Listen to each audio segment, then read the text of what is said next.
Okay, it's 25th of March 2023. We're at Tuvlug Camp and we are 3-2 Battalion's Reconnaissance Wing. My name is Peter Williams.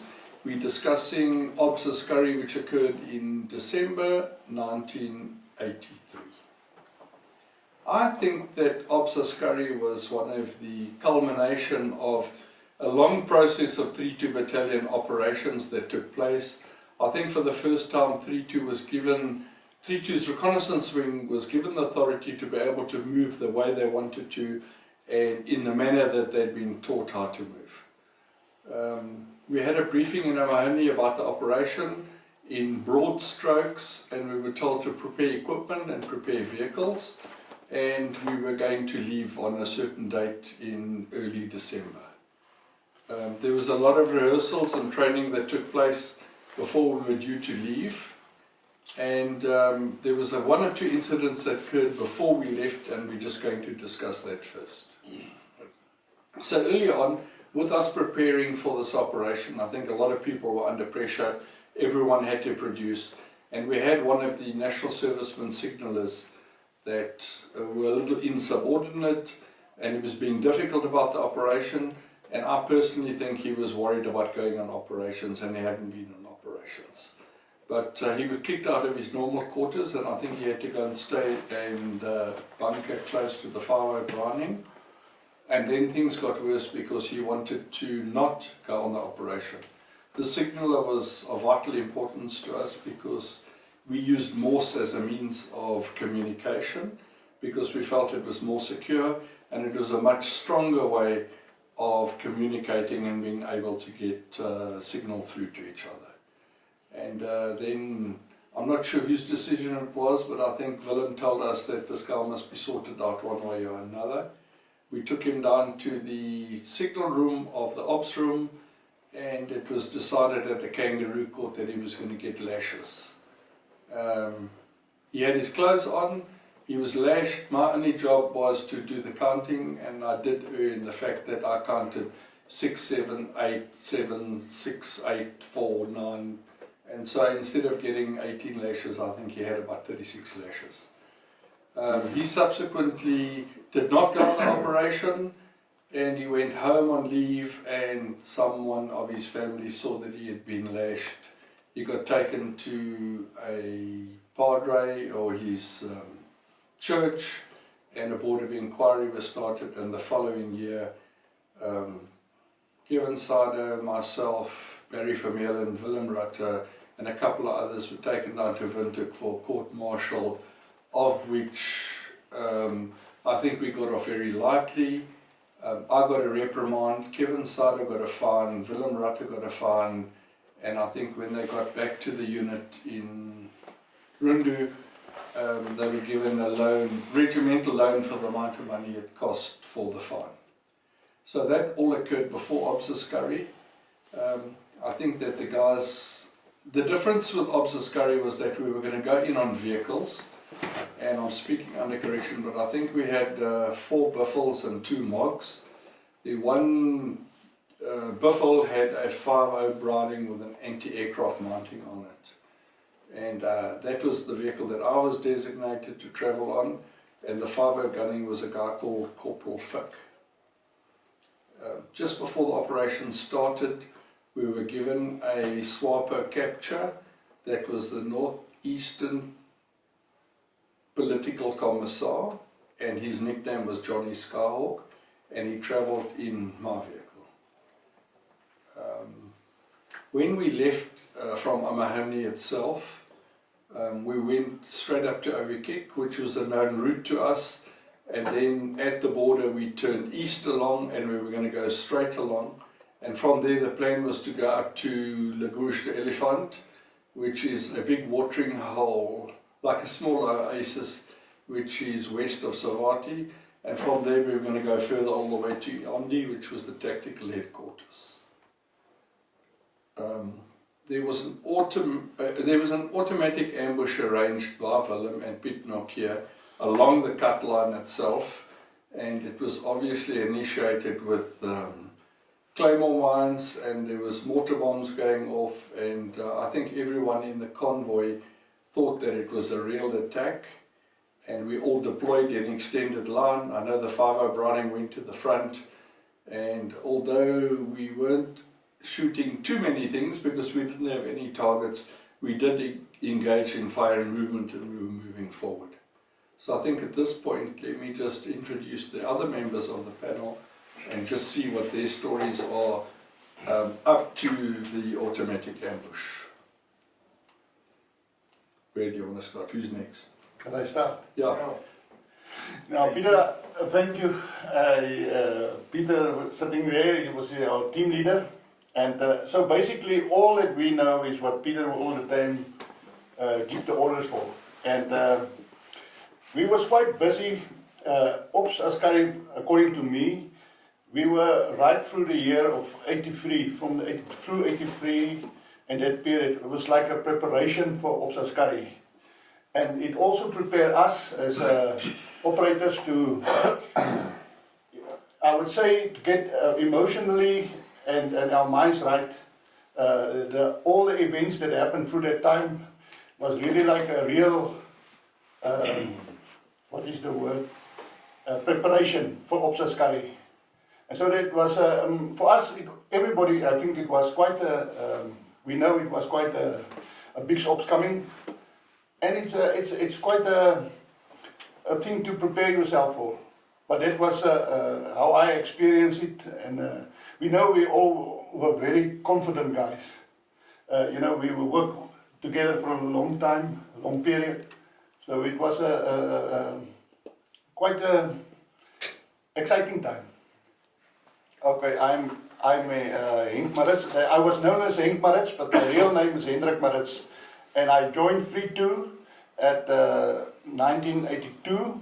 In 1983 I joined the reconnaissance wing, and I was, so basically from 83 I was with the reconnaissance wing. Okay, my name is Blans Marx. I was a national serviceman at that time, and I joined Peter and Willem at the reconnaissance wing in 82 until in 83. Yeah, I was privileged to went with him on Ops Askari, ja.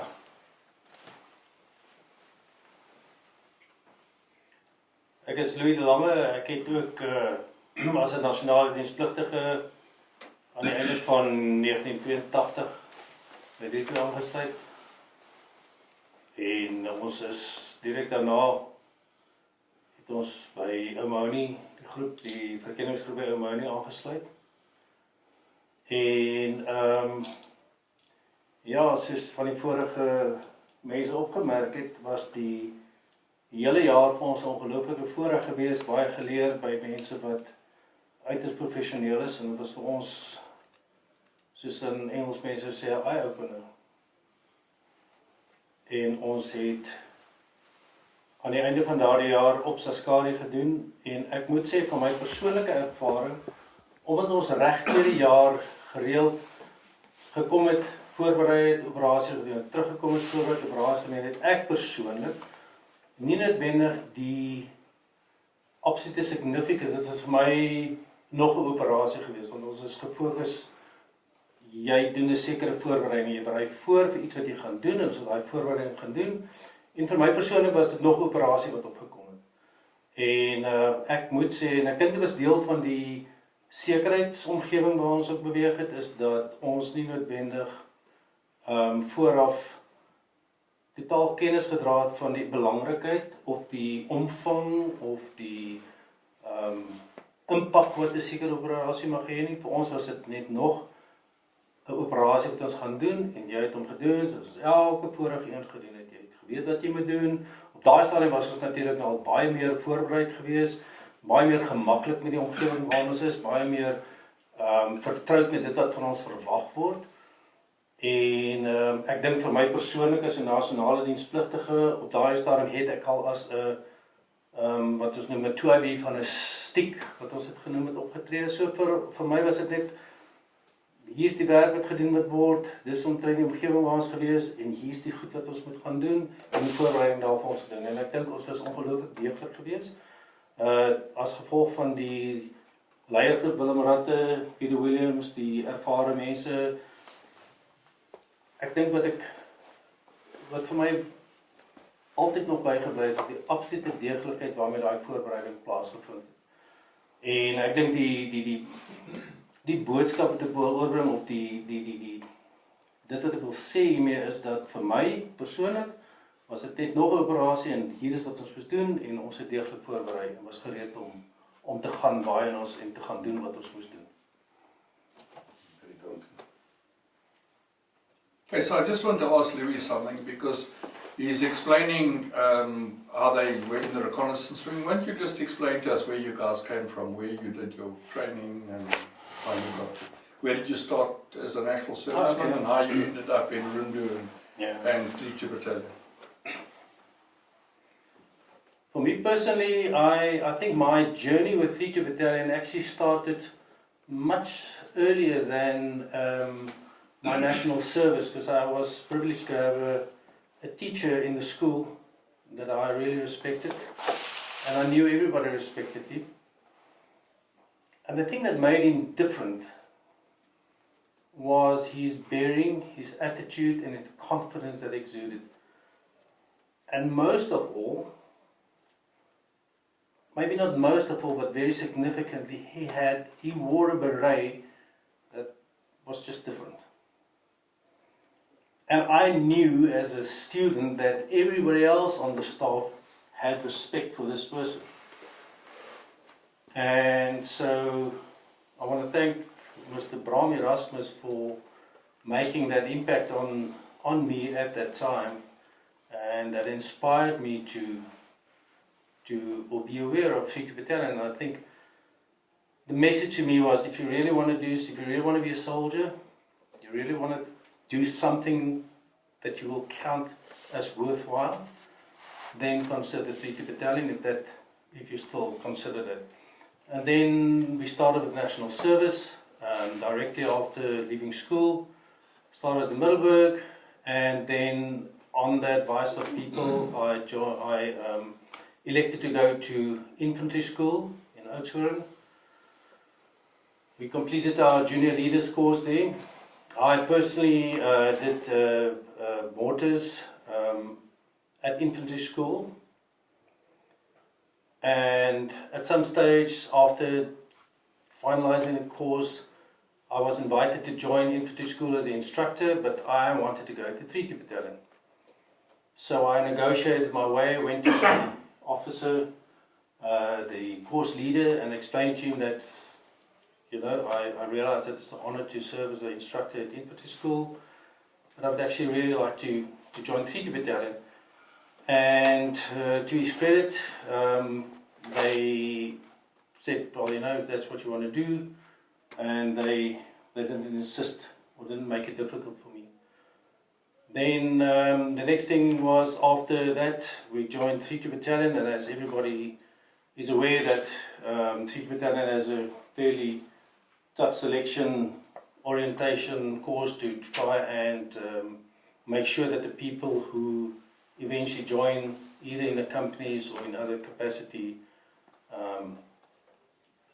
is able to operate at a certain level of physical, mental ability, being able to take difficult decisions, or at least make a decision. You don't have to make always the right decision, but damn, make a decision and do it with absolute gusto. You can argue the merit of the decision later, but at least take a decision and go with it. And I think that's what's the kind of thing that, and if you could still operate at that level under extreme levels of fatigue and hunger and all those are the kind of people, in my view, that they were looking for. And after successfully completing the selection course, which was obviously tough because I think it was designed to be that way. Then out came, next thing, we were obviously very tired, and then here came a guy, and if you looked at him you would probably be very surprised, and because don't judge a book by its cover, but here comes Willem Ratte in his quiet, soft-spoken manner, and I think Kevin Sider, maybe some of the other people can correct me, there was a a gentleman with him, an office, NGO with him, Kevin Sider. I think he was a sergeant at the time. And again, also, soft-spoken, not aggressive, almost non-military, if you want to call it. That's the way I, coming from infantry school and having had the background in the units that we came from, that was not what we would have. So I don't even think we knew what the ranks were. But they told us, look, you know what, we know that was now tough, but you know what, we're looking for people who could do, and who is prepared to go through another round of selection. And I thought, well, in for a penny, in for a pound. I'm feeling quite good. My legs are still good, feet are still good. I had a good rest, so yeah, let's go for it. And that's why we ended up at the Treaty Reconnaissance Wing. It was something different. It was an opportunity that was offered to us, and I think 8 of us made use of the opportunity, and some of them we are very fortunate to have here this evening. Thinking about whether we were prepared for what was coming, ek dink nie iemand wat daar gesit het weet regtig waarvoor jy inlaat nie. Jy hoor verskeie stories, jy weet van sekere insidente, en dis waarskynlik hoekom jy daar sit in die eerste plek. Want daar's daai aantrekkingskrag van daai onbekende. Jy weet, hierdie is nou nie heeltemal die normale nie, maar jy weet nie regtig wat dit is nie. En so nee, as ek die vraag moet antwoord, as jy my so vra, het ek geweet waarvoor my inlaat? Nee, nie regtig nie. Nie regtig nie. Ek dink op daai ouderdom 19, jy weet, jy's fiks en jy's jonk, en jy weet, nee, ek dink nie dit het regtig vreeslik belangrik gewees, want as nou altyd geweet het, hierdie is nie die normale, weermag eenheid nie, maar in terme van wat presies daar sou gebeur het, ons het glad nie, ek het glad nie geweet nie. Was hierdie vrywilligheid, was dit as gevolg van patriotisme, of as gevolg van vertroue in die ouens rondom jou en jou offisiere? Ek dink op daardie stadium het dit glad nie te doen gehad met patriotisme nie, ook nie te doen gehad met vertroue noodwendig nie, want ons het niemand geken nie. Ek dink het meer gegaan oor 'n behoefte aan 'n ervaring wat anders is as enigiets anders. Ek dink dit was anders sou jy nie daar gewees het. Iemand stel voor, 'n mens gebruik die woord avontuur, en dit is waarskynlik 'n groot gedeelte daarvan, daai onbekende, daai toets vir jouself, weet, is ek rarig, maar jy weet, ek het nou hierdie kursus gedoen, ek het die pasbyt gedoen, maar almal weet, dis nou maar net 'n voorbereiding, maar weet, kan ek rarig, do I really have the right stuff? En ek dink dis waar dit begin. Wat ek persoonlik baie vinnig agtergekom het, is dat wanneer dit regtig moeilik raak, is volk en vaderland die eerste ding wat by die agterdeur uitgaan. En dan is dit oor hoe graag wil jy dit doen, hoe geniet jy dit wat jy doen, hoe bereid is jy om honger te ly en om daai doelwit te bereik, hoe daai behoefte om daai ding af te handel, die onbekende en so, en ek dink dit was daai toets vir jouself amper seker tot 'n groot mate. Ek dink dit is op die ou end wat die deurslag gee, dis wat jou daar hou. Nie definitief nie geld nie, definitief nie, vir my in elk geval nie volk en vaderland en so. Ja, natuurlik is daar element daarvan, maar dis nie wat die deurslag gee nie. So I think the big difference in retrospect that we can look at now, this is 40 years on, is that you must first of all look at the ethos of a person that volunteers, especially someone that volunteers and is not sure exactly what you're volunteering for, but you know there's a certain amount of adventure, and I think the other thing is that you're going to be testing yourself. You're not testing the group or anything else.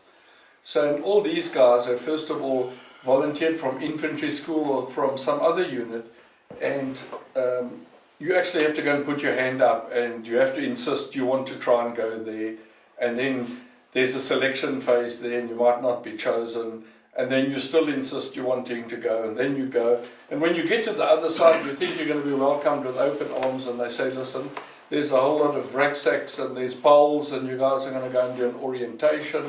They begin off with the word orientation, but it's actually a selection. and then it gets harder and harder. But with the ethos of the guy that is the volunteer and is involved with other volunteers, this thing is suddenly escalated. And then I think, so that is Buffalo, 3-2 Battalion, and then you get asked, you've come this far, you've done well, but do you want to test yourself the extra mile? And then I think the urge for the real volunteer is, I've taken it this far, I'm in good shape, let me see, push the envelope a bit. But now you're out of your comfort zone. I think what attracts you to Amahone when you first get there is the fact that it's a non-military organization. Because when you arrive there, you're dressed in your beret and your uniform, and you're wearing your balsac, and you got all your equipment. And when you get there, I don't even think there's a front gate, with a guard or anything, because you're 250 kilometers from the headquarters. The road has been swept with guys who've mine-swept the road, so it's totally out of your orbit. You've learned things at infantry school like conventional warfare and coin operations. One of the first things they tell you when you get to 3-2 is forget everything you ever learned at infantry school. And then you go off to Amahone and Kevin Sado meets you and he says, just forget everything you learned at 3-2 Battalion because we do things totally differently. Then you walk into the base and like Louis said earlier on, we met these two guys, Willem Rutter and Kevin Sado, and they don't even know what rank they had because they weren't wearing uniform. And when I say not wearing uniform, you report everywhere with khakis, short pants and a t-shirt. And you don't have to call anyone on his rank. You respect them for what they do and how they do it. And I mean, in any other army or defense force, you'd never, even today, you wouldn't be calling Willem by his first name, you'd be saying Commandant Rutter or whatever his name is. And there it was just totally different. So you would have a guy like Kevin Sado who was a sergeant, but he'd be treated like a sergeant major because that was the status that he had. And I think that you were given responsibilities and duties to perform, and you wanted to exceed other people's expectations. So everyone was giving more than what they thought was necessary. And I think the combination of having Amahone, which is definitely not regimental, I don't think anybody ever did a parade in Amahone. You never ever, I don't think you saluted anyone. So if you went to Willem Rutter and he was in a ammunition store and you had to go and greet him, you'd halt and you'd salute and he'd look you up and down and just say, well, what have you come to do here? Who are you? And you'd say, I've just arrived. He'd say, okay, well, go and get yourself a room and settle in and be at parade tomorrow morning. So I think I think that the volunteer ethos is such that you like infantry school, you like the discipline, you like the parade ground work and everything, but you actually think it's a load of hogwash, because you don't have to spend 60 days on the parade ground to be able to go and fight war. And then suddenly you get to a place where they know that and they're not even asking you to do it. So it's almost like fitting in easily. So I think just being in Amahone was totally different, and so different that you didn't actually feel you were on in the army. You felt you were like on a youth camp on steroids, and you don't get told to do things, you just volunteer. Like if someone says that stuff must be moved there, you all jump in and you fight over, I want to do it, I want to do it. So I think if we set the stage right, Amahone was very, very unique, and there was lots of potential, and I think with time, this Ops Askari just showed what the potential was. The other thing I just want to mention, just to clarify so you quite understand. So 3-2's reconnaissance wing started in 1978. They got volunteers in 12 of them. And they signed on short service, which is 2 years national service. And they did an extra year. At this stage of Amahone, which is now when you guys arrived in early 1983, we had certain issues at Amahone, and danger pay wasn't being paid to the SP, the special persons, the black Portuguese members, and a lot of them had left, and we were desperately short of people. And this was the very first time that national servicemen were actually allowed into 3-2's reconnaissance wing, because previously, like myself that arrived in 1979, well, I didn't know about the reconnaissance wing, but you just went to the companies for a year or for a long period before you could even knew about it, and then you'd actually volunteer to go there. So I think this group was very unique, and they were very privileged that they actually went from infantry school, they got into 3-2, they did 3-2 selection, and then they were asked if those who wanted to go could go. So I think it was a unique phase of Mahoney, and I think that there were advantages and disadvantages with having all, I don't say all white members in the reconnaissance wing, but I think that there were very few black people, and there was a lot of white people. And in previous years, as Noel can attest, and Kuni can attest, is that we used to have 3 white guys in a team of 12 black guys, you know, so the balance was different. And it didn't make any difference that they weren't experienced or anything, because we started with a thing called cadre training, and cadre training you start right from the basics. They go to the store, you draw all the foreign weapons there are, and you start stripping and assembling them and shooting them, and you get to know. And then slowly they take you one bit by one bit. You will do ambushes, you will do OPs, you will do vehicle drills, you will do patrols, you will do river crossings, you'll do all sorts of aspects. And cadre training implies that everyone goes down to the lowest common denominator, and you practice it over and over and over and over.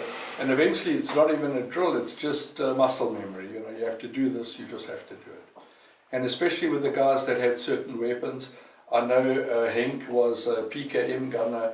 I think he slept with his weapon. I don't think he showered with it, but I think he did everything else with it. He went to the mess with it. And when the padre came once in 3 months, you took it with you. And every morning when he did stand to, he took his PKM with him. If he went for the run in the morning, he took his PKM. After the run, we used to go shooting on the range, he'd be shooting his PKM. At night, he'd clean it, put it next to his bed and go to sleep. So it's just a question of bonding all those things together and working together. Richard, ja, ek het in 3-2 Battalion aangekom in 1982, die Junie maand, ek kan nie presies onthou nie. As 'n individu, ek het nie daar saam met 'n groep aangekom nie, so ek het 'n bietjie anders hanteer as die normaal. Ek het nie 'n kering gedoen onder andere nie. Ek het my diensplig by 'n ander eenheid gedoen waar ek kering moes doen, so ek dink miskien het my guns getel. En ek het by 3-2 aangekom in daai tyd, en ek was na die aanvanklike eintlik net ingedeel in spanne en 'n bietjie voorbereiding gedoen vir die eerste operasies, en ek was ontplooi. En my kering by 3-2 was basies, ek was in 'n span en die 5 ander ouens in die span is gekeer. Oor 'n paar operasies. En daai was ek onthou, ek is meer apprehensive voor die by eerste ontplooiings, nie soseer oor die vyand en wat ons gaan doen nie, maar meer oor wat die rest van die span vir my gaan dink, wat ek gaan sê as hulle terugkom. Het het toen goed afgeloop en ek is gehou daar, en ek het later my eie span gehad, heel wat later. En ek is daar tot gewees met 3-2 tot die verkenningsvleuel tydelik ontbind was in 1984 rondom. En in daai tyd was Askari gebeur en 'n paar ander operasies waaraan het hom goed gebeur het. So daar het ek het groot geword in 3-2 daar is. Dit is maar wel groot geword vir my. Ek is Tinus Maree. Ek het dieselfde as die ander dienspligtiges infantry skool begin. Inteendeel ek en De Blaans was in dieselfde bungalow gewees in HK Company. En na ons grensfase, daar het so iets gebeur by grensfase, en toe het ons besluit ons wil nie meer in die uniform en gedeelte wees nie. Ons wil in 'n gevegsbataljon wees. En ons het na ons bevelvoerder toe gegaan, company bevelvoerder, en vir hom gesê, maar dis wat ons graag wil doen. En hy het toe nou nie na, maar ons het nie geweet van 3-2 Battalion nie. Al wat hy vir ons gesê het, die ander ouens gaan nou bietjie begin rustiger raak en goed, maar ons moet aanhou oefen. Want daar gaan binnekort 'n kering wees, en dis 'n strawwe kering, dat ons fiks kan bly. En ons het dit toe gedoen. Ek en hy het in die aande, het ons bietjie extra PT gedoen en goed, om reg te wees vir die kering, en op die ouend toe hulle daar gekom het, en het ons die kering gedoen, en ons het nou Buffalo toe, as die vastbyt en al dit deur is, en by die training area, het hulle daar aangekom, kaptein Willem, en ek dink dit was stafsyde, en vir ons gevra. En ek dink dit is daai avontuurlustigheid en ja, die uitdaging wat ons gemaak het, en toe ek in die balansbesluit neem, maar dis die plek vir ons gaan dit doen. En ons het toe nou gegaan en ja, dit was vir ons 'n verrassing geweest. Daar's baie goed wat ek nie gedink het in my lewe ek sou geleer het nie. Onder andere morsekode en mekaar gedurig drips ingesit. Dit was interessant. Dit was 'n uitdaging van die begin tot die einde. Demolisie, sulke tipe van goed. En dit het in ons kraal geval. Dit was elke keer was net 'n uitdaging en iets nuuts die volgende dag wat jy na kon uitsien. Jy het nie geweet wat gaan gebeur nie, maar daar was iets nuuts en ek dink ons het vinnig ingeskakel en gewoond geraak. Ja, as maar baie kere wat ons beskrikkerig was, dis vreemde goed en jy word in die nag afgelaai en dan moet jy op jou eie terugstap net op 'n kompas en op die sterre. Jy weet nie waar en jy het net 'n kompaspeiling gekry en dis moet jy doen. Maar dit was deel van die opleiding en dit het ons baie ondervinding en ek wil sê selfstandigheid gegee om meer selfvertroue in jouself te hê en in klein groepies te kan opereer. En ek dink ons het die operasies wat ons toe in die Stieks aan deelgeneem het ons ook voorberei vir die groter operasies. En op die oomblik is ons toe nou op pad saam in Askari, ja. Deur Lagos Elefantos, Pomerinas. Ek onthou nog daai dag ons het daar oorgeslaap die aand in 'n lang konvooi. En daai volgende oggend is die koudste wat ek nog gekry het in Angola. Dit was regtig koud daai oggend. Dit was 'n baie groot sonne met baie palmbome. En toe ons nou daarvan af nog verder aan beweeg. Kyk, is nou Viljoen. Peter Williams het saam by die Britse verkenningsveld aangekom met 'n ander ouetjie, Engelsmandjie, KwaZulu-Natal. Wat vir ons baie pret gegee het. Nou dis om te sê, dit was Augustus, September 1981.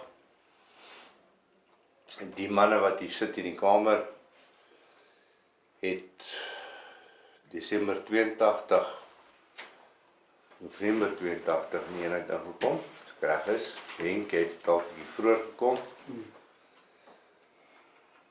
So ek was 'n ou man. En Willem het besluit ek moet die jong manne vat en 'n bietjie touwys maak. Hulle was so verskrik, verboureerd. Nie een van hulle kan regtig onthou wat gebeur het nie. Hulle het gestap in die nag. Pieter het voor in die pad gaan lê met 'n paar wapens, skote geskiet, hulle dekking gevat en ek het gaan sit en rook. Tot hulle Pieter klaar geskiet het en hulle tot verhaal gekom het en besef het hulle het nou onmiddellik al hulle drills vergeet. Maar hulle is nou offisiere wat gekwalifiseerd is uit infanterie skool uit. En hier skiet iemand op hulle en ek weet nie of ek dit kan sê nie. Sê dit. Dis 'n fok op. Hulle fok het op. So dis baie lekker geweest. Maar ons het dit nie ingevryf nie. Ons het hulle eerder aan die hand gevat en die pad met hulle gestap. Ek en Louis het later jare goeie vriende geword. Vandag is eergister is die eerste keer wat ek in 35 jaar vir Mark gesien het. Die laaste keer wat ek hom gesien het, het hy so 'n hoendereier op sy voorkop gehad. Die laaste keer wat ek vir Henk gesien het, het hy gelukkig 'n bietjie verboureerd geraak en my nie doodgeskiet nie. Ek kan vir Tinus nie lekker onthou nie. En Tinus was 'n baie skraal mannetjie geweest. Koenie en ek baie goed onthou. Ons het baie pret gehad. Maar om terug te kom na die vorige verloop van die gesprekke. Daar is een belangrike ding wat mens moet verstaan van die werk wat ons gedoen het. Ons het nie geweet dit is die werk wat ons gaan doen nie. Ons het nie verstaan die omvang van die werk wat ons gaan doen nie. Ons het geleer soos ons aangegaan het. Party ouens het vinniger geleer as ander. Party ouens het Engels gepraat. 'n Gewone Engelsman kan ook nog vinnig praat so die kak is. Boere praat 'n bietjie stadiger as hulle in die moeilikheid is. En vir ons moet ons dit nou gewoonlik ook oorvertaal in Engels. Spesifiek as jy nou met 'n chopper pilot praat. So die video's wat 'n mens sien, die footage wat jy sien, wat jy dink dit is wat die oorlog was. Ja, dit is nie hoe dit gewerk het. Nie een nou in hierdie kamer gaan vir jou sê hy was nie bang. Nie een nou hier gaan vir jou sê hy het ooit amper in sy broek geskyt. Die realiteit is, ons het 'n fight gefight wat ons nie regtig verstaan het nie. Die verdere realiteit is, ons het 'n fight gefight met tools wat nie dieselfde was die vyand se was nie.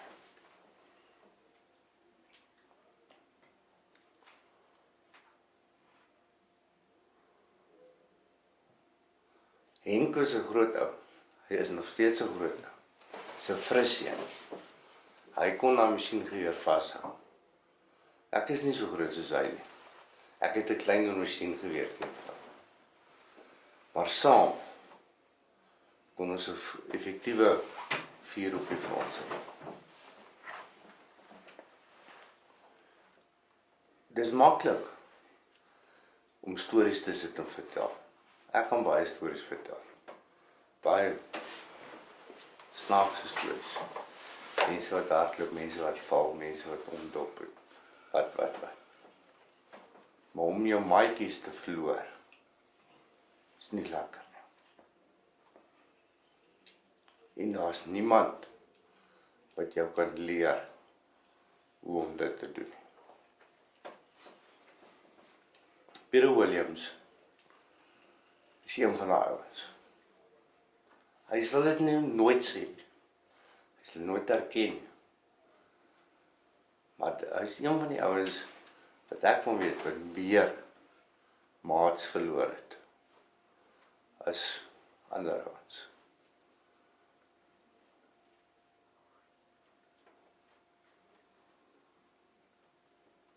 Ons het 'n prys betaal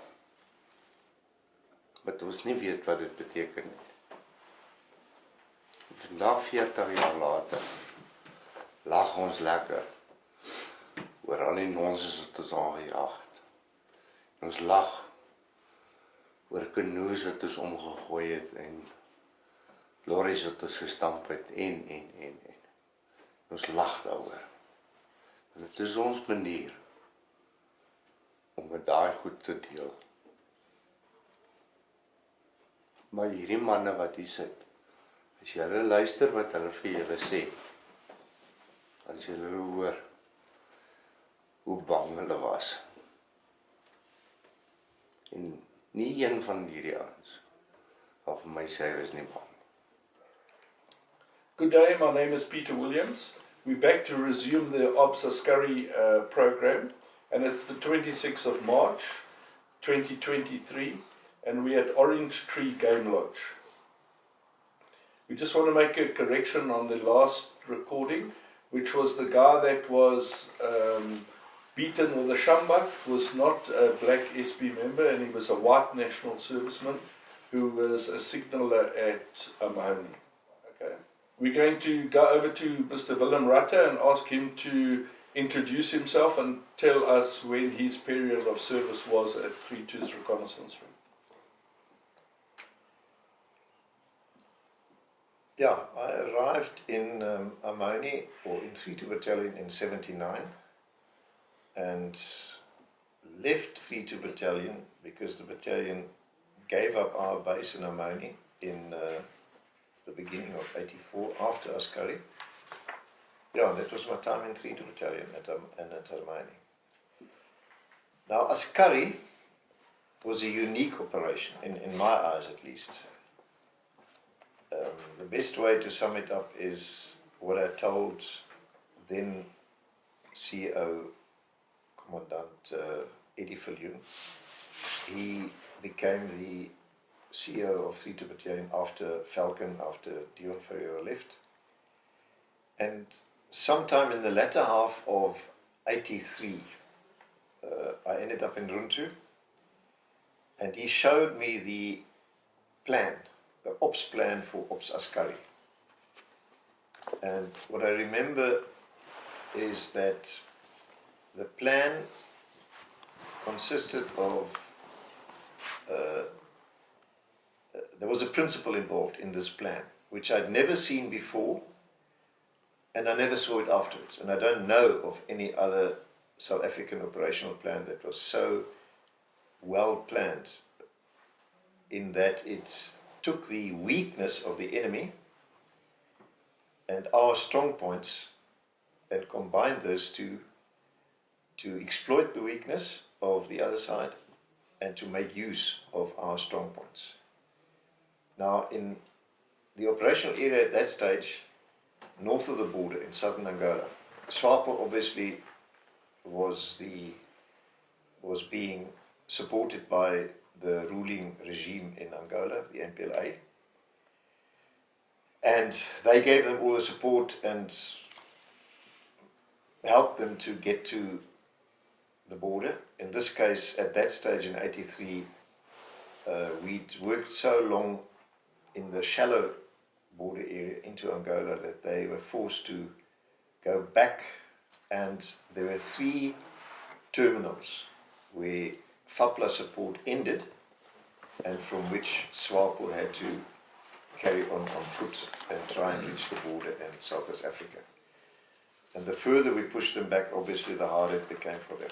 But at that stage there were 3 terminals from where they sort of deployed. In the east it was Kayundu, FAPLA base, in other words Angolan government base, government troops. In the middle it was Kuvalai, and in the west it was Kahama.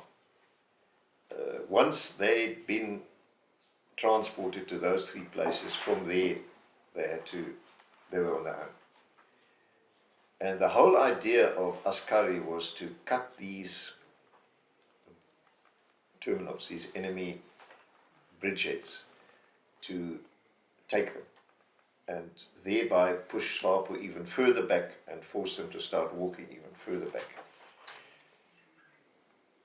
And the brilliance of Askari was that the plan, I still don't know to this day who was the brain behind Askari.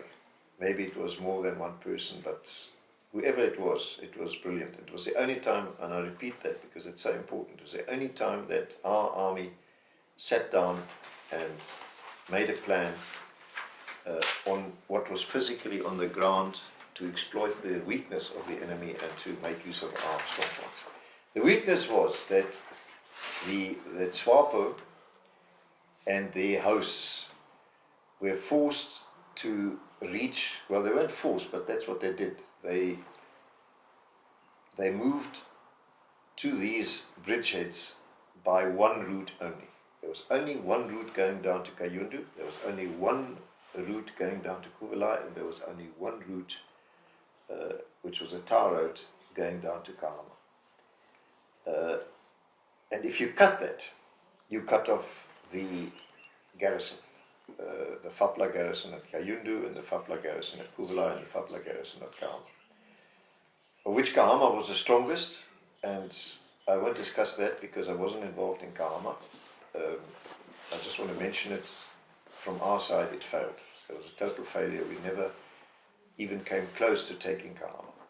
But in the middle was Kugelai. And this is where we were involved, 3 Battalion specifically. Now, in Eddie Viljoen's office, the then CO, as I said, in the latter half of 83, he showed me this and made me read it, and he said, this is what we are going to do next. And I was absolutely stunned. And I said to him that this is the first time ever I've seen such a brilliant plan laid on the table, because we had the advantage, we knew the area, I think better than anyone else, because we'd been working by that time for 4 years non-stop in that area, in and out, and we knew, I think, we knew exactly where the weak points were of the enemy, and we knew exactly our own strong points. And our own strong points were that we could move everywhere. With our vehicles we had, the Buffles and the Moffles and the whatever, we didn't have Caspers at that stage, not we didn't have at least.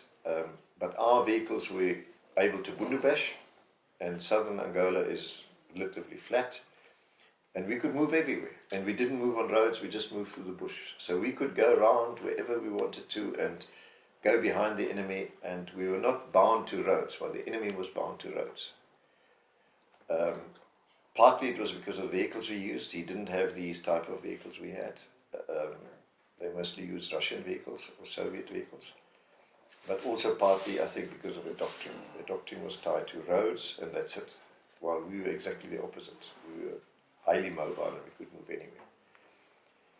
And the other part of this plan, which so impressed me, was that instead of attacking from the front, where the enemy expects you, and where he's dug in and where he's got all his defences concentrated, the plan said, don't go from the front, don't attack them from the front, because our problem, our weak point, as opposed to the enemy, our weak point was that we were very sensitive to losses, because we had a lot of national servicemen, and overall, our whole mentality, if a guy dies on the border, the whole nation goes into mourning. Okay, so our government and our hierarchy was very much sensitive to losses. We wanted to keep our losses down. And so that's why the plan said, don't attack from the front, because you're going to have a lot of casualties. Because they're prepared for you, they're sitting in bunkers and so on, waiting for you. Go around the back, because we've got the mobility. Okay, we can go anywhere in southern Angola, we just go around the back. We cut the road, because there's only one route going in. We cut that, and then we sit back, because they'll eventually run out of ammo, and they'll have to give up that place. Okay, so we attack them from where they don't expect us, we cut them off, and then eventually the place will fall. So that was the picture I had at that stage, and that was the motivation to prepare. We prepared for that operation. Can't tell you exactly when we started preparing, but it was directly after, when I left Runtu and I came back to the base, that's when we started preparing. And there's a lot of detail involved, which I hope will come out with the other speakers. So I don't want to really go into too much detail on the preparation. But overall, we trained for, I think it was months, for this specific operation. To get our vehicles, we used Buffles, which isn't the best vehicle that we had, but it was the one we had, and it was able to bundubash. And the Buffle normally has got high sides, which makes it very top heavy, but the sides, the armor plating was there to protect the people inside. We took them off. We just took the sides off, threw them away. And so you were sitting on the Buffle facing outwards with no protection in front of you. But that was fine, because I mean, the idea is not to get shot at, the idea is to shoot. So that gave us the better view, we could point the rifle out and we could shoot. And we weren't planning to hang around and wait for the enemy to shoot at us. So we just decided, that's it.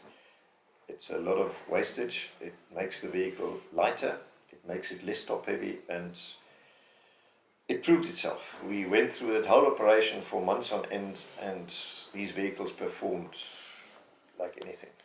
And that was the one part of it. Then we took one buffalo, and we took out seats as well. Took the sides off, plus the seats, I think it was the front seats that we took off, the three front seats. No. Yeah, we took the front We took seats. the front seats off. So there was now, it was, the buffalo in front was sort of, had nothing on it, and then we mounted a anti-aircraft mounting, which is a 360-degree capability. It would shoot into any direction, and on that we put a 5.0 Browning. That 5.0 Browning was our main gun. So that buffalo, and then there were, I think, 4 seats for the crew. And that buffalo became our gunship, as we jokingly referred to it, because that was our main support weapon, that 5.0 Browning on that buffalo, mounted on that buffalo.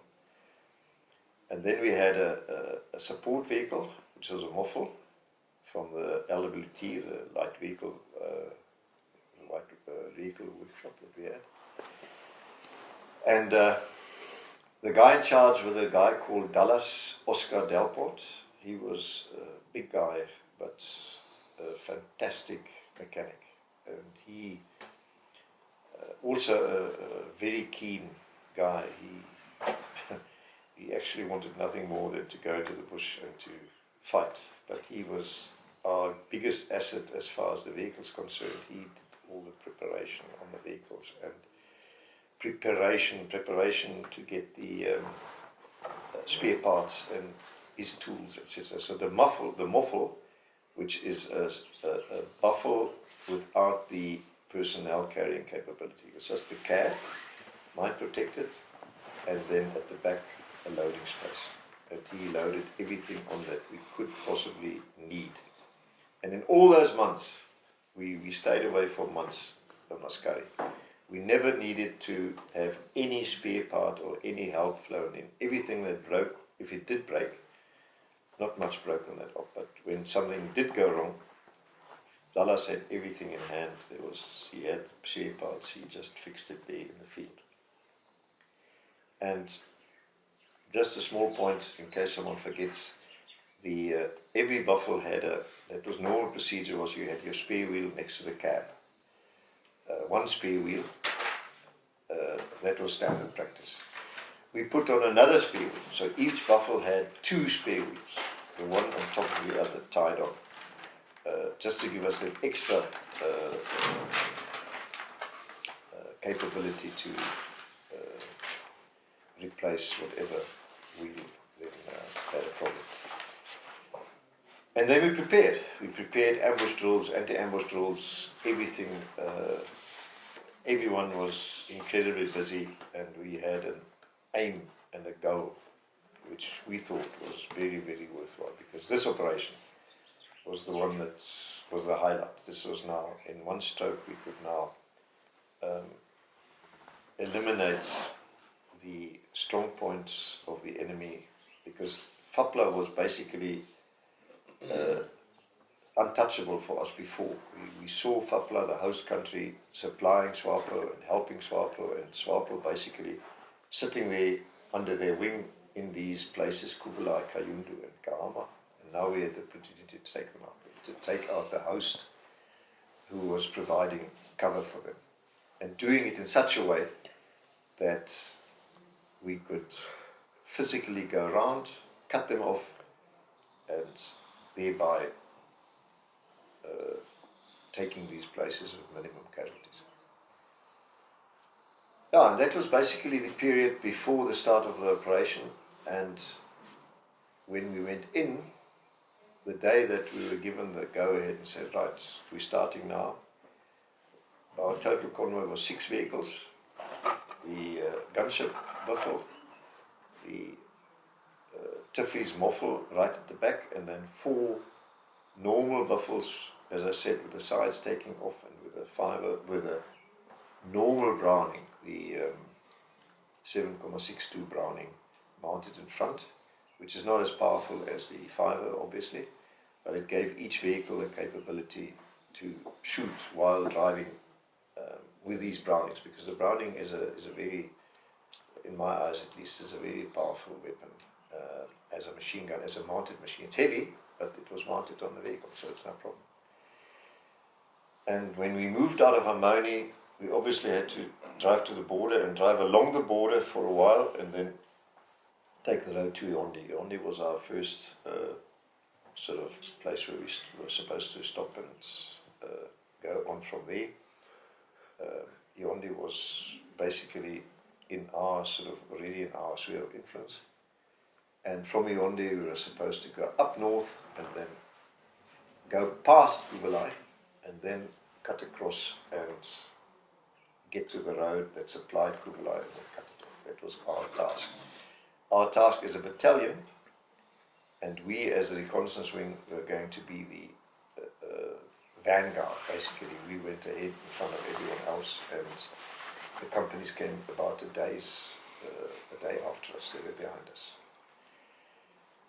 And on the way in, along the border, we had prepared an automatic ambush, which is also a hell of a lot of work, and they performed brilliantly, these guys that did it. I think it was Art and Alti still, and whoever was involved, but they set up trip flares along the trip wire along the road that we knew we were going to pass, and the trip wire set off machine guns firing, set up in such a way that they're firing over the head so that nobody would get hurt, but it was close. They were set up so that it was firing just above even if they were standing up, just above their heads. And then we had lots of explosions going off at different intervals. We had igniter cord, which you get different kinds of igniter cord, fast ones, medium ones, slow ones. So it was very, very realistic, like a contact. Explosion here, and then machine gun fire, the one machine gun firing first, and then there's an igniter cord going, and then it breaks the wire that holds back the trigger, and then the second one starts firing. It was all planned with no crew behind any gun, so that we could realistically fire back as much as we wanted. There was no one in front of us, just these automatic machine guns and explosions and everything going off. So everyone was totally convinced that this was real, and the only one who knew about it was myself and obviously the guys who set it up, but they were sworn to secrecy. So we wanted to test everyone's reaction and make sure everyone that we could physically see how they would react if we did run into an ambush. And it worked off quite well. And with that, I'm going to sort of close off my part at this stage to explain the background, because it gave us a lot of things to laugh about. Because when obviously my vehicle was the first one to set off the tripwire, we were driving in front, and we just stopped. As soon as the machine guns opened up and everything else opened up, we came to a dead stop, and I thought, oh, what's happening here? And I looked over, and the driver was just, the driver had just cowered down in his seat with his hands over his head, and I had to sort of get him going again to drive out of the killing ground. Kevin Sider, who was a vehicle commander, okay, everyone did what he was supposed to do. In other words, drive through the ambush. If you're in the ambush... Can I just interrupt you? 1 minute, okay? And what Willem actually meant by everyone did what they were supposed to do, the first thing we did, we all shat ourselves. Because we didn't expect a big enemy ambush so close to our own home ground. Sorry, Willem. And the drill is to drive, if you are in the killing ground, you've got to drive through. But if you're not in the killing ground, you fishgraag, you spread out, you drive off to the right or to the left, and one goes to the right, the other one goes to the left, and then you stop, and you debus, and you wait for further orders. Which everyone did. And Kevin, and every vehicle commander, the Browning was on the right, with the driver obviously in front, and then where the cab is, where the personnel, each buffel had 10 or has 10 seats, so 10 troops at the back. And in front is the Browning on the right, worked by the Browning gunner, and on the left is the vehicle commander. He sits behind the driver. And the vehicle commander had a radio which is mounted, a small means, so he had comms with everyone else, and the handset was normally clipped into his webbing, close to his ear, and then the cable onto the radio. And the radio, as I said, was mounted. And when you jump off, you can obviously take the radio out with you and talk to the others. And now the ambush is sprung, vehicles deploy as they should deploy, Kevin's vehicle as well, and he comes to a stop, and now they all jump off into all-round defense and make comms on the radio. So Kevin jumps off and he tries to raise all the other guys, and there's no answer, dead quiet, no response at all, and he keeps talking. Eventually he's shouting into the radio, "Where are you?" He said typical, he turns around to us, and typical, when something happens, everyone just ignores his radio and just does his own thing, and they don't think of comms. Until one of his troops came up to him and says, "Sergeant," and he points to the vehicle. And there was Kevin on the handset, screaming the odds and shouting and trying to get comms. And behind him there was a cable trailing and ending in loose wires, because he jumped off without taking the radio off. And obviously the cable had ripped out of the radio, and he was trying to get comms with the radio still sitting up on the vehicle with no connection between the radio and his handset. So obviously he couldn't get comms because his radio wasn't working anymore. That was one of the things that was funny. Yeah, and after that we did a debrief, I think, and then we carried on and went into Angola, and the op started. Oh yeah, another funny thing was that that year, I think, at some stage, we did an operation where we took far more weight on us than normal. And I'd just come off a course, wasn't really as fit as I should be. We all carried about probably double the weight we normally carry, and to cut a long story short, I had a hell of a back problem. And I was fortunate that the doctor said to me, "Listen, we can operate, but once you get operated in your back, you'll never be the same again." So I said, "What's the alternative?" I said, "No, time. You've got to allow at the moment, whatever's in your back between those different bones is swollen, and it pushes against the nerve, and you've got to give it time to shrink back to its normal size. And that takes time. In fact, it took more than 6 months for me to come back to normal. But in the meantime, you've got to lie down and only get up when you feel it's now better, and then as soon as you start walking, you feel, okay, now it's pushing against the nerve again, then you lie down again. So it's a process. You slowly start getting up, slowly the times that you can walk around get longer and longer, but it takes months. In fact, he said in the beginning, it takes 9 months until the whatever is infected and swollen shrinks back to its original size. But I was fortunate that I could sort of adapt, so I had a bed in the ops room where I was lying on and doing the thing that I had to do in the ops room, and otherwise I could sort of get in those times that I've got to lie down. But I knew that as soon as we start with this operation, sitting in a buffalo is agony. And as it is, even if your back is 100%. But in my condition, if I had sat down in that op, I would have stuffed my back out totally. So I had a bed made on the buffalo. I think it's the only operation that was ever done in the South African Army where the person going with is lying on a bloody bed and being driven around the countryside on a buffalo and on a bed. Anyway, that was the other funny thing, and as we go along, we'll probably have more opportunity to laugh. I just want to also say that the other guy that was involved with setting up the ambush was Piet Norkier, and I think they did a very wonderful job, and they did catch us by surprise. The vehicle that I was the commander of at that stage was the 5.0 Browning vehicle, and it only had 4 seats in it.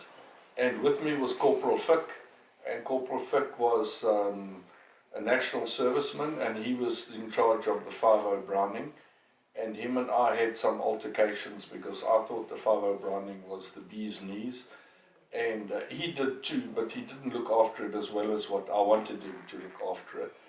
And I wanted him to sleep next to the 5-0, and he always insisted he wanted to sleep on the ground. So we had some altercations with Corporal Fick, but I will say on that particular day, I think he expended half the ammunition we intended taking with, because he just, as the ambush started, the driver was very good. He moved forward. We went into next to Willem's vehicle and we started firing.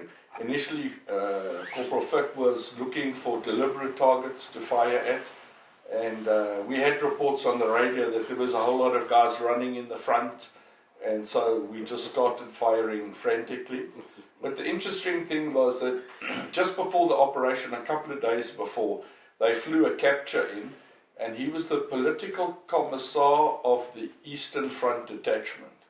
And coming from Fort Rev, which was the 5-1 reconnaissance base in Ondangwa that is right next to the airfield where they kept the captives, and then you could go and draw a captive and you bring him with him. They never actually gave his name to us because everything is very secretive with 5-1 reconnaissance. So we just named him Johnny Skyhawk. And during this contact, we said that Corporal Fick's job is to make sure that Johnny Skyhawk is kept safe, and he must keep an eye on Johnny Skyhawk so he doesn't escape, because obviously if he escapes, although he didn't know what the plan was, he knew that we were going into Angola to cause trouble. And so he was handcuffed to the seat, and he was given an AK as well. And we took him to the shooting range at Amahone, and he shot his AK. But unbeknownst to him, we subsequently changed the firing pin, and his firing pin was shortened so that he couldn't really, it wasn't functional. But we were worried that during the contact he could pick someone else's AK up and then turn it against us. So Corporal Fick had the honour of just checking up on Johnny Skyhawk, and obviously the 5-0 Browning was his main task, which we did well in the ambush. The only problem after the ambush, okay, let's talk about Kevin Sado. There was also mortars within our group, and the 60mm mortars came in and they were shooting fire. And before, one of his troops told him that his handset wasn't attached to the radio, because what we do, if you can't hear someone on the radio, you assume that they can hear you, so you carry on reporting anyway in case the message is going through, and you just can't hear them. So he was very proud to say that he was bringing in the mortar fire on the correct, to say up 100, more bombs to the left, more bombs to the right, and he was very chuffed with himself because he thought he was, correcting all the mortar fire and so on. But afterwards, when the fire died down and we didn't form a lager, we were still in an extended line, and we had to report that, everyone was fine and no one was wounded and so on. Corporal Fick told me that Johnny Skyhawk had disappeared and he was no more on the vehicle. And obviously we didn't tell Willem at that time. We started looking for Johnny, and Johnny was missing, he just wasn't there. And we started looking for tracks around our vehicle, and our vehicle was very panicking. And I know the vehicle next door to us, we said, hey, we're looking for tracks, we think Johnny's gone, and so on. And I reported to Willem that Johnny Skyhawk had escaped, and that was it. And obviously Willem was fucking the mood in about this, because now the whole operation was, compromised. And Corporal Fick was told to start cleaning the vehicle because I was the Murin with him. And the buffels got seats that you sit with your back towards the center and you look outward. And there's a very small space for the ammunition in between. And Johnny managed to get himself under the seat in that small space because he thought obviously the enemy was going to destroy him totally. So while cleaning the vehicle at this stage, Corporal Fick reported that he's recaptured Johnny Skyhawk and he's still in the vehicle. After that, we did a debrief, and just to make sure that we had enough ammunition, and obviously ammunition was taken for the 5-0 Browning from the mark back to our vehicle. And then we proceeded to cross. We were traveling we were going in the direction east, parallel with the cut line. We then turned north. Then we went to an area called Lagoesh de Elephant, which was like a watering hole. I don't know how long we spent there. And then from there we went to, Tino's helped me, Las Palmas. Palmarinas. Palmarinas was the next stop, and then the next stop would obviously have been Yonde. But I think we slept over one night before we got to Yonde, because Willem had an incident the day after we slept over. He wanted to go out and do a buck and druk, which is, you know, when you go and bend down and have a number 2. And it was early morning, and it was just after first light, and he went out there and he got himself a nice fallen down tree, and making sure that no one was watching him, and he was fairly safe. And he put his weapon down, and he pulled his pants down, and he done his business and everything. And obviously he was enjoying himself because he overspent his welcome. And then he put his hand out with this fallen tree to help himself up, and he touched a very big snake. And so I'm not actually sure if he finished the paperwork on that number 2 or not, but he returned at a very high pace back into the TB to report that there was a very, very large snake that had interrupted his private toilet business. Ek is Tinus Marie.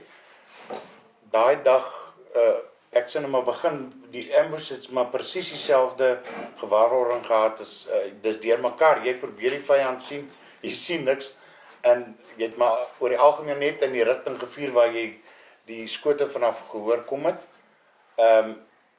Dit was maar redelik deur mekaar gewees, vir ons jonges veral, die nuwies in die eerste voertuighinderlaag waarin ons was, en toe ons daar wegbeweeg het, toe ons by Palmarinas gekom het, ek dink dis die koudste wat ons nog gekry het, is daai aand wat ons daar geslaap het, en wat ek goed kan onthou, die konvooi was redelik lank gewees, en hy het baie stadig gegaan, en daar was baie stof.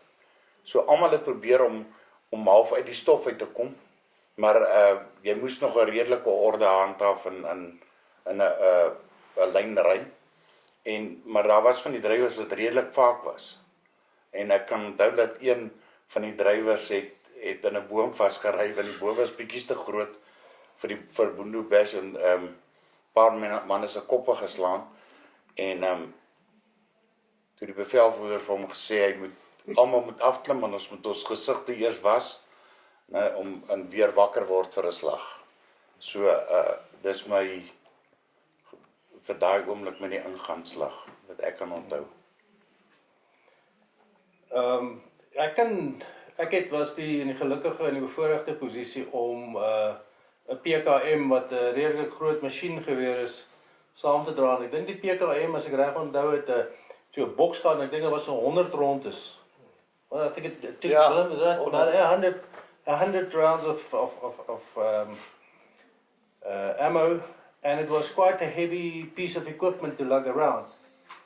And getting off at speed with something like that, trying to put fire onto somebody who's seemingly angry with you, I just remember trying to think not to try and lose my teeth while getting off with that heavy thing, and still not making an ass of yourself trying to get them. I just realized how difficult it is to actually get down quickly and still be effective with that thing. And I think that sort of struck me how quickly things can go wrong, and why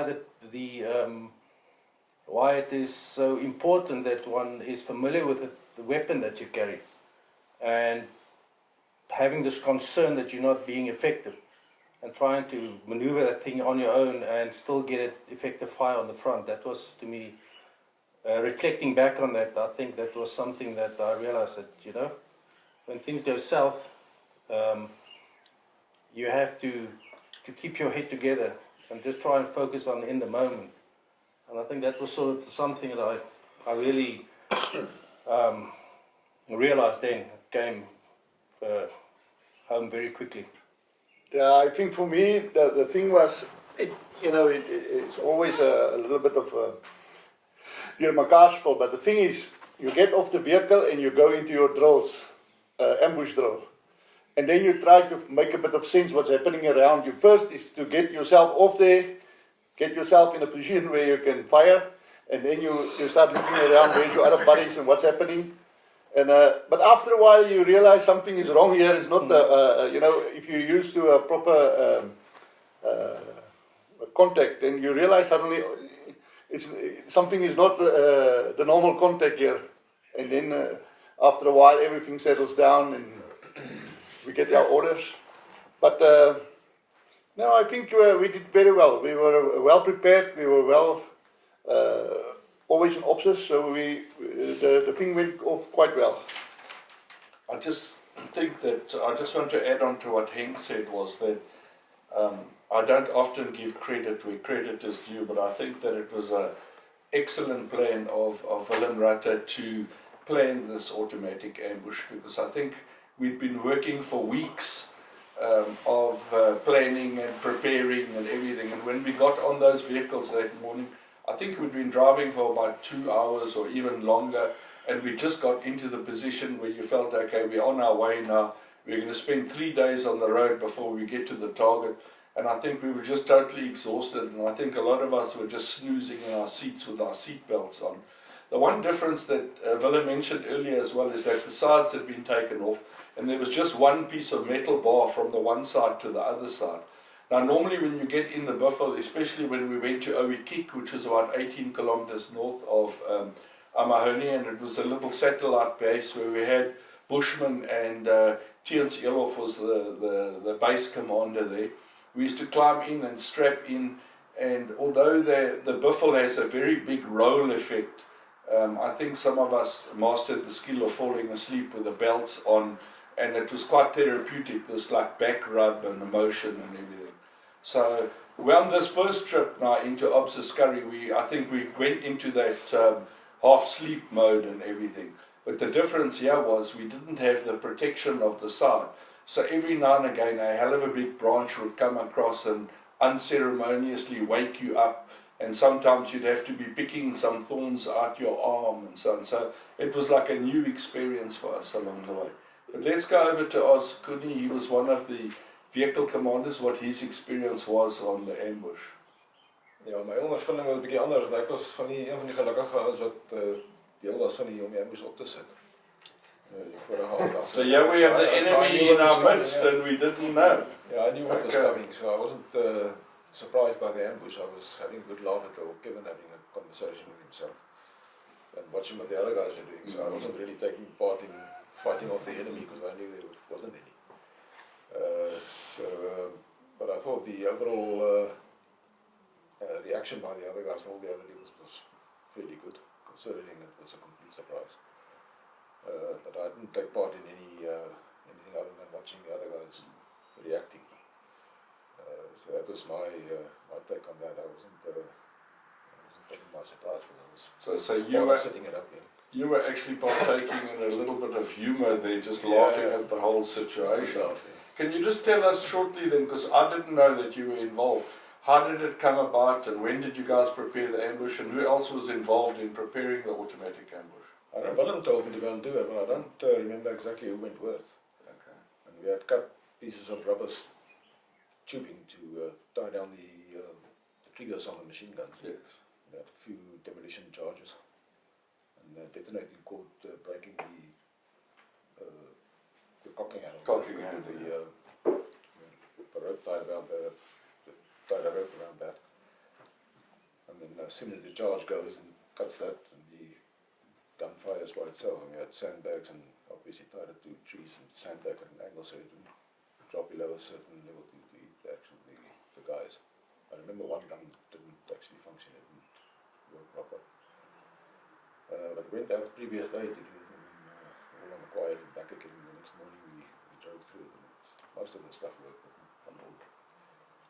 So fairly effective, got the message across. I don't think it was fairly effective, I think it was bloody effective and it woke us all up. Where was the ambush sprung? Where did it happen? It was on the cut, I would turn east already. On the cut line? On the cut line, yeah. So it was, I don't know how far from where it was still short of the border, so we had turned to the east. And on that stretch of road. Before we had turned north into Angola, it was still in Namibia, or Exactly, South Africa, on that stretch of sandy road, firing from the south to the north over the vehicles.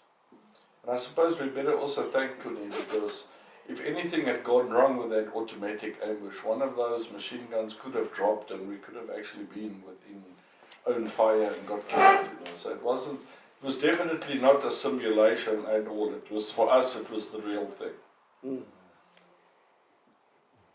Okay, so we've gone off through the ambush. I think, here's your jammer.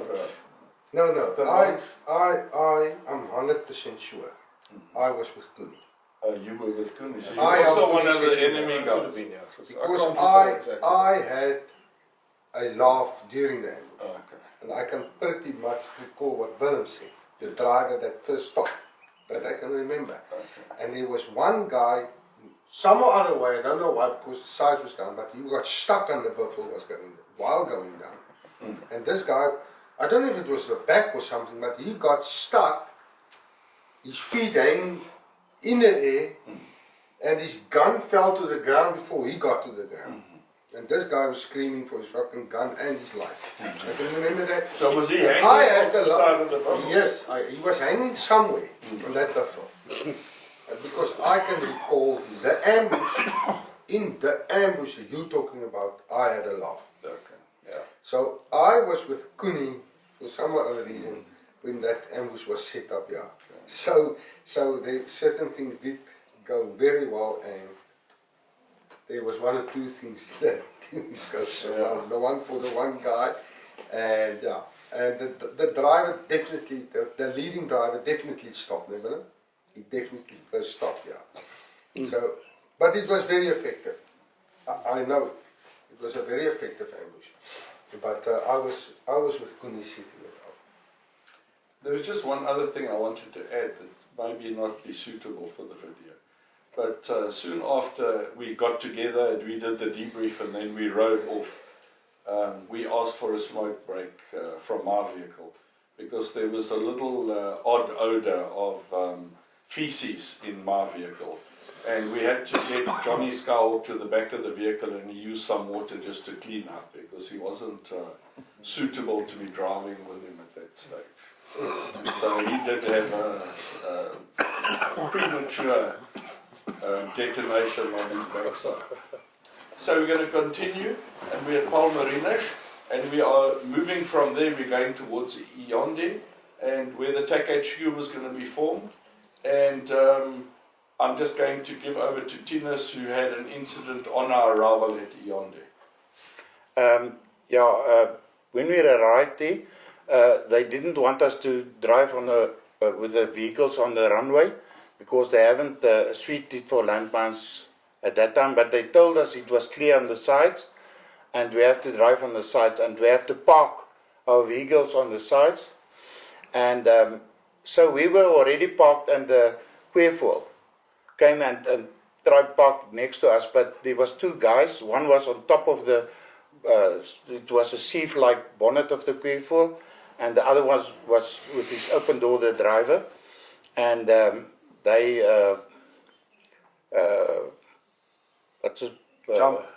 jumped a landmine, cheese mine. They detonated. Ja, detonated one. Maar begin net weer en sê Ja. weer, dan sal dit nou uitsien. Alright. Hulle het 'n landmyn getrap en die persoon wat voorgesit het op die bonnet is weggeskiet seker so 10-15 meter verder. Het hy geval, maar hy het nie so seer gekry nie, maar die drywer wat sy deur oopgehad het, sy sleutelbeen gebreek en hulle moes vir hom steke in die kop gee. Hy 'n groot knop op die kop gehad en hy was redelik doof en harsingskudding gekry. Ons was natuurlik onder die stof van die landmyn en daai reuk, die swart dings, maar gelukkig het net die helfte afgegaan, was hulle ou landmyn.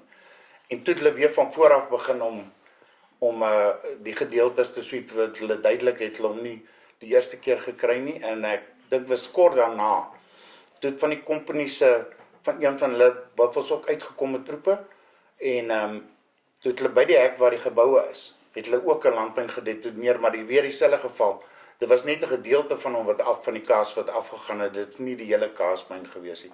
So daar het ook nie veel beserings gewees met dit nie. Okay, so thank you, Tinas. So from there, I'm going to ask Willem to tell us what the plan was, that we would be moving from there towards the UNITA base, and then we'll just talk about the exfiltration of the national services back to Yaoundé. Willem, you want to tell us what the plan was to go to the UNITA base? Yeah, it's very brief. It was all part of the right hook going up north until we were past Kuvalai and then swinging back towards the road. And we knew there was a big UNITA base there, and we obviously knew that once UNITA is involved, there'll be guides and that we can actually stop there and replenish and do everything from there, and from there go on and carry on. But at the UNITA base, we stayed there for a while. Before I give it back to you, Peter, one interesting thing that I remember from that UNITA base, it was on the river Kavanga, and at some stage I was walking along and I saw these youngsters. Well, many of the UNITA fighters were very young, but two of them were washing. And we knew that, I mean, they were in the bush, they didn't have a long system, logistics system like ours, so they didn't have the things that we had, like soap and so on. But they were soaping up, and I didn't see any soap. So I said to them, "Now, where the hell did you get soap?" You know? And they said, "No, there's a plant there. There's a little plant that grows there next to the river, and it's got a kind of a fleshy leaf, and you take that and you rub it, and it foams, and it's like soap. You can use that as soap." So that's something, little incident I remember. Okay, so back to you.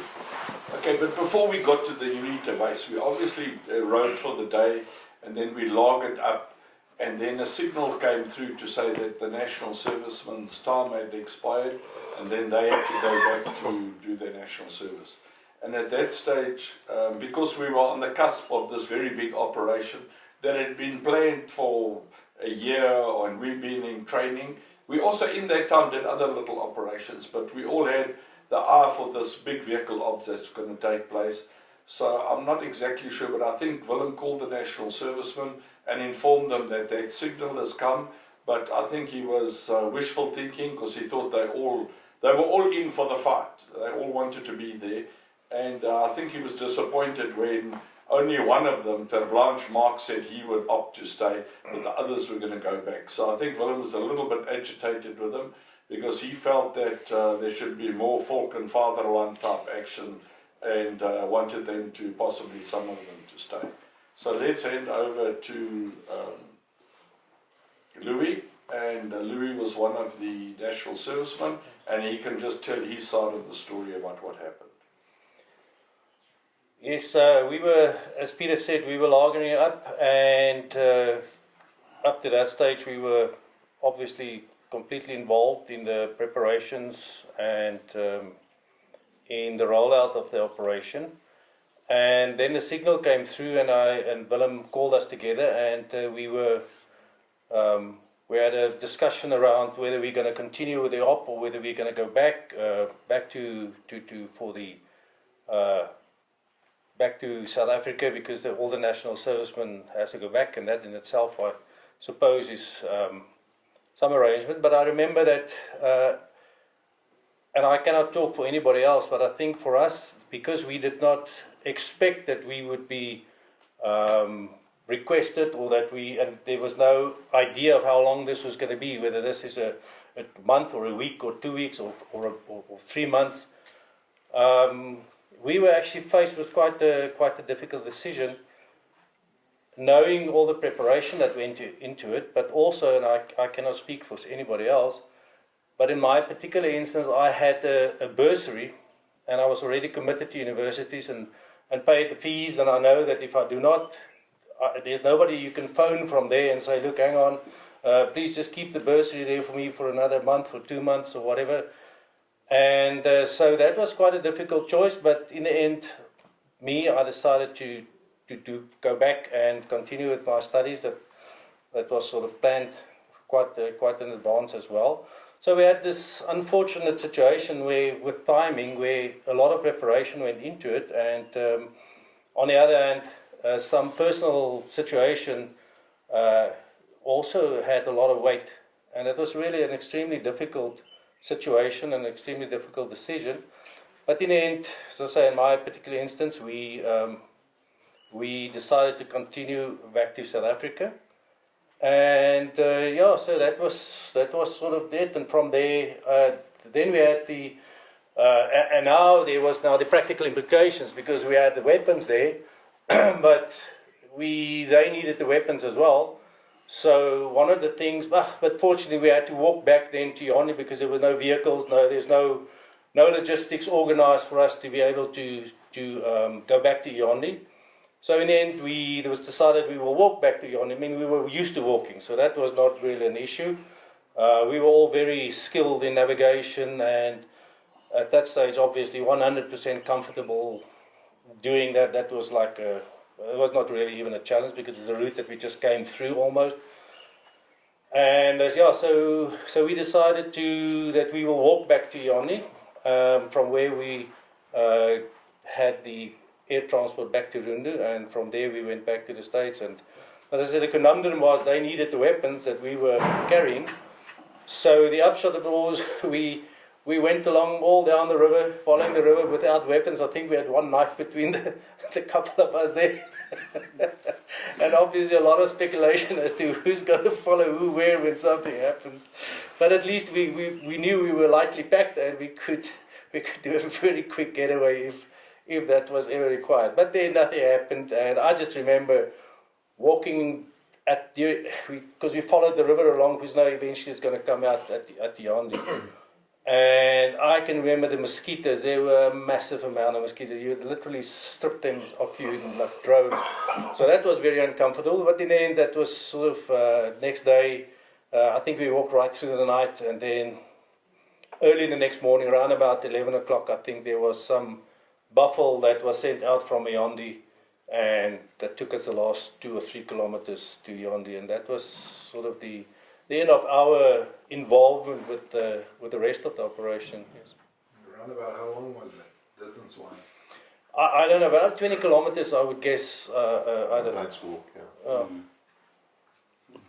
Okay, Louis, thank you very much for that. I just wanted to bring some uniqueness into this whole thing, and just explain the background, how the national servicemen got there.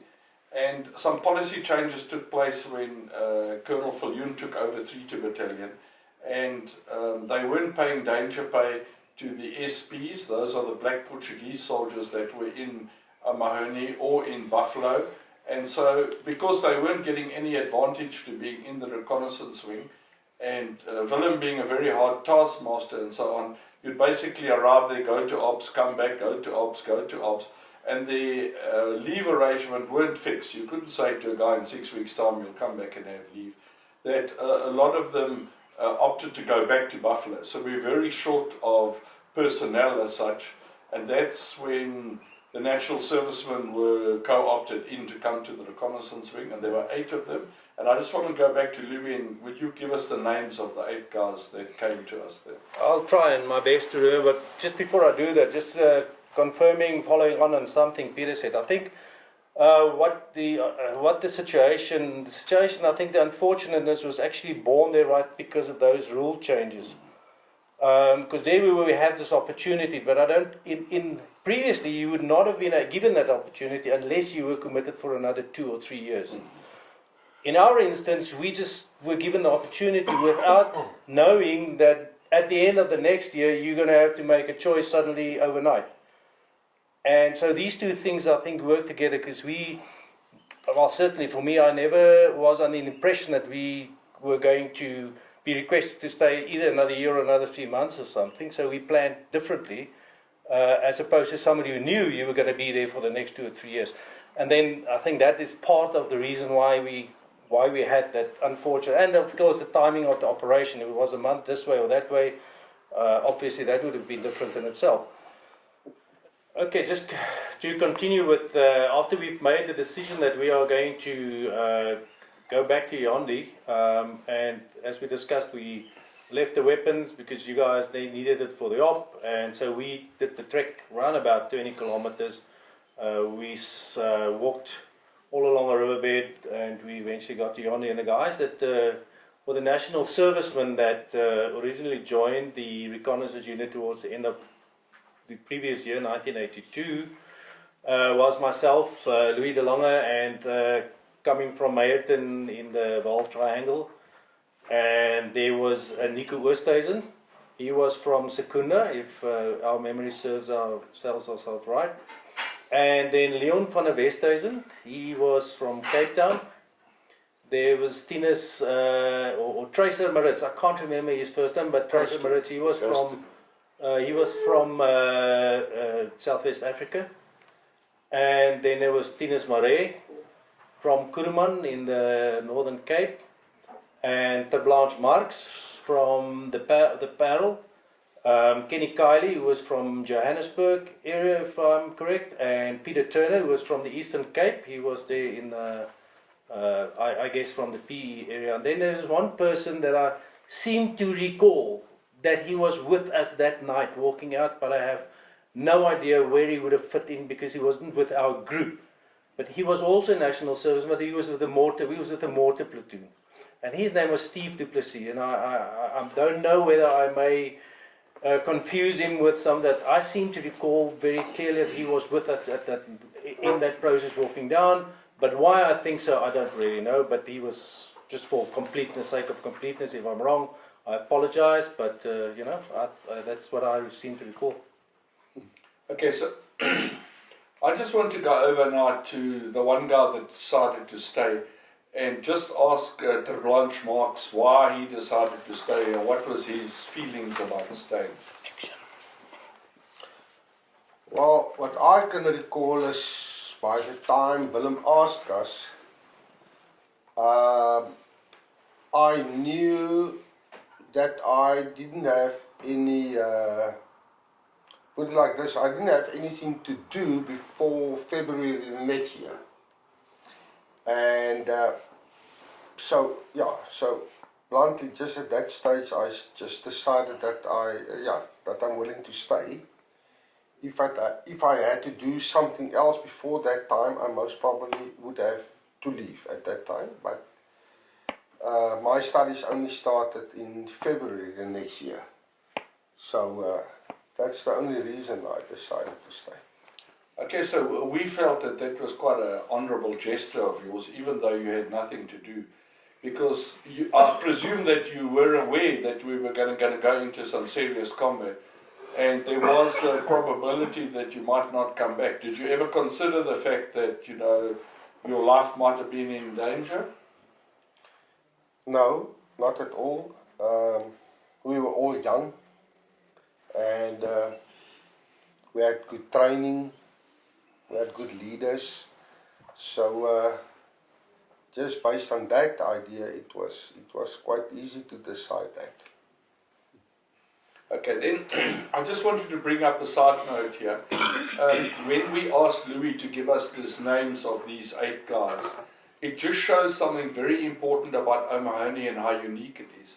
If you were in any other defence force or any other military unit, South African unit, and I instructed you to give us the 8 names of the people, he would have given us the names of the person's rank, if he was an NCO or an officer. And this just shows that in O'Mahony, rank didn't actually matter. And because we were in a very small base and very far from anywhere else, we never ever wore any uniform. So you would come to work in the morning with a pair of sneakers, a pair of short pants and a t-shirt, and you would respect your senior people, but you never called them by rank, although you still showed the respect and maybe more respect. But it just shows the very close-knit ability of the teams themselves. Whereas if you go back to infantry school and you went into a temporary base, we used to attach a string between the guys and you would actually wake the guy up. Then when you were in 3-2 Battalion itself, you would actually shake the guy by the arm to like wake him up. Whereas in O'Mahony, Unlike now, where we're talking loudly, everything was in a very clear whisper. And at night, you would actually identify people just by their profile. And because you lived so closely to them on a day-in, day-out basis, you actually knew the profiles of the people, and you knew if one guy went tss, you knew there was trouble. You looked at him, and there was a lot of use of hand signals, this being enemy and this being tracks. So it just shows that the unit, the small team, is very, very tightly bound together. And you then basically had a team leader who had, if you had a team of 6 guys, you'd have 2 machine gunners within there, you'll have a guy with a radio, you'd have 1 guy that's a medic, so you'd basically have maybe 2 PKM machine guns, you'd have 1 RPD machine guns, you'll have a signaller that would carry an AK and an M79, and you'll have a team leader that will just have his AK.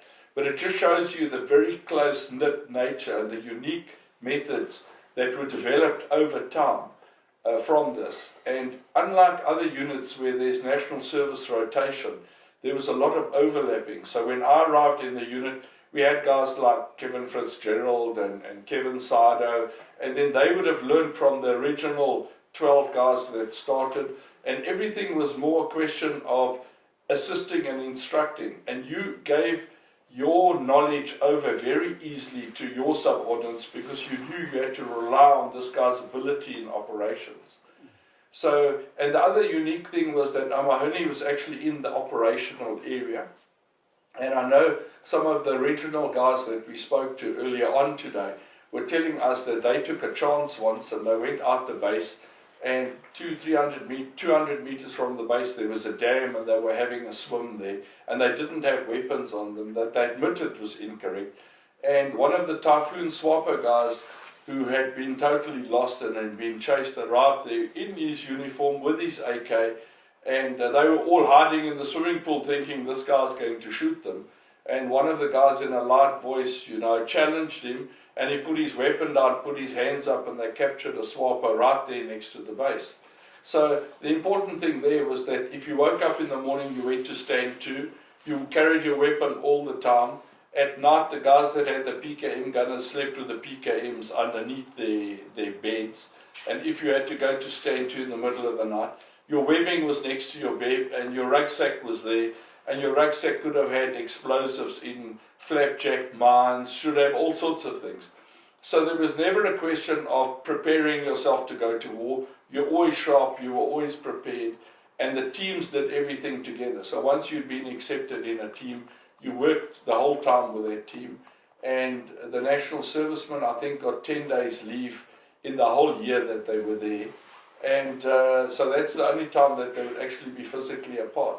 So the team was very, very tightly knit, and I think that made a very, very big difference if you compare us to any of the South African units that would have to prepare for operations, go into operational base, test weapons. There's another example, test weapons. We never ever had to test weapons because from Monday to Friday, we used to wake up, do stand to, straight after stand to, used to do PT and run some distances, do some exercises. And then straight after that, you'd go to the shooting range and either do drake shooting, target shooting. We had soccer shooting where they put a picture of a soccer field up with different players. And if you were the red players, you'd be shooting the black ones. If you shot your black player, you would shoot into the goal. And if you shot the goal, you'd get a point. It's just an example of innovative ways of doing shooting in different ways. But every single day, you'd be shooting. And then on the Saturday morning, just to make sure you were sharp, there was a satellite base to the north of us called Oikik that was 18 kilometers away. And then you would slip out of base and then you would run or escape and evade. And these bushmen that were real wild bushmen that lived in our area, they would track you, and if they caught you, they gave you a packet of BB. You had to give them a packet of BB tobacco. And inevitably he'll tell his mate, this guy's stupid and his left foot is slightly wonky and the track looks like this, and 10 minutes later you'll be caught again, you'd have to give another BB tobacco. So I just wanted to, from Louis said, just explain to you that this was a very unique group and they did things in a different way, and it was not uncommon as well to have a team leader that might be a sergeant and have someone who was a captain as one of your team members. And I know when Eben Bala came into the unit, that he worked under me and I was a sergeant, he was a captain. So ranks didn't matter whatsoever. Kunin Rickett next door to me was a corporal, and he was working with lieutenants under him, and there was no animosity because it went about ability and respecting the experience these guys had. What was stand 2? Oh, sorry. So stand 2, most enemy will attack you just before first light. First light is as the sun, just before the sun rises. You have the breaking of the dawn and it's a little bit lighter. So every camp in the operational area would, there'll be a signal. You'd get up and go to your place around the perimeter wall itself. Each person had an allocated position, and you would lie there looking over your sides, checking your arc of fire in case enemy attacks. So if they attack you then. And at night the same thing. 15 minutes before it became dark, you'd be standing at stand 2 and you'll just check if anyone's going to attack you. And it was a favourite time for SWAPO to attack when things were getting dark, because they could actually attack you, and then when darkness fell they could escape and evade. And it was a standard South African practice. The other thing that also occurred though was used to shoot a fire plan. And a fire plan, our base sergeant major at the time was a guy called Piet Nokia, and between him and the base commander, now Willem Rutter was not the base commander, Willem Rutter was the reconnaissance wing commander. And we had guys from the companies that used to come in, company commanders, like Louis Heap, and they would come and spend 6 weeks at the base, or sometimes they would be spending 6 months at the base. And then the base commander, the base sergeant major, was Piet Nokia. He was there for a long time, but when he went on course it would be Kevin Sado, and we had guys that came in from other units as well, like Mark Klein, that came in to do a 3-month stint. So between the base commander and the base sergeant major, they would decide we're going to shoot a fire plane tonight. And it would be chosen any time of the night, and you'd get the signal that the base was under attack. You'd go to your position and you'd start firing. Sometimes they put targets out and you obviously had to shoot the targets. There was a fire plan for the mortars, and they had registered targets, and they'd be told you're firing on target 1, target 6, target 7. Obviously the target areas were places that had been reconnoitred beforehand and that there was no civilians or anything, and then those bombs would be landing over there. And it was a way of just showing the enemy that we were active and we were ready for them, and it is one of the only bases in the whole operational base that was never attacked either by indirect fire or by fire itself. The only attack they had is the one I spoke about, where that typhoon guy got lost and he was thirsty and hungry. And when they actually caught him, all he wanted to know was about food and water. And they fed him, and at one stage they had to stop feeding him because he'd eaten like 3 days' food in like 2 hours. And he was very helpful, and he gave us a lot of information what was going on. And he was one of the guys that said that the O'Mahony area was a no-go area for them, and they had to be west of the 1730 or far east of the 1830 cut line, and they basically used those routes because they had national servicemen patrolling those areas, and they would basically infiltrate from the north to the south to get into the soft farming areas to the south. Peter, I know that's probably not exactly now the topic. I know we're going to move on to Askari, but just to underline what you said about how different this unit was. For us as national servicemen, having just gone through the year before, the infantry school doctrine and how you treated the fact that that area was operational, all the other people would. That's where other companies or other units did patrols. That was their operational area. But I know that, for example, after one op that we did, we came back, and usually I had 2 or 3 days base leave. You couldn't go anywhere, but you didn't have to do anything. You could just get your kit ready, wash, get all the black is beautiful off, repair your kit, do all those kind of things. So at that stage, then me and Nico Oosthuizen decided to take some of the horses that we had at that time, and we wanted to go to that Lagoas des Elefantos, because somebody told us it's beautiful there. And we decided we don't want to spend that 2 or 3 days in the base. We want to go and take the horses and go look what that looked like. And we got permission from Willem, and there we went, you know, off there, 2 guys, each with a rifle, food in the back, and we going off like old foot trackers there, out the base, past the hickey, over the cut line. And we were spending time in that beautiful area, and 3 days later we came back. Now there is no other unit in this world that I can think of that we would be able to do that. And that to me is still something that I remember very fondly, you know, that absolute freedom that we had, and everybody realized that you're going to be responsible, and we were very well positioned to take care of ourselves because of the good training that we had. You know, anyway, so that was something just to underline the uniqueness of the unit, you know. So while we're a little bit off topic, the horses, was that used anytime logistically, or? There were some experiments done with it that didn't turn out, they were not very suitable. Mostly, perhaps in part because the horses that were there were not very disciplined horses, and they were not really, they were very unpredictable. Well, that's a complete different story, but no, they were never used for Okay, let me just practice. talk about the horses quickly. So, basically because Amahani was so unique, and I think that Willem Rutte had such a good relationship with the higher command, especially with Colonel Dion Ferreira, that any experimental ideas were always welcome. We had the guy from CSIR, his name is Dr. Vernon, joined, and from time to time him or some of his people would come up and do experiments, not on us, with us, to show us equipment and unconventional things that they'd done. I know at one stage he came up with this bicycle that had explosives in it, and we gave him 2 bicycles that we'd captured to get the right make and size and everything. And basically we had to leave these bicycles behind, and then, you know, if you did 600 kilometers on the bicycle, then a spark would go up your backside, or, you know, something would happen to the bicycle. And it was a while after that suddenly SWAPO just decided to get rid of all bicycles. They're not going to use bicycles to infiltrate. I'm just giving you an example of one such thing. But Louis is right, there was a lot of freedom for things to happen.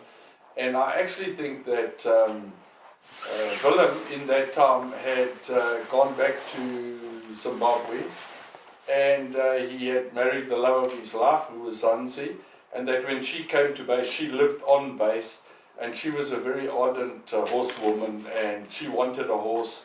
And so in that process we had some horses, and we actually had a corporal called Andre Pina that actually came from the cavalry horses, or we called it Bereda, which was the horse guys. And so he took over all the horses that were there, and he was in charge of the maintenance of the horses and keeping them fit and so on. And I think, you know, any distraction that we could get, I think all of us aren't frightened of falling off a horse, because when we used to go there, and it wasn't by design, it was just because, you know, it was a nice thing to do, and we used to have competitions with the horses, and some of the more stubborn horses, we'd see who could stay on the longest before they were thrown off. So the horses were all part of the bigger scheme of things. And then I just want to touch on Operation Spiderweb. And Operation Spiderweb, we'll discuss at length later. But Operation Spiderweb is much like a spider web, where there's a spider in the middle, it's got a web around, and you've got these little satellite bases. And you'll actually walk every single day from one satellite to the next. And that way you cover a large area every single day. And should there be any enemy infiltrating through your area, you'd be given early warning that they were there.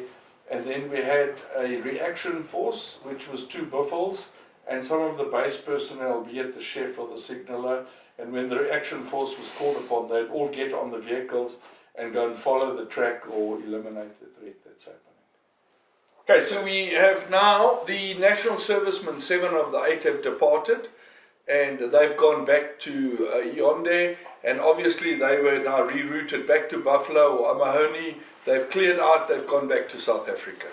What's an interesting point at this stage is that the officer commandings of all national service units have to send a signal to Chief of the Defence Force to tell them that all their national servicemen have gone home, And I assume at this stage that Sergeant Major Rosa, who's the personnel officer in Rundu, has sent the signal to Chief of the South African Defence Force to say we have no more national servicemen, and they've all departed. But we still had Ter Blanche Marks that is now volunteered, and we haven't volunteered the fact to the TAC HQ that he's still there. He conveniently forgot about that. We moved forward into a UNITA base, and I must say the UNITA base was very, very neat. Because it was next to the Kabanga River, there was lots and lots of reeds, and they had these very nice, neat thatched houses. And I think I remember I had my own little house, and there was Batman from UNITA looking after us, and they were very hospitable, and they just couldn't get enough of us. So at this stage, if I remember correctly, Willem Rutte decided that we should go do a foot patrol to the north and just go and investigate the situation to make sure that SWAPO wasn't maybe trying to infiltrate the area and attack us. And at that stage, Henk Maritz and myself formed a team together with some other guys, and one of those guys was obviously our Tiffy, Oscar Delport, and he was quite a big fellow. And during this time, he'd done a wonderful job with the vehicles, and we hadn't even had a flat wheel. And as one of the previous speakers said, we had 2 spare wheels on the vehicle. And then a most important thing that they will negate to tell you is that I actually live on my stomach, okay? And when we left Amahoni, I made a plan, and I took 2 RPG-7 boxes, and I put them at the back. There was a space between the battery and the water tank, and I put 2 of those big crates in there. And in there I put some tinned food, but there was a bag of potatoes and a bag of onions.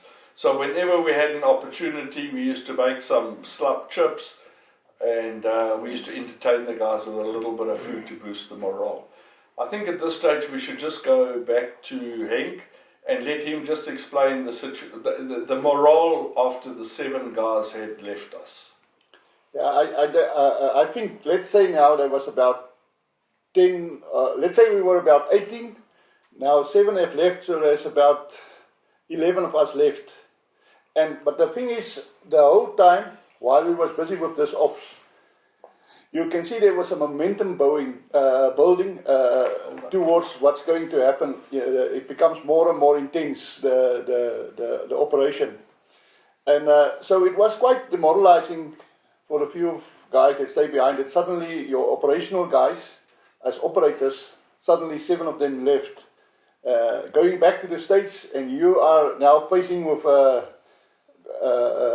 war situation.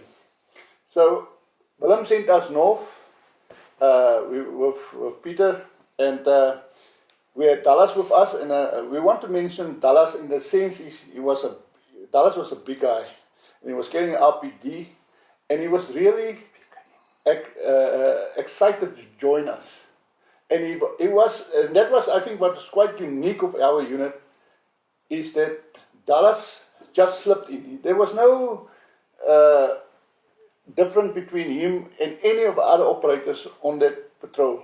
He was such a natural person to work with us, as a tiffy, but also as an operator. So we went north.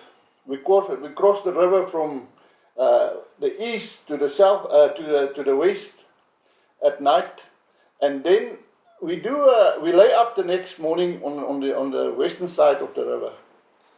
And the Blanche remember something more about the comms that we had, where SWAPO realized that we were in the area.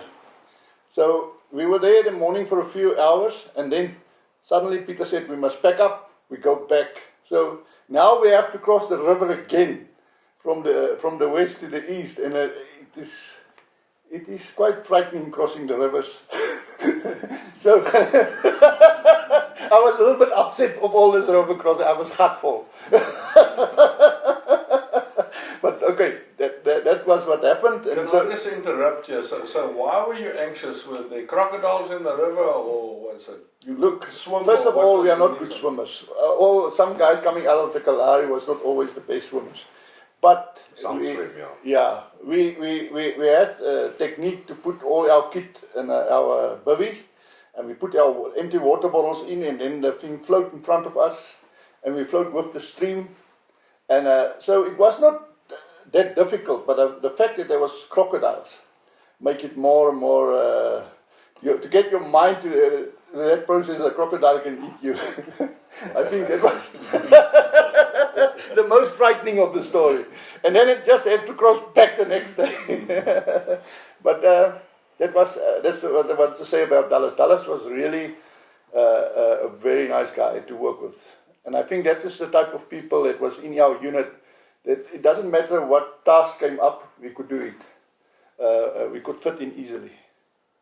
You could maybe mention about the next day when we have to go back. Well, I just want to say the river crossing, how I remember is why we had to go back across the river the next days, because, and that's only how I remember it, is because Peter picked up on the radio in some other way that SWAPO, whoever is really, they know about our position or that we're in the area, and that is why we had to go back just the very next day.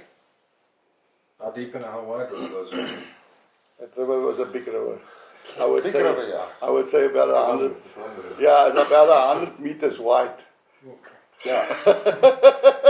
And you have to drift behind your back with your kit, with your rifle on top of it, and you drift down this river.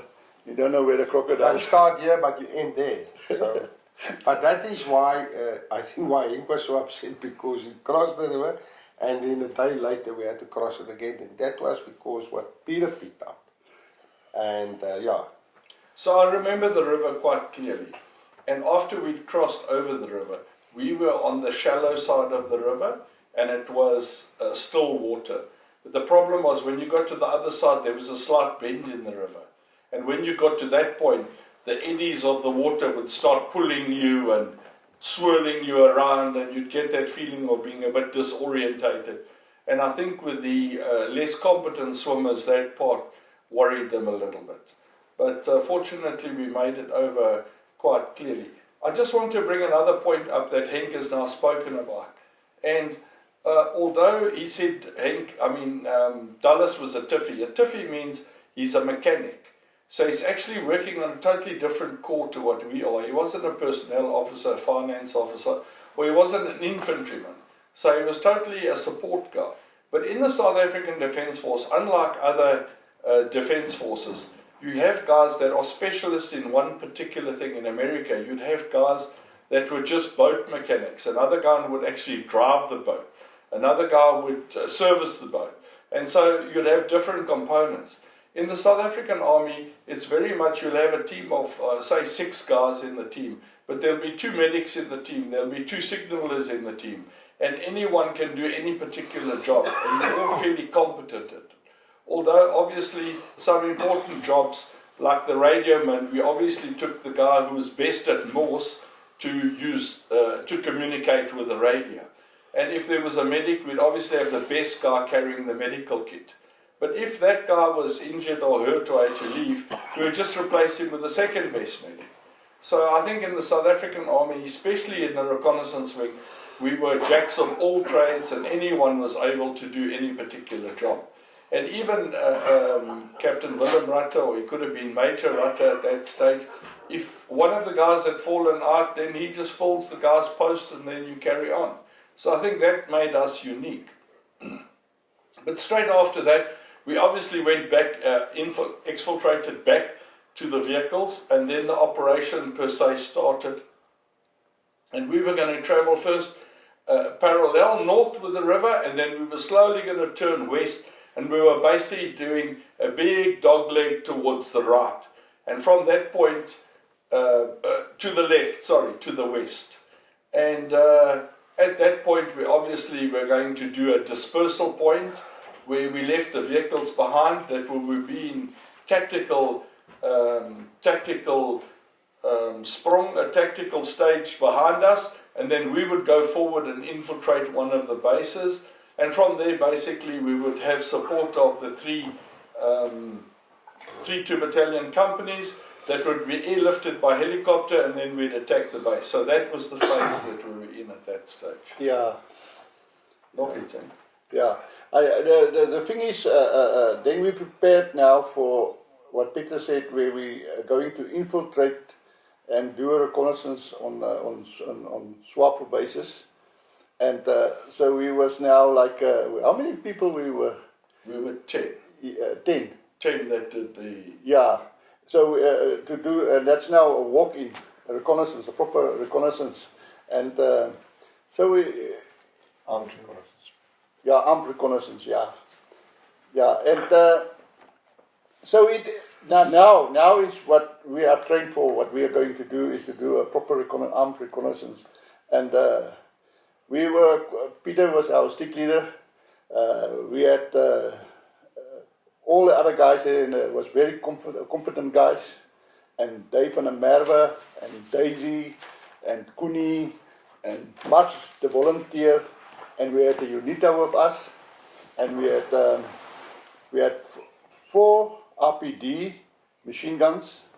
I was carrying a PKM, and UNITA was carrying a RPG, and Koenie was doing the radio and the snotneus. And so that was now on our way into to the west, in the direction of the Kasinga Techimatet Road, is that right, Willem? Where we have infiltrate now. So Peter can maybe just tell us a little bit more about what our mission was on that trip. So at that stage we were looking for the 3 detachments. SWAPO had 3 detachments in the area. They had the western detachment, the central or the northern detachment, and the eastern detachment. And sometimes these detachments were joined together, especially if they were expecting aircraft attacking them. Then for their anti-aircraft ability, they would join all the anti-aircraft. So we weren't exactly sure whether they had joined together or they were apart. At that stage, we didn't have a clue where they were.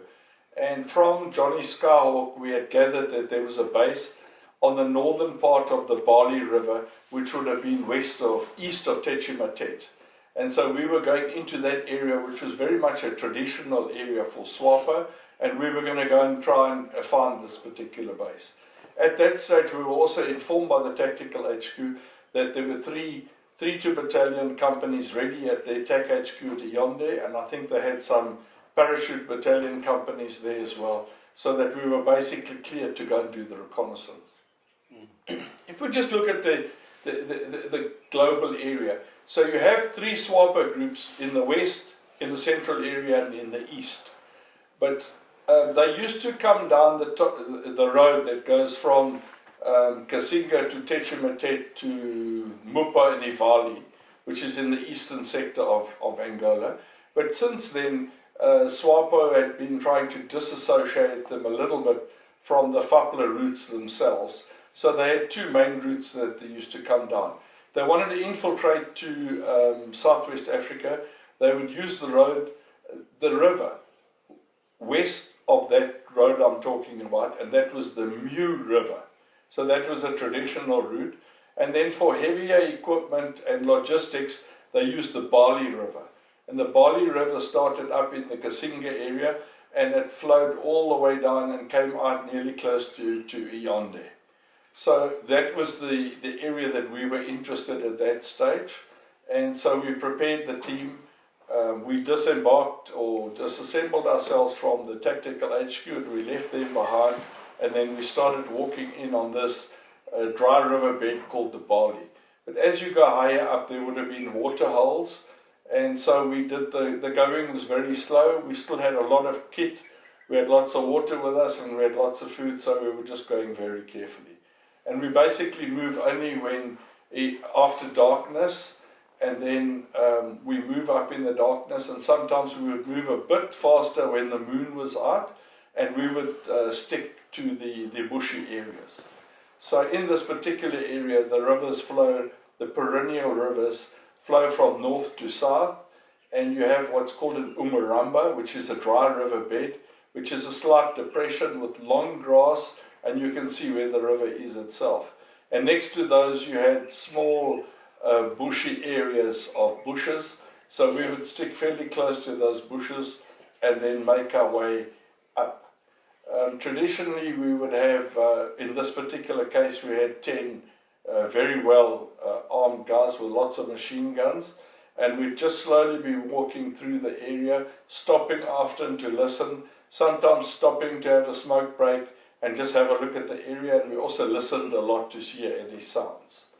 And on that first, I'm not sure if it was the first evening or the second evening that we were infiltrating in, we walked into some SWAPO guys that were encamped in that bushy area next to the dry riverbed, and that's what we called an FCP, a forward control post, which normally consists of about 10 guys that make a temporary base, and they just having the eyes and ears, and they're looking for people like ourselves coming in.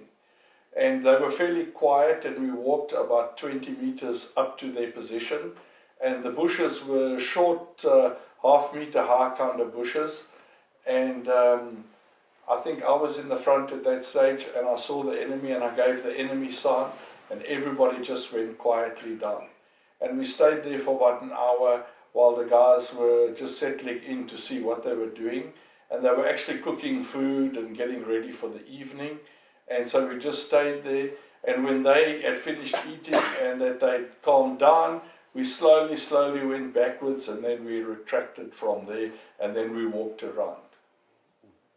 The thing that I also want to mention, when we go out on reconnaissance patrol like this, we always have gunships on standby for us. So although we're in an area where there was quite a heavy concentration of SWAPO, we always know that at least, say, 30 minutes, we got gunships on standby. So we walked that night. What I can remember now, we walked, and then at one stage the bushes was now here on our side, and we were in a sauna here. And the next moment, Peter stopped and he said, "Listen, there's some SWAPO here." So we here, and we noticed there's SWAPO here, and so we slowly pass. I will just tell my part of the story, I remember, but I would like the others also to tell how the thing had played off, how how everyone experienced the same thing. And so we walked down, and we continue walking for about a kilometer, and then we stopped in the bushes, and Peter contacted HQ and told them that we just walked past a SWAPO base. And according to what we see, it's quite a big base. What we see the tracks, what happened is normally they come out of the bush to a water where they collect water, and then they go back into the bush to where the base is. So according to those tracks, then you can estimate roughly that it is a big concentration of people or just a small camp. But what we have seen there told us that it was a big concentration of SWAPO. So Peter told HQ and that the next morning, he told them the next morning they will pick up our tracks, because you basically cross their tracks, and we were 10 guys, so you leave some spoor. So we went, and then we continue for about another, I would say, 5-6 kilometers, and we couldn't find really a dense bush to lay up.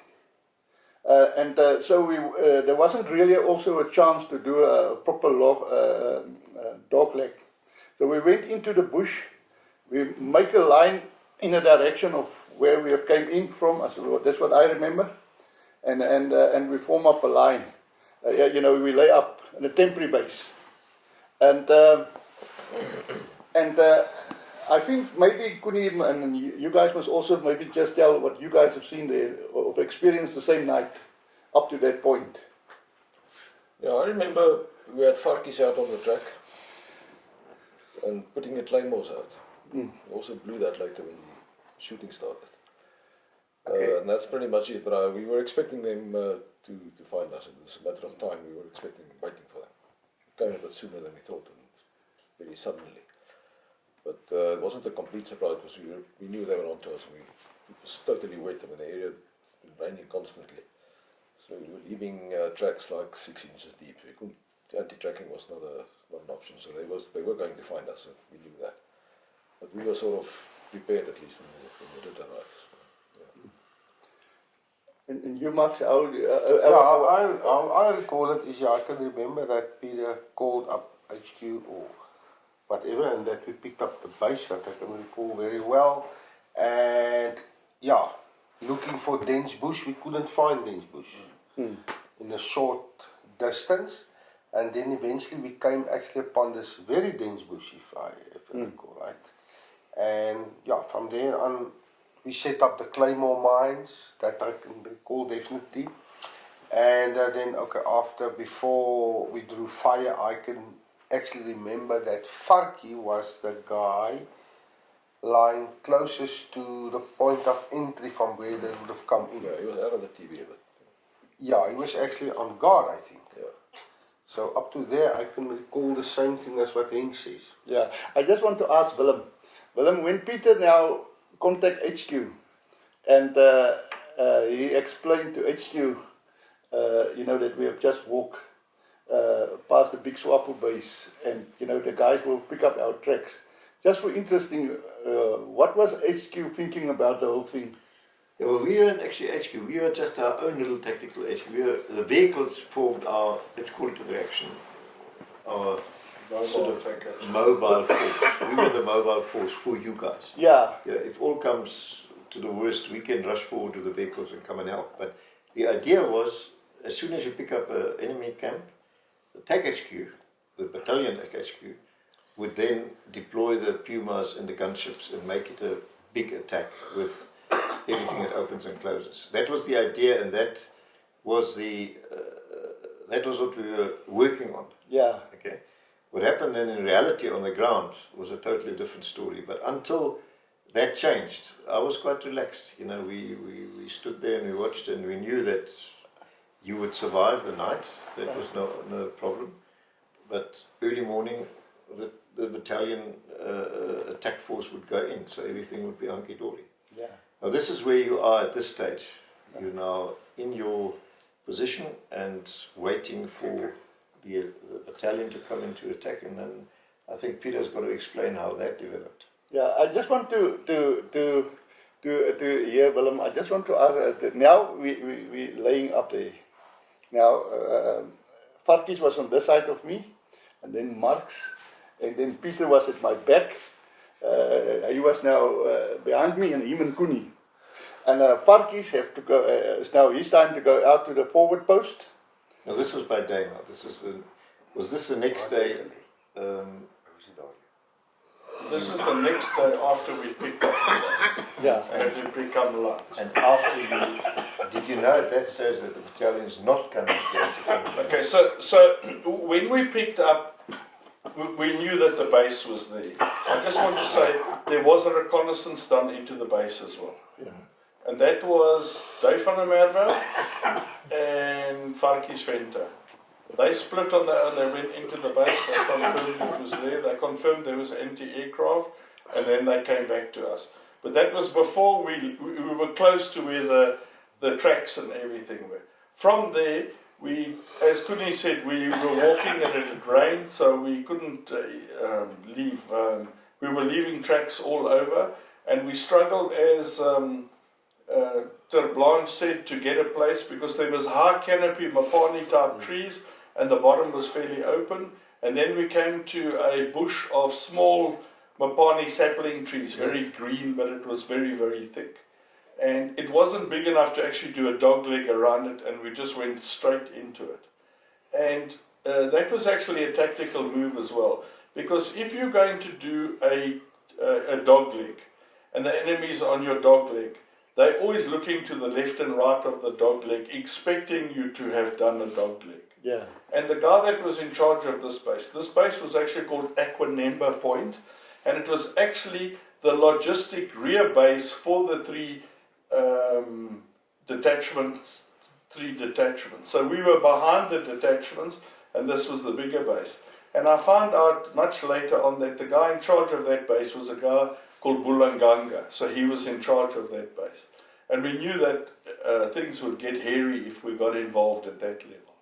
So we were inside the base, and as Kudi rightly said, we went down and we just put out our claymore mines like we normally did. And a claymore mine is basically a piece of explosive encased in a piece of plastic, and in the front it's got many, many ball bearings. And we had a special initiation with a stake, so we didn't electronically detonate them because the electronics in rain and so on wasn't always effective. And we devised our own little system with 2 pull switches. So you had a rope and you manually pulled the rope, which set the detonator off, and then there was a detonation cord, and then the claymore mine would go off, and it would have a large killing distance of like 15 meters ahead of it at a nice broad angle. So those were put out. But we also had a thing called a flapjack at that stage, which is just a small piece of plastic with a plastic explosive with some ball bearings. And I know that I took mine and it was put there with the claymore mines as well.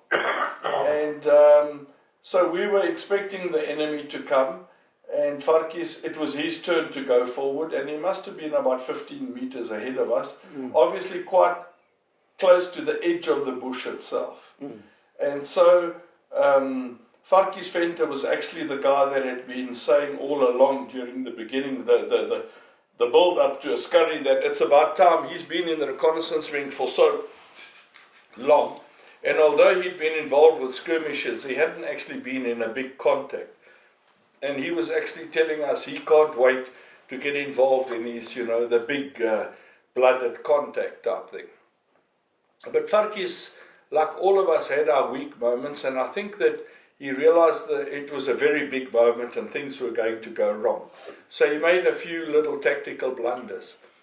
But during that night, after we'd confirmed the base, I got back to the tactical headquarters where Eddie Viljoen was the OC and he was there.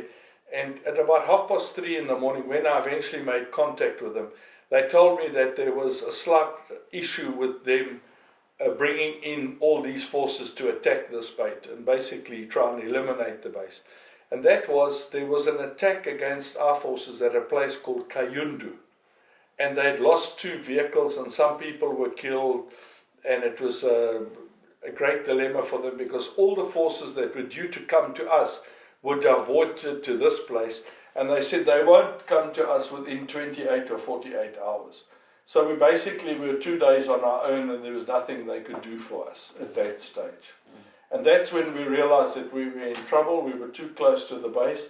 The enemy were definitely going to pick us out, and we were going to have a fight. And then Farkis Venter went out, and Farkis was a smoker at that time, and I think that the pressure was so much that he thought he must have a smoke. Although we didn't carry any cigarettes, Farki had taken a piece of plastic that we used to mix cool drinks things, and he put a cigarette in there, and he had a piece of flint, and the demolition matches had a special piece of flint with a special match, and he put those all neatly into this plastic bag, and our rucksacks are tubing, round tubing, and he put that inside, and he had 1 cigarette in each of the tubes of his rucksack. And he thought this would be an opportune moment to have that cigarette, because he obviously thought this might be his last cigarette, so he was eager on having the cigarette. But unfortunately, before he did that, the sun started coming out and warming up. And Peter, let me, I just want to get in there, because now the sun has come up. It was becoming here like 9 o'clock now. Now we all, in our group, there was you anticipate something is going to happen. It was like, it builds up to a point. And then Peter is one of the bravest guys, he wasn't very, I don't say he wasn't religious, but he was kind of very relaxed person. He wasn't very scared, according to me now. I don't know what he was thinking. But so we lie up and we wait now. Farkis is now on the outside. He's now in OP watching on our tracks. And then the next moment, something really interesting happened. The next moment, I hear Peter's voice. Henk, where's your Bible? And I said, I was so, my sister sent me a prayer book. And every day, because I was a very nervous person and I was very scared. So every day I read my Bible, and then Peter will always tell me, He said, Henk, put away that, he didn't say a bad word, he just said, put it away and read one of these books. You know, he's Wilbur Smith or that type of books, he will read them. So I was quite shocked that Peter asked me my Bible, because if Peter asked me my Bible, he's also knowing something is going to happen. So I pass him my Bible, and he read a little bit, and he passed it back to me, and maybe you know, and so the situation, the whole atmosphere was that something Tense. will happen. Tense. Yeah, it was tense. So you want to tell Farky's story outside what happened? Yes. Yes. So, being a team leader in 3-2's reconnaissance wing is very, very easy, because all the guys support you, and you don't actually have to make a decision, because they know whatever decision you make will be the best decision. But should you do something controversial, they will question your decision, you will explain it, and you go. But because the team was so slight-knit, they basically could predict what you were going to do next. So there was a bit of a pregnant silence at this stage within the group, and the guys weren't cooking, they were doing nothing. And I saw that Henk also got the signal that with me reading the Bible to gain a little bit of confidence and get a little bit closer to my lack of religion, he started packing his stuff as if to leave in a hurry, you know, because I saw him unpacking things that were unnecessary, putting them aside. But anyway, Farky's Venter is out there now, and he's wet, and he decides he's got these follow me not tackies that have got no soles at the bottom because they're rounded, and he decides to take these 2 tackies out and just sun them a little bit. He then opened his shirt to sun his shirt as well, and he had his AK there with him, but he was now more concentrating on these other matters. And I think he lost a bit of concentration, but he eventually got his cigarette out, he put it in his mouth. He told me later he hit that flint, and he was worried because the flame was, you know, it's a bright flame with that particular match. And he sucked that cigarette smoke right into his lungs. And he said he must have sucked like a quarter of the cigarette because his lungs were now filled. And he said before he could exhale, he saw the guys, the bushing moving in front of him, and this large SWAPO guy was standing in front of him, but like 3 meters away. And the guy lifted his weapon very fast to his eye, and he was aiming at Farky's. And Farky's was that split second behind. So Farky's lifted his weapon up to get it in his shoulder, and when it was in front of his chest here, the guy shot the first shot off. And the first shot hit his magazine of his AK. And then Farky said he knew that he only might have 1 shot and the second shot might not be there. But I think that we were used to doing this movement where you aimed and then you shot immediately. So he was a split second behind, and then he shot. And he shot the guy in between the eyes, and the guy just dropped right there. Obviously all the other guys behind that SWAPO guy then opened up fire, and we couldn't return fire because Farky's was still ahead of our circle as such. So we held back on the fire. But the guys with the machine guns, the PKM of the enemy, were shooting lots of lead, and it was coming through very, very low. And everyone was right down in the prone position. And soon after the fire started, everyone was worried about Farky's and where he was. And Farky's name is Daniel Venter. And his nickname was Farky's because he had a particular nose that looked like a little bit of a pig. You know? So he was called Pig Nose, Farky's. So Farky's came crawling in at high speed into the TB, and he had one tacky in one hand, and he had the other tacky in his mouth, and he crawled straight past me, and Kuni was slightly behind me, and he snuggled up to Kuni there in his little shell scrape. And I think an argument ensued immediately because he wanted Kuni's weapon. Kuni wasn't going to give his weapon. Eventually, Kuni conceded on giving the M79. Soon after that, I don't remember, but I think Kuni had the stakes to blow, and we gave the order that we must blow. And as soon as we blew them, I think a lot of the SWAPO guys were hit with the shrapnel and so on, and then we opened up fire. And obviously when we opened... Can I just come in there? Sure. Yeah, when the shots is fired here, we can see nothing. We just lying here now, and suddenly the bullet, the guys, SWAPO is firing at us, and it's just. So we start firing back, but Farkis is still on his way from in, but Farkis is running. Running. Yeah, he was running. He was running like he was running like this. And the next moment, as he come in, he just like he went straight for Kuni. He said, "Kuni, gee my jou wapen, give me your weapon.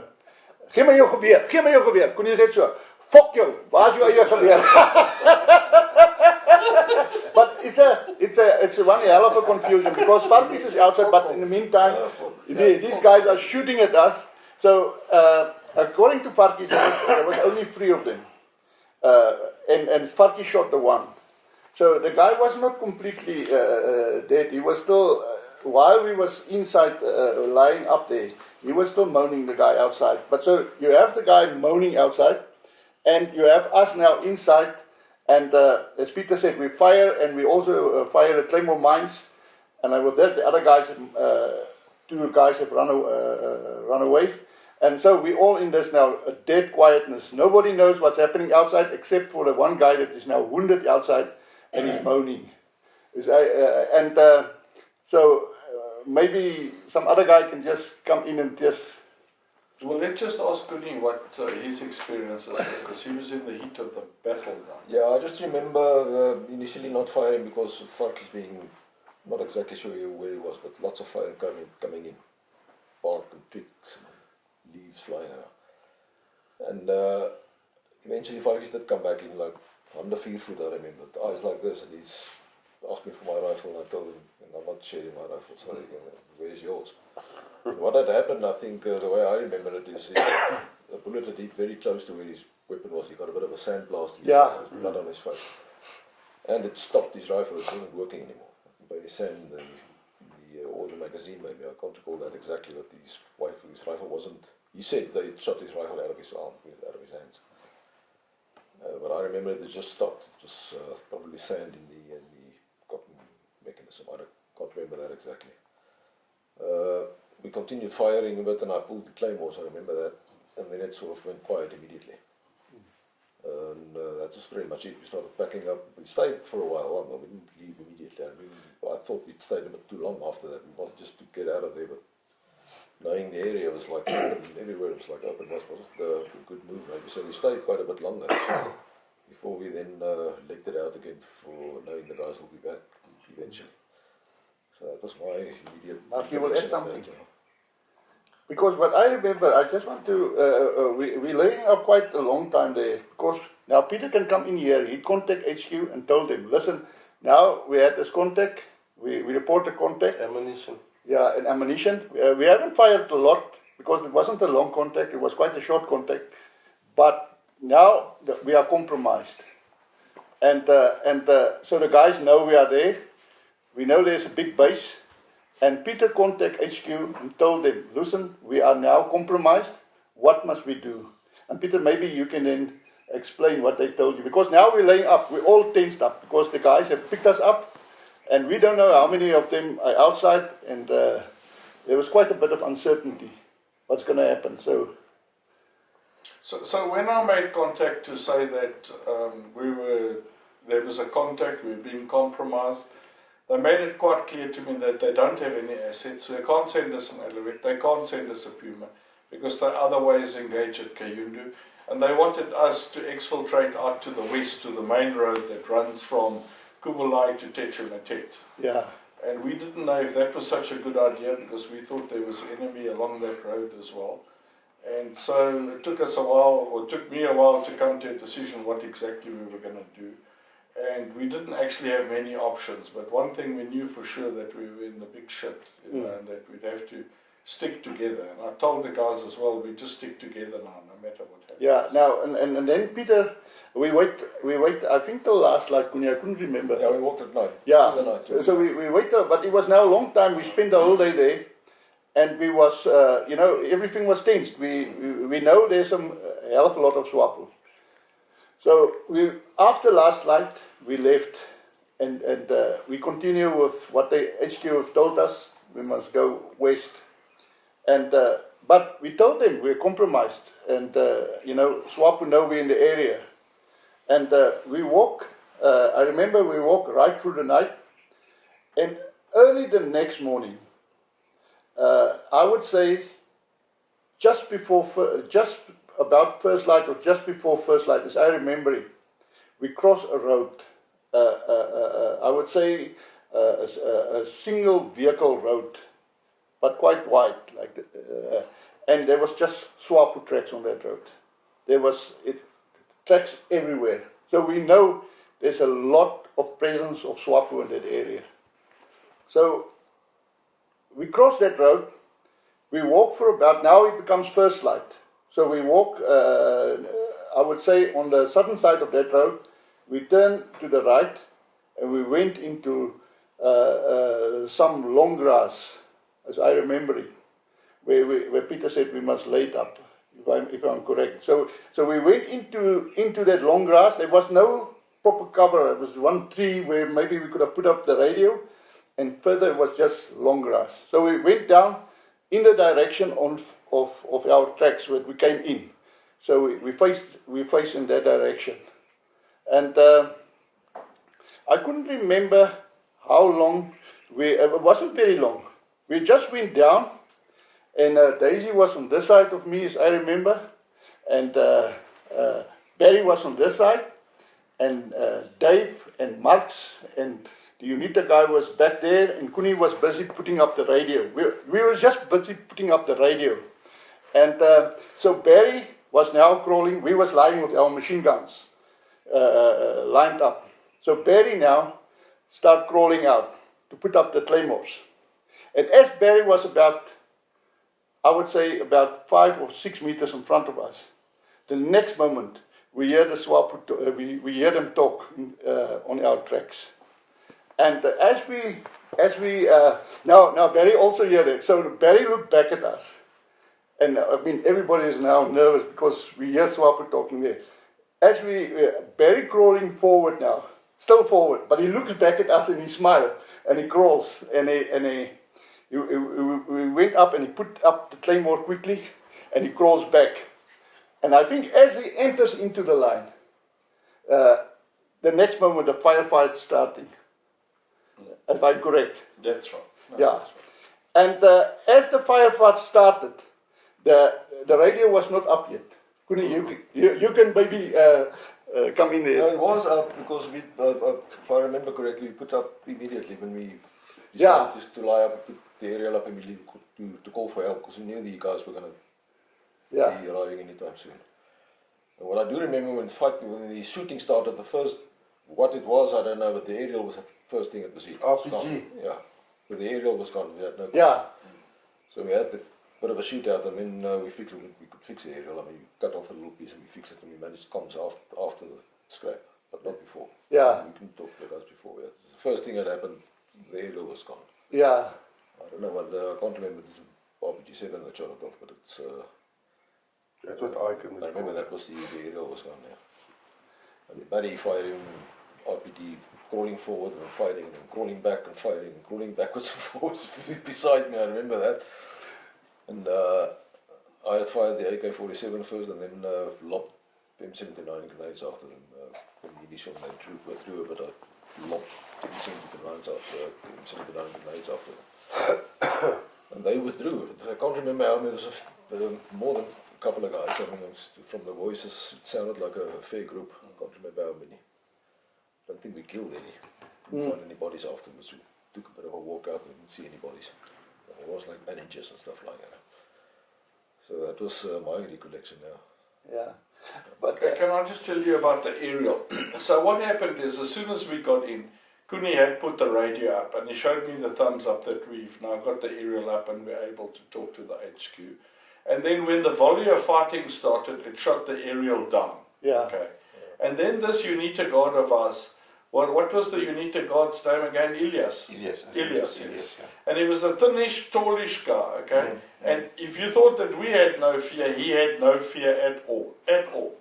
And I don't even remember if he had an AK. I think he just had his RPG-7 with the 6 bombs, and that's the only rucksack he had.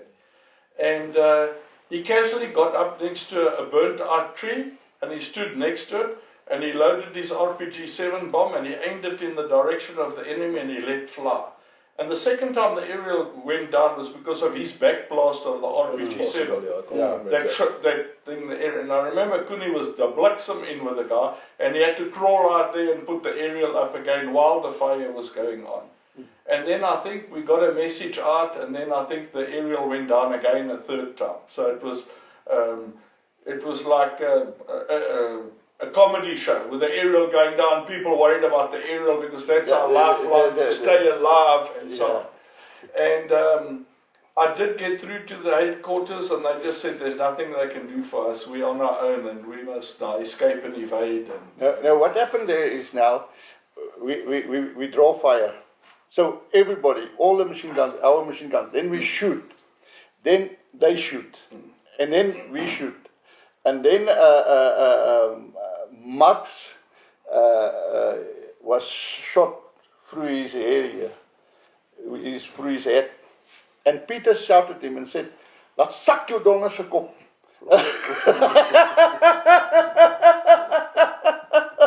But it's now one hell of a firefight. But I remember that is my experience. Comms for us as a reconnaissance group is very important because that's where our close support is coming from the gunships. And I remember very, very well that at that moment we couldn't get comms. And you like slightly start getting a bit nervous. Because then the RPG blow the area out of the tree, and but in the meantime the firefight continues. It's a hell of a firefight. Those guys are firing at us, and we're firing back with 5 machine guns and RPGs and everything. So it was quite a fight.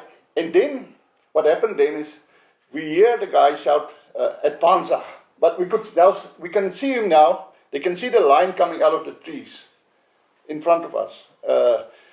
And then the one guy was shouting "Advanza, Advanza."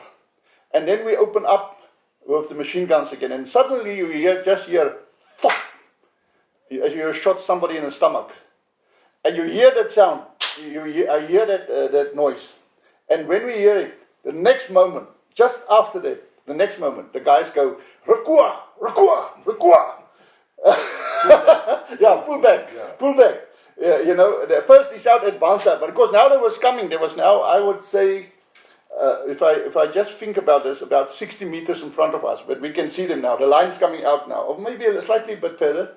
But you know, you see a proper extended line of SWAPO approaching us now, and they're firing at us all the time. And our ammunition start running short. So, and at that moment, I think Kuni's, I couldn't remember if we had comms then already, but I think it's getting tense now here.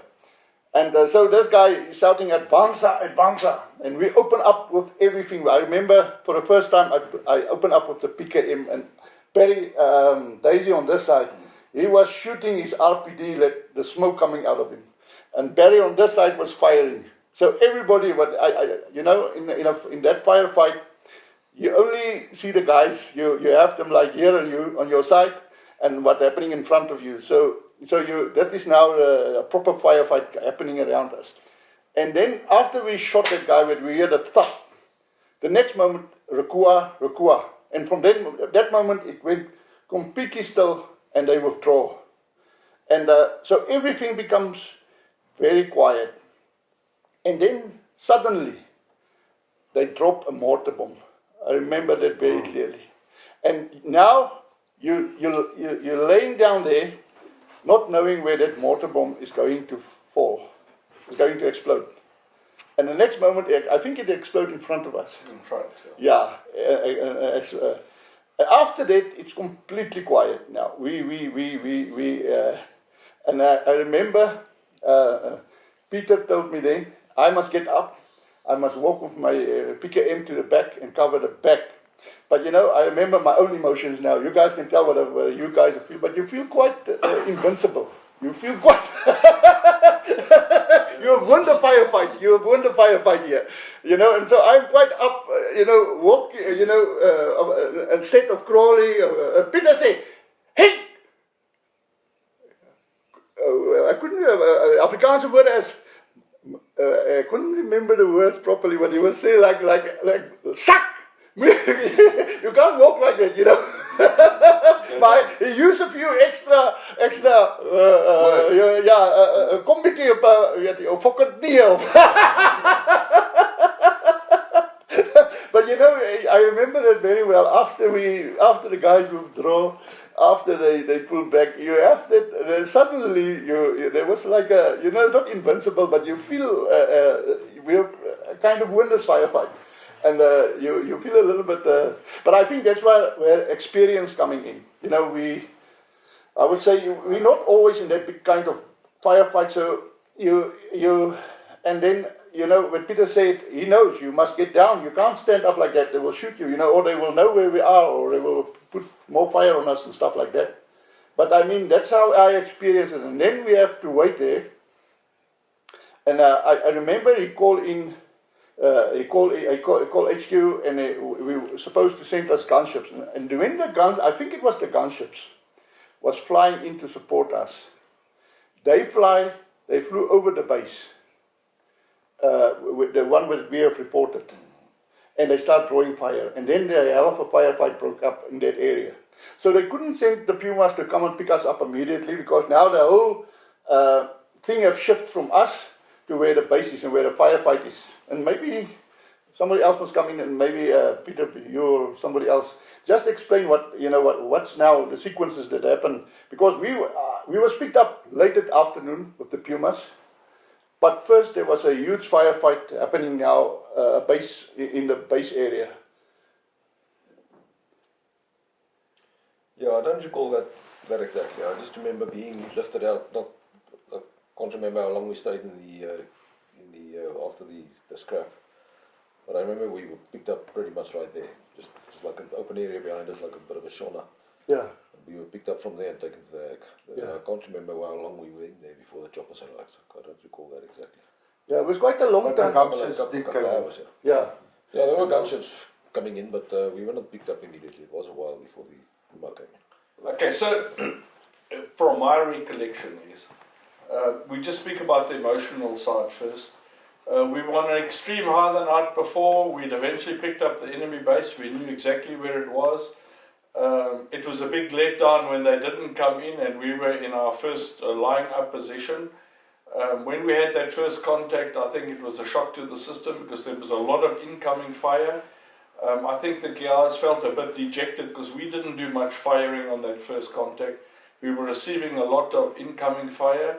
I think the initiative was regained when Kuni pulled the Claymore bank, because that was one hell of an explosion and it shocked the enemy. I think at that stage you start feeling the adrenaline rush and you feel like we're on the upper foot. When we moved to the second, the grassy lying up position, I think we knew now we were in for trouble, and we didn't know if we were going to make it or not. And then when they had a lot of incoming fire at that stage. So I think we regained it when we started shooting with all our machine guns, because we had a formidable flow of firepower and everything else. And in a contact, funny enough, the noise is very important. And if you feel you've won the noise war, and I think the main turning point was there is when we hit that one guy and we knew that he went down. And Kuni was right as well. At that stage, we were in extended line and we moved forward, but we didn't move forward far. I think we walked 15, 20 meters ahead. And just to go forward, just to see, and we didn't see anything there, because I think we engaged them at like 50 or 60 meters. They were a little further. But the second time, we didn't hear anyone crying. Or the first time, the guy that was shot, he was moaning and groaning, and he was saying, "Oh, mama," which actually means my mother. And so we were on this up and down roller coaster of adrenaline rushes. And I think Henk had a little bit too much adrenaline at that stage. And that's why when he got up, and the idea is that the PKM gunner goes to the back, and the rest of us can pass him, and if we attack, then he can hold the position for us while we're trying to do the escape and evasion. And I think with his exuberance, he had a little bit of a swagger, and he thought that we'd won the firefight. But I knew it was just the beginning of the end, not the end of the whole thing. And so we went back, and the Allies didn't actually come to us. They flew over the base on their way to us, and then they drew fire. That's right. And it was quite a distance away, and we could hear now there was a big firefight going on.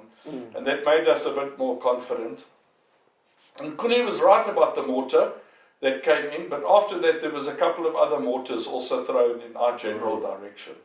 And then when we, at some stage, I got hold of the Mayat's HF net, and I spoke to the Mayat and I said, listen, we're in trouble, we are going to be taken out, and we need something to pick us up or something to come support us. And I know at that stage I was speaking directly to the Mayat, which you're not allowed to do, you always have to work through your HQ. And I asked the Mayat, were there any jets in the air, and he said there's no chance of any jets. They're still at Kayundu and they otherwise engaged. So we had no jet aircraft to assist us. And then while I was speaking to him, a chopper pilot called Hojan came up on the air. And Hojan was actually bringing in, I'm speaking under correction now, definitely General Gelderhuys was coming in, and there was another General Viljoen, I think, were being brought in to the tactical headquarters to see what was going on and evaluate what was going to happen. And this was the early stages of Askari. And obviously they'd come in because of the disaster at Kayundu, and we lost numerous people there, and we also lost a biffle to the enemy there that they paraded later. But and we also had one or two contacts with the enemy there, but it was guys we could see in the distance that we'd engage and so on. And then Hojan came on the air when I was busy with the Mayat, and he said to me something like, I'm 17 minutes out, Papa Whiskey, have white phos ready for me. That's all he said. And we were on a slight hill, and it was down to like a little dry riverbed, and there was an opening enough for the pumas to land. And so we were making our way down in that particular direction. And Hojan had actually taken, there was two Puma aircraft, and the one was, he had the VRPs, no, he had the Parabats with him, and the other aircraft had the VRPs with him. And he told the VRP aircraft to land somewhere in the bush. He dropped the 12 Parabats off with the generals right there, and he flew solo. One Puma came in. And he came in quite low, and he was asking me about the mortar fire, because he could hear mortar fire. And obviously the base attack was further away. And he came in next to almost like a dry riverbed. There was lots of grass. But I tell you, those 10 guys that we were, I think we got into the aircraft before those wheels touched the ground. And he just pulled power and we were gone. And we flew straight to the tactical headquarters. He dropped us off, didn't switch off, and he took off immediately to go and pick the general up. So that's my recollection of what happened there. I must just say as well that Henk didn't quite explain too well when Terblanche Marx got shot. I think that in his exuberance and his wanting to get into the fight and the adrenaline running, that he raised his head a little too high for comfort, And obviously that low-flying lead, one bullet went in right here in the middle of his head, and it made a nice crease all the way to the back, and obviously his hat was completely, taken off his head. And I don't actually think that he knew that he'd been shot, because I think someone said to him, listen, you have been shot. And I remember he put his hand on his head and he pulled it down and he looked, and he was quite shocked to see there's actually red stuff on his hand. Peter, maybe he must explain. We'll put him on the spot shortly to see what he thought was going on. Dr. Blanche, tell us how you felt there and what happened. Yeah, I just want to fill it from the start. Before we draw fire, we actually saw them. Yeah, that's right. We actually heard them, and then we actually saw them as they approach. Because those wapani trees were moving, and we could see guys breaking. I could actually see them, and they would draw fire. And as Henk said, while firing, what I can recall is that Peter was shouting and stuff, whatever. But I can clearly recall how the fire coming from their side was actually shifting. And at the point, I got a bit scared because it felt to me like the fire was like trying to encircle us. And I don't know if any of you recall that, but that's what I can recall. And I actually emptied my belt on my RPD. I can recall that as well. And and then during the fire, I wasn't aware that I lost my hat, but Peter shouted at me, most probably after my hat was blown off, and I just felt something. I thought it was like maybe just something where they shoot a little bit low, something that came up, and and then when they lifted us, then I actually found out that I've just missed it with 1 inch. But More like a quarter. But you must remember now, he volunteered. And the day before, where Fatki shot the guy that came in, I think they also shot his water bottle just in his backpack, in Mashila in front of him. So they shot his water bottle. Now, on this contact, they shot very close. I mean, he must be very close. and he volunteered. And I think just after that, he also departed. then I was actually chased away. I don't think you were chased, because look, we landed at the TAC HQ, and we informed them that were there any injuries or whatever, and we said, I know your serial number was 6, and we said it was number 6 that's been lightly wounded, and we said lightly wounded in the head. And I remember the guy came back to me and he said, there is no thing as a lightly wounded in the head. Head wounds is just a head wound, you know. And I know they came back to me and they said, that's impossible because you're a national serviceman and I've got the wrong number. So I said, no, that is the right number. And I know Hector Victor came out there and he said to me, are you effing mad that you've still got a national serviceman? And I've informed everyone that they're all home and it's the 26th or 27th of December already and he should be well gone. And then they left it there and they just said to me, tell him he must pack his stuff. And I went to see him and I said, are you okay? And I said to him, look, you on your way out. Okay, so when I informed them that serial number 6 had been lightly wounded in the head, they told me that there's no light wounds in the head. A head wound is just a head wound. I also went to the Blanche and asked him, is he okay? And he said, I think he was a bit shaken, you know, and he said, no, he's fine. And I said to him that they told me that he's going to be moving out, so he must pack his stuff and get ready to go. And with the 2 generals being there, they obviously realized that the war was getting a little bit too close for comfort. And I think within 20 minutes they flew back to wherever they were going to, and Marx was with the 2 generals in the aircraft when he left. You flew to Oshakati. You flew to Oshakati, direct to Oshakati. And then, believe it or not, it's been 43 years since then, and that's the first time we've seen the Blanche. Yeah, but I just, for me, I always felt after that the team of people that day, you know, the 2 days that we, I feel very proud to be part of that team because it was quite it was from all the options that we did, that one was quite, it was for me, it was quite a significant one with the real big concentration of enemy, and we were a very good team, and we had very experienced guys been built up for 2 or 3 years working together. And one thing I also want to mention is that we know him as Captain Willem Ratte. So when we get to, just to bring a bit of perspective to the thing is that there are 2 years that I was now there at the Amuwini that built up to this, I would say, this period of time of 2 or 3 days that we really had intense battle. every time we go back to base, we were trained.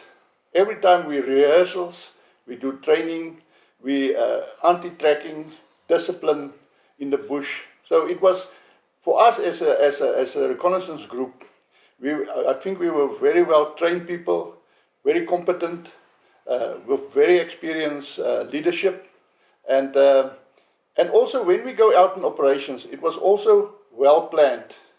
The main thing was always proper planning, proper communication, good preparations, and also medical. You was a well trained soldier. So I must be honest as to say that I was, even today I'm very proud to say I was part of that team. And I want to say thank you, Captain Willem, for, I think it was a little bit part of you that we survived. Not Captain Willem anymore, but for that day he was. And I will tell you, I was worried. I was worried. Jeez, I don't know if you want to prove that, but So it was the only time and the first time, or the first time and the only time afterwards that I heard the fear in Peter's voice when he was talking to the HQ. Ek kon gehoor het, hier's groot kak aan die gang. and I was the Muren for the HQ. And he just said, you can't do anything. The fact that they did say So you were actually at the other side. Listen. Ja, ja. You realize that it is for me when you do a base attack, or I will just do a little bit of when I was with the companies. You in that firing line, and you have time to think, and you're very scared, and I mean it's when you in a situation like this, things happen so that I wouldn't say that I wasn't scared, but it was like you go through the motions. You are scared, but you're worried about, will we have proper comms? Will we make the comms? Will the gunships come? Because that's your lifeline. But the thing is, you go through motions because through the years that you have built up experience to that moment. It was an exciting moment, and I'm not sure if I'm expressing me correctly. Maybe I should just come in here and bring in the bigger picture again because of Kayundu. Now, the whole reason why this thing nearly went wrong is that the TAC HQ couldn't provide any support. Where initially Peter went out with the idea, he finds the base and there's an immediate attack on it as soon as possible, first light or whatever. And this didn't happen because Kayundu had happened. And at Kayundu, as was said already, it was a bit of a stuff-up. And we had losses, Buffalo was lost, etc. A lot of people were shot and died. And that suddenly became priority and there was nothing left for us. But that brings me back to the original plan. Remember, we had 3 SWAPO jump-off points. It was Kayundu in the east, Kubala in the middle, Kahama on the left and the west. And we were obviously doing what the plan originally said. Don't attack from the front, go round. This is exactly what we were doing. This contact with SWAPO was on the way to the main road leading down to Kuvalai. So we were going to cut that road and thereby sort of forcing Kuvalai to surrender or to evacuate. And we were on plan as far as, well, we stuck to the original plan. But what we didn't know at that stage, that we were the only ones to stick to the original plan. At Kayundu and at Kahama, they never did that. I don't know why, but Kayundu, for example, which was the first one to turn into a stuffer, they never cut that road. They never attempted to cut that road first and foremost. They ended up in a hell of a contact opposite Kayundu, and then they went across and attacked Kayundu directly and suffered losses. I mean, in the end, they didn't do too badly, but they were never able to take Kayundu. We, the African Army, was never able to take Kayundu. So in the end, we withdrew, and they sort of righted the situation and cut their losses, but we didn't succeed at Kayundu. Kahama the same. I wasn't there, so I won't be able to judge, but Kahama was never cut off. The only place that was physically cut off was the one that we were about to cut off at north of Kubalai. We weren't there. We aren't there yet. We are still east of the road. This is where the SWAPOs were, and this is where Peter and them had the contact. And now it's all wrapped up, thanks to the team's survival skills. They did survive, and they did actually quite well, and in the end the gunships did come and everything turned out okay. And from here on, then we'll carry on our way to the road, which is actually Kasinga. Kasinga was the place we were aiming for. Okay, so I just wanted to add a little bit in. Everyone was talking about fear and how you handle fear and so on. And unfortunately, fear is one of those things that differs from person to person. But I think the way that the reconnaissance wing diminished fear was we did these drills and we did these exercises. And I remember we used to do all these 12 different type of exercises. And then we had an exercise called a marrying up exercise. And a marrying up exercise is when you do all these different things. You do an infiltration by night. Some guys supposedly get casevaced. You take the leader away. The mission carries on, and then you'll do vehicle ambushes, or you'll do mining the road. Then you'll do a river crossing, and then you'll do a casevac. Then you'll do an escape and evasion. And in that process of the marrying up drills, it's important to know that eventually you're not doing a drill anymore. You can throw your aide-memoire book away, and it's now muscle memory. And when you come in a situation of we have to do escape and evasion, everybody just knows what you have to do. You don't actually have to think about it. And for the team leader, it's very, very easy, because if you see a mistake, you can just rectify it. But you know that the whole thing is choreographed and you're going towards a plan. And when we heard that we weren't going to get, first of all, the jets, strike aircraft in, and we weren't going to get Pumas, it was almost like another marrying up exercise where, with a marrying up exercise, Willem often played the devil's advocate. And, you know, when you knew things weren't going to go wrong, he'd say in the exercise, that goes wrong, the team leader is shot, the team leader is dead. And, I mean, the scenarios were endless. I mean, I know at one stage he used to say, okay, you two guys have now been shot, you must put your own drips up. And this isn't a toot. A toot is a tactical exercise with our troops. This is a real exercise. You have live ammunition shot over you. And if you're wounded and you have to put your drip up, you actually put the drip up on yourself, and the show just goes on.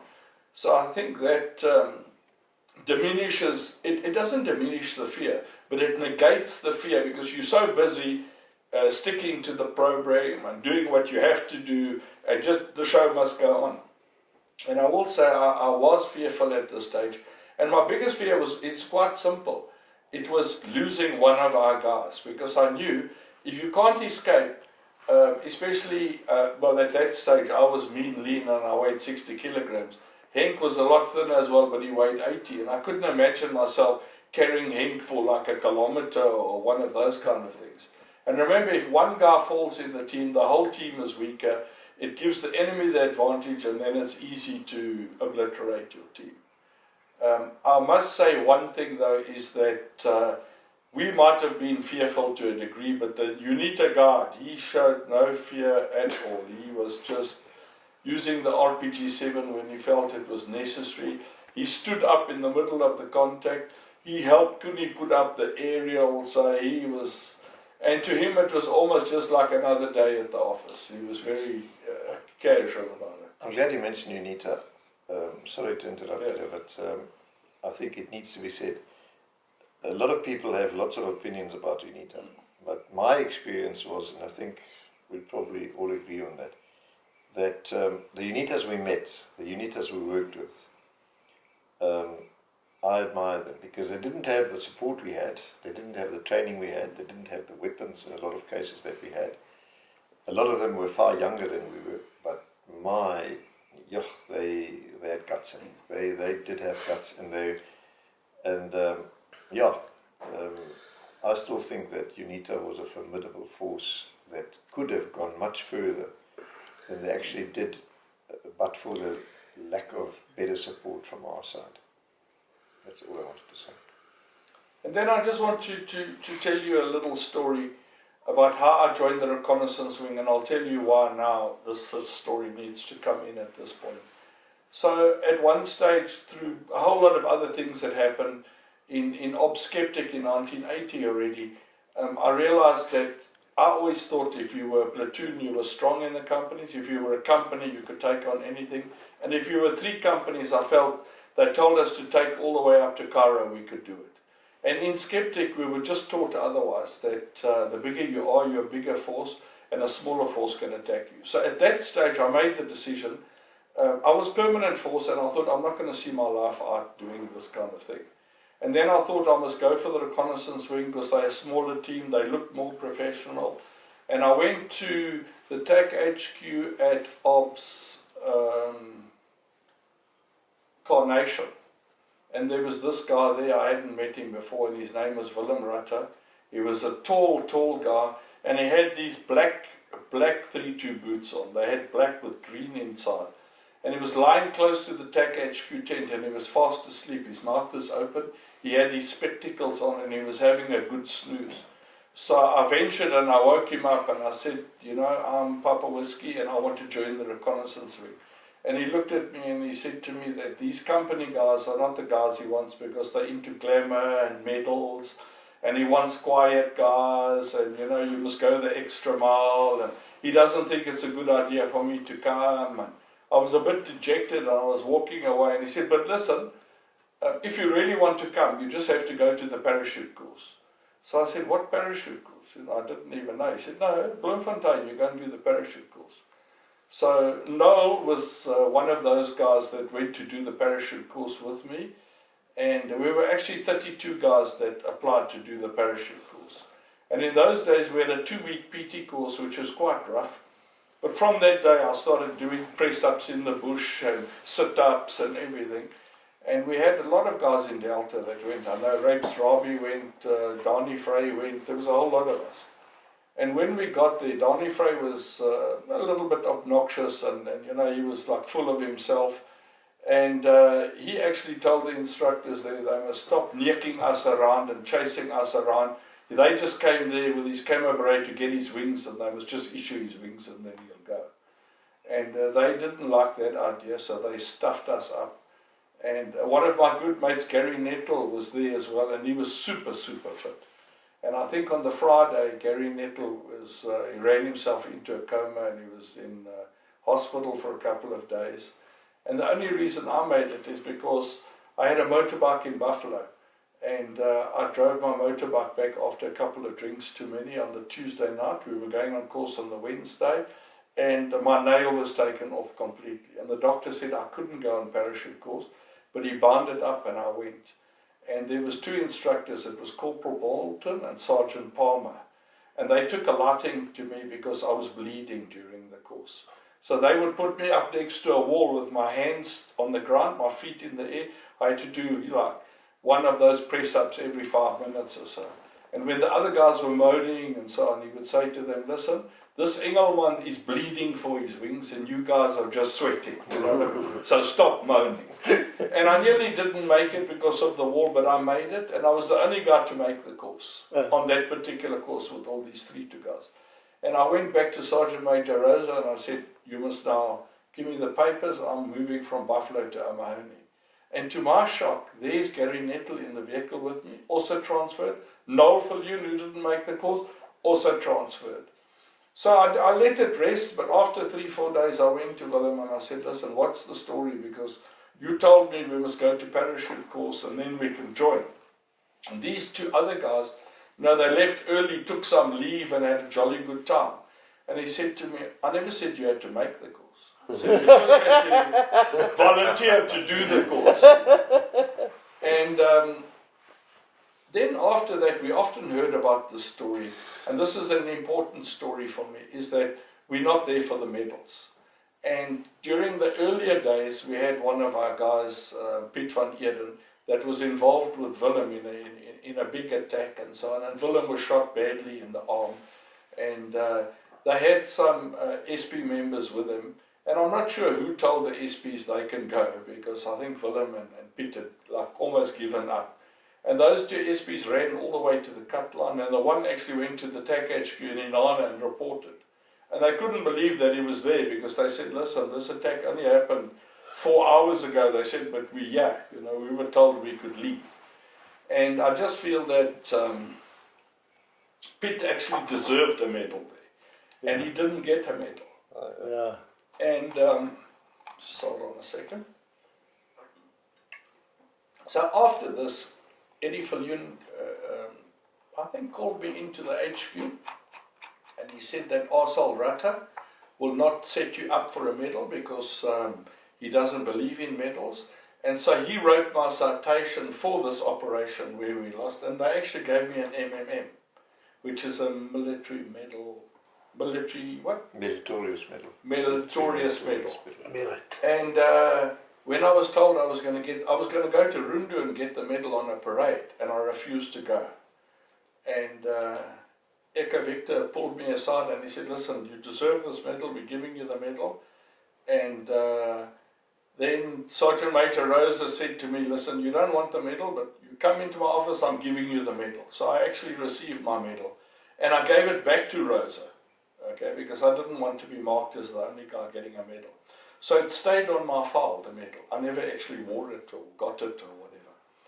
And then after many, many, many years, I actually went back to 3-2 in Pomfret, and then they had the last medal parade at the end, the very, very end. I received my medal.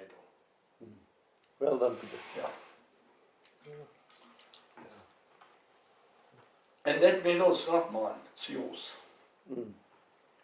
My name is Peter Williams. Welcome back. We're busy with Askari. It's the 27th of March 2023. We have finished with the contact at Aquanemba Point. We've returned to the tactical headquarters. Ter Blanche Marx has fortunately got a lift with General Viljoen and General Geldenhuys, and he is on his way to clear out and go home. We later somehow meet up with our tactical headquarters of 7 vehicles under the command of Willem Ratta, and from there we're going to be travelling north and then west, and our destination will be Kasinga. So we hand over to Willem and tell us what the circumstances were when we drove into Kasinga.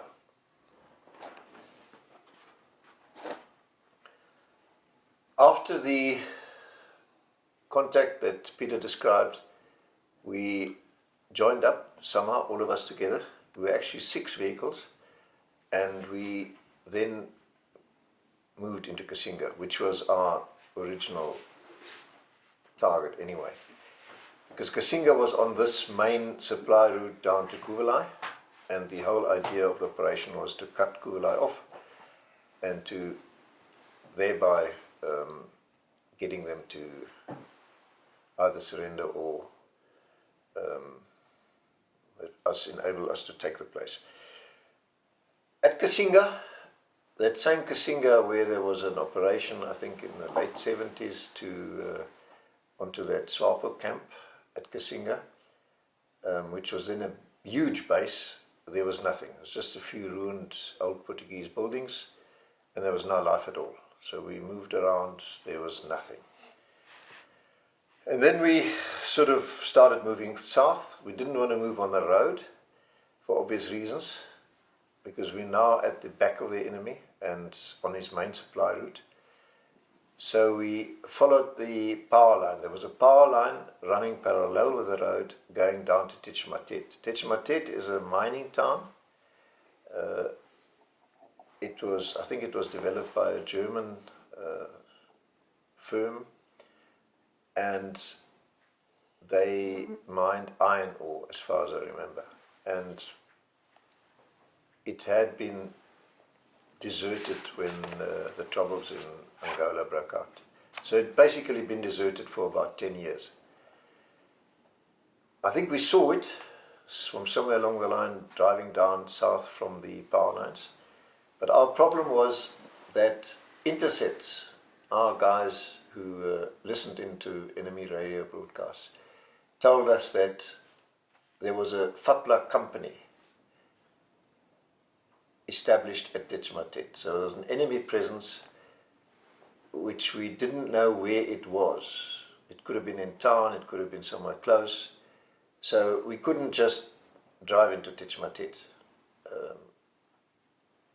So basically somewhere along the line we then moved into the area north of Tetshmatet, away from the power line and away from the road, and sat down to think, how can we find out where exactly this company is. Remember, we still had the company battalion, the 3-2 battalion companies at our back, but we were basically on our own in front and trying to find out now where is the enemy exactly. The road came in from the north, and there was an old railway line, Portuguese railway line, coming in from the west, crossing the Kalonga River on a bridge and then leading into Tetshmatet. That was the original railway line, taking the ore out from the mine. Obviously it was now in disuse, there were no trains running, but the railway was there. And I think we first mortared the town to try and get some reaction. But it could have been the other way around, that we first attacked the bridge and then did the mortar bombardment. But I'll start off with the mortar bombardment.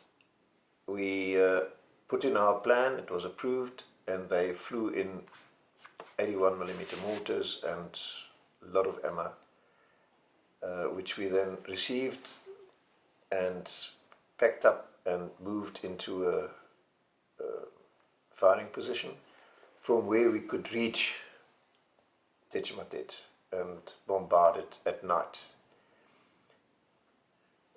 So it must have been 5 kilometers or even closer, probably 3 kilometers away from Tetshmatet, because that was the optimum distance for the 81 mortars.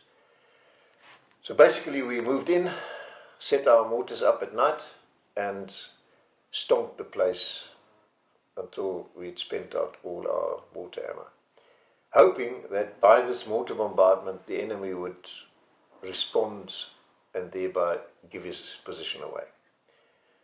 But there was nothing.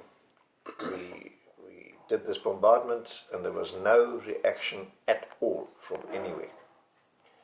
So that plan obviously failed, and then we also blew up the bridge, at least partly also to try and get a reaction and see what's going to happen.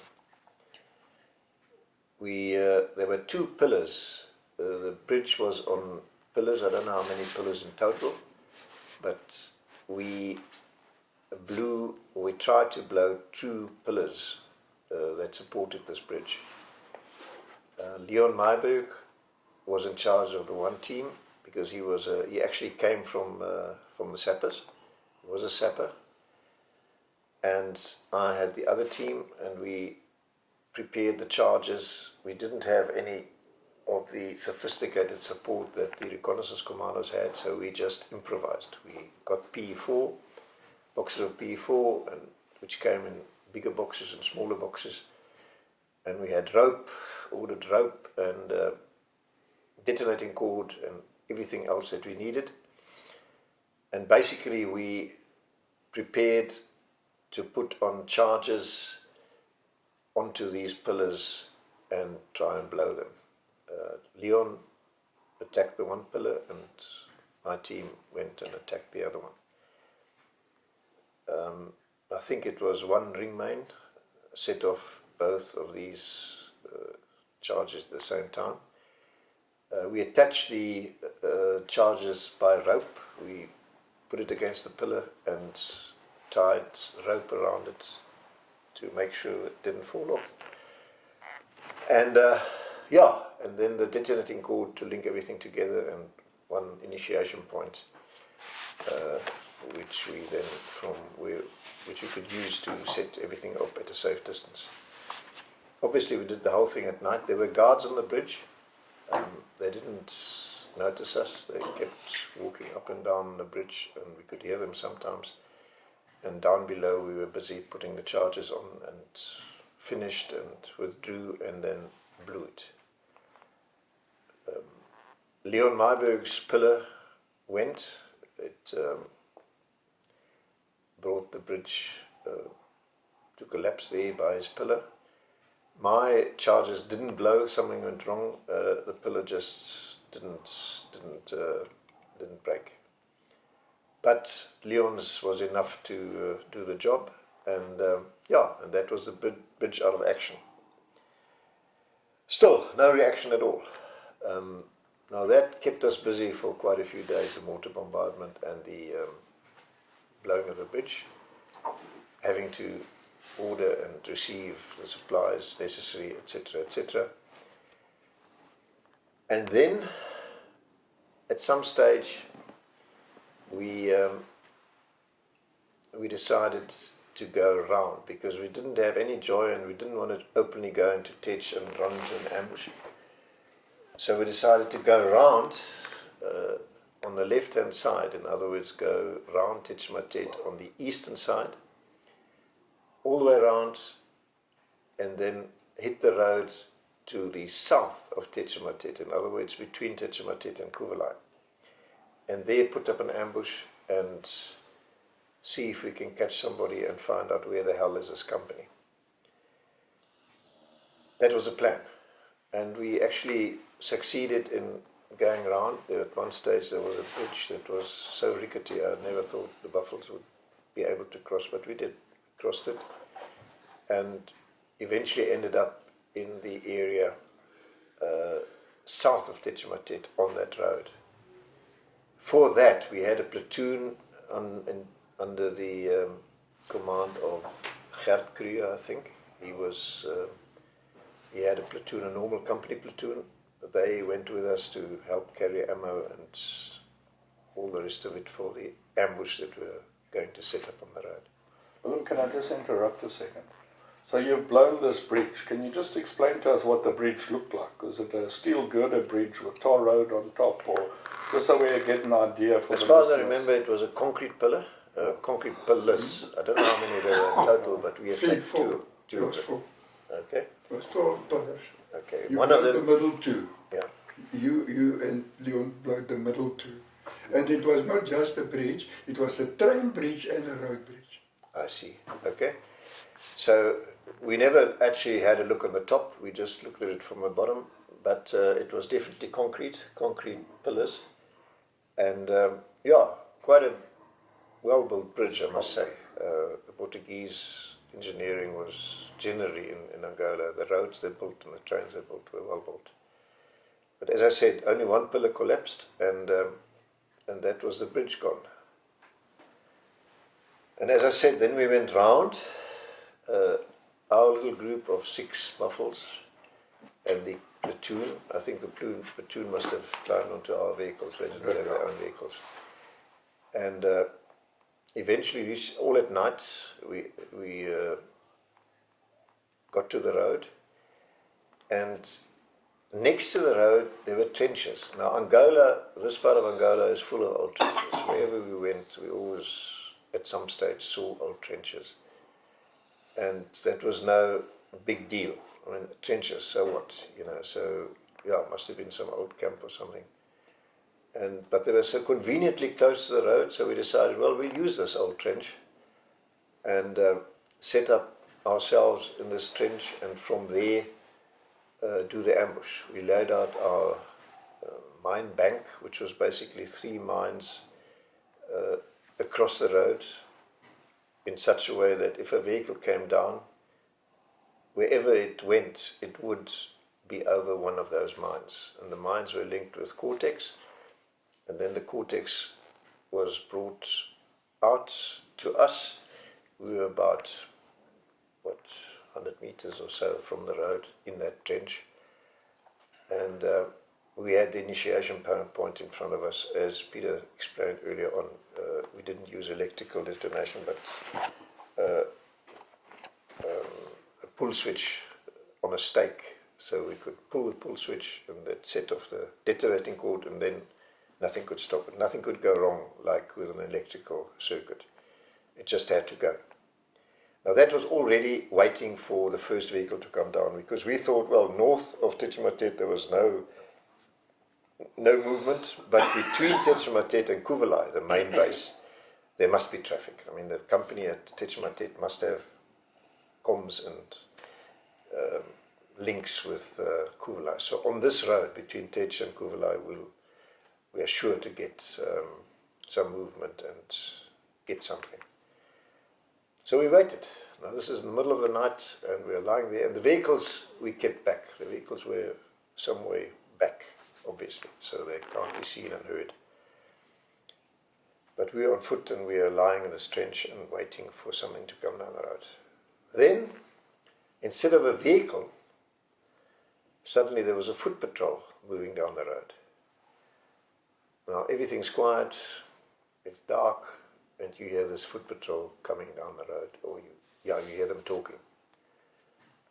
And then obviously they saw the mine bank, because our mine bank was geared for vehicles driving down the road, and from experience, we'd done quite a few very successful mine bank ambushes where at night we just put those mines on the road. You don't dig a hole, you just put them up on the road. They were painted dark so that you can't really pick them up until it's too late. So whoever was driving down the road, by the time they saw the mine or realized, if ever they did, it was too late. They would be over the mines and we could detonate them and blow them. Can I just make a correction there? So the mines were painted black, okay? They were cheese mines, okay? Cheese mines, yes. They were painted black. But when a vehicle came from the front of that cheese mine, it still threw a shadow. So we took a little piece of camouflage material and we just covered the front so that it wouldn't make a shadow.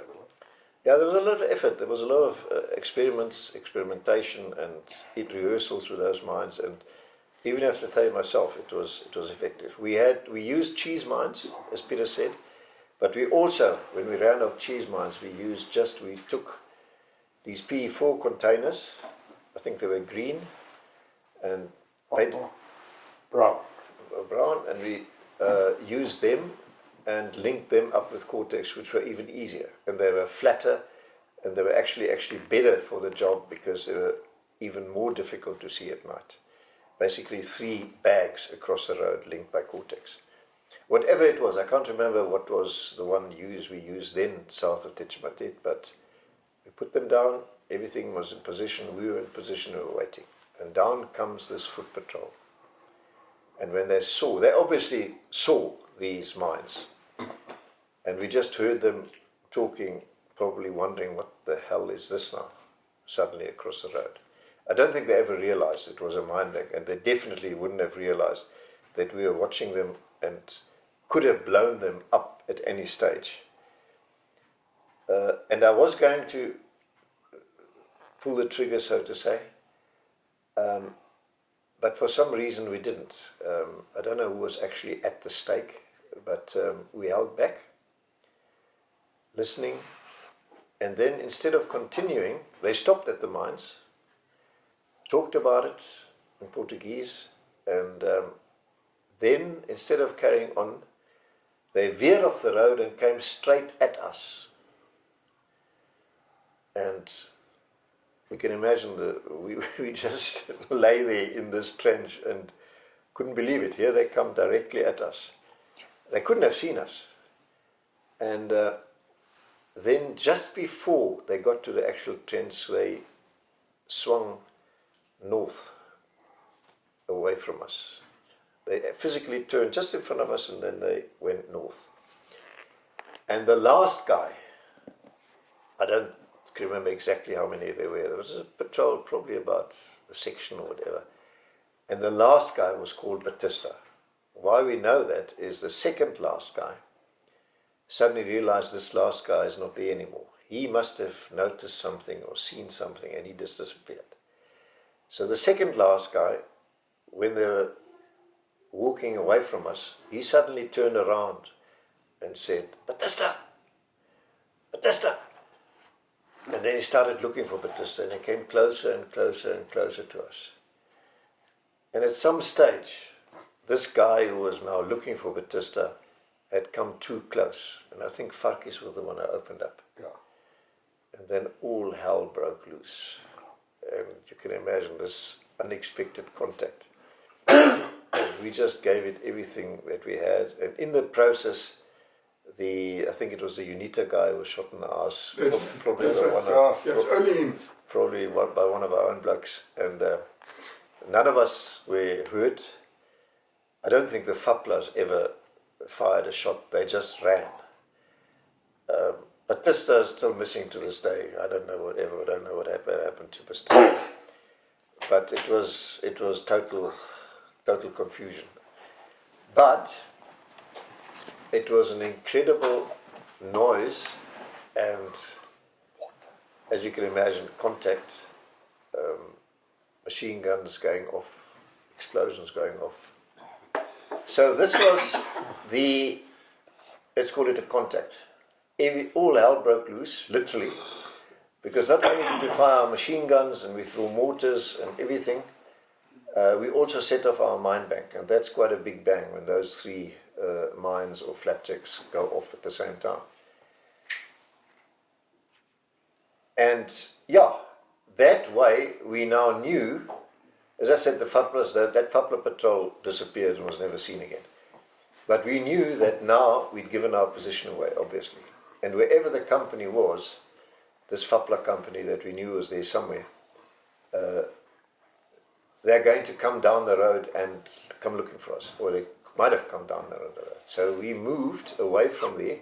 First, we deliberately threw some more mortar bombs just anywhere, just in case there was any enemy close by, just to keep them away for a while.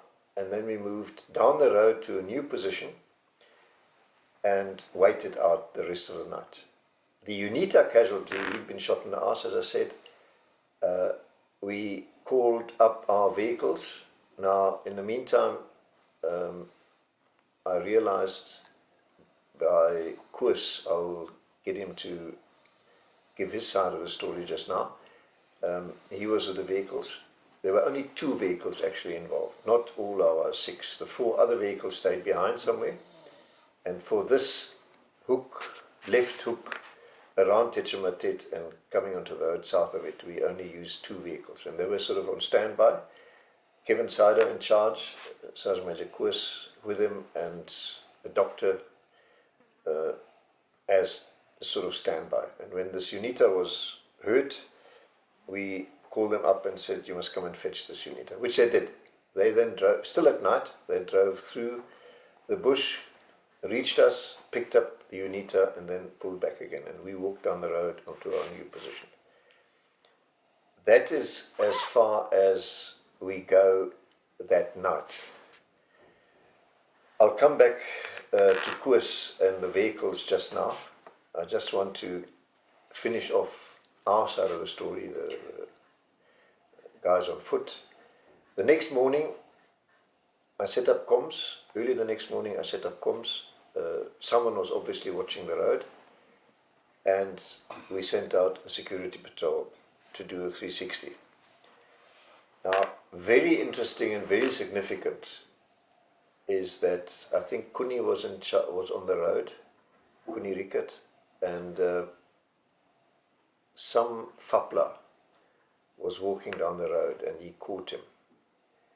And as far as I remember, he then told me that this FAPLA soldier told him that he's from Kuvelai, which is to the south, the main garrison town, and that their commander had told them the previous night or whenever that all the attacks, because while we were operating to the north of Tetchamatet, trying to find out now where is this bloody Tetchamatet company, our presence alone obviously kept any reinforcements, and they did have reinforcements trying to come down, but they kept away because they didn't know where we were, and they knew there was, we were in the area, and they were scared to come down the road. So we kept all and any reinforcements that were trying to reach Kuvelai, we kept them away, just purely by being there and moving around and doing all sorts of things, blowing up bridges and mortaring and so on. And the commander of Kuvala had apparently got them together just before we caught this guy. And he told them that he's not worried so much about the attacks from the south, because while we were doing this by Tetshematet, the attacking force that was south, South African force south of Kuvala with rifles and I don't know exactly how big the force was, but it was a big force for our circumstances. It was a big force attacking Kuvala from the south. In other words, from the direction that the enemy was actually defending from the south. Totally at odds with the plan, which I'd seen a few months before. The plan had specifically said that we're not attacking from the front, we're going around the back. And the only ones doing this, getting around the back, was 3-2 Battalion. We were the only ones following the plan. Because in the meantime, the main force had been attacking Kuvala from the south and running into minefields and running into trenches and having all sorts of problems and having losses. At least 2 rifles were blown up. Quite a few guys got killed. There was a hell of a bombardment going on by artillery and by the Air Force onto Kuvala. There was a big battle being waged to the south of Kuvala. But the commander, according to this guy we caught on the road on that specific day, had told them, listen, I got no problems with the attacking force, we can still hold them, but we're running out of ammo. We're running out of supplies. And there's no reinforcements coming down. And if there's not any help coming down from the north soon, we'll have to pull out. That was what this FAPLA guy, from what I remember, told this capture, told our blokes on the road. Now that was the one thing. And the other, even more interesting thing was that the security patrol, as far as I remember, it was a security patrol. Koos will explain just now how the vehicles moved and what the vehicles saw.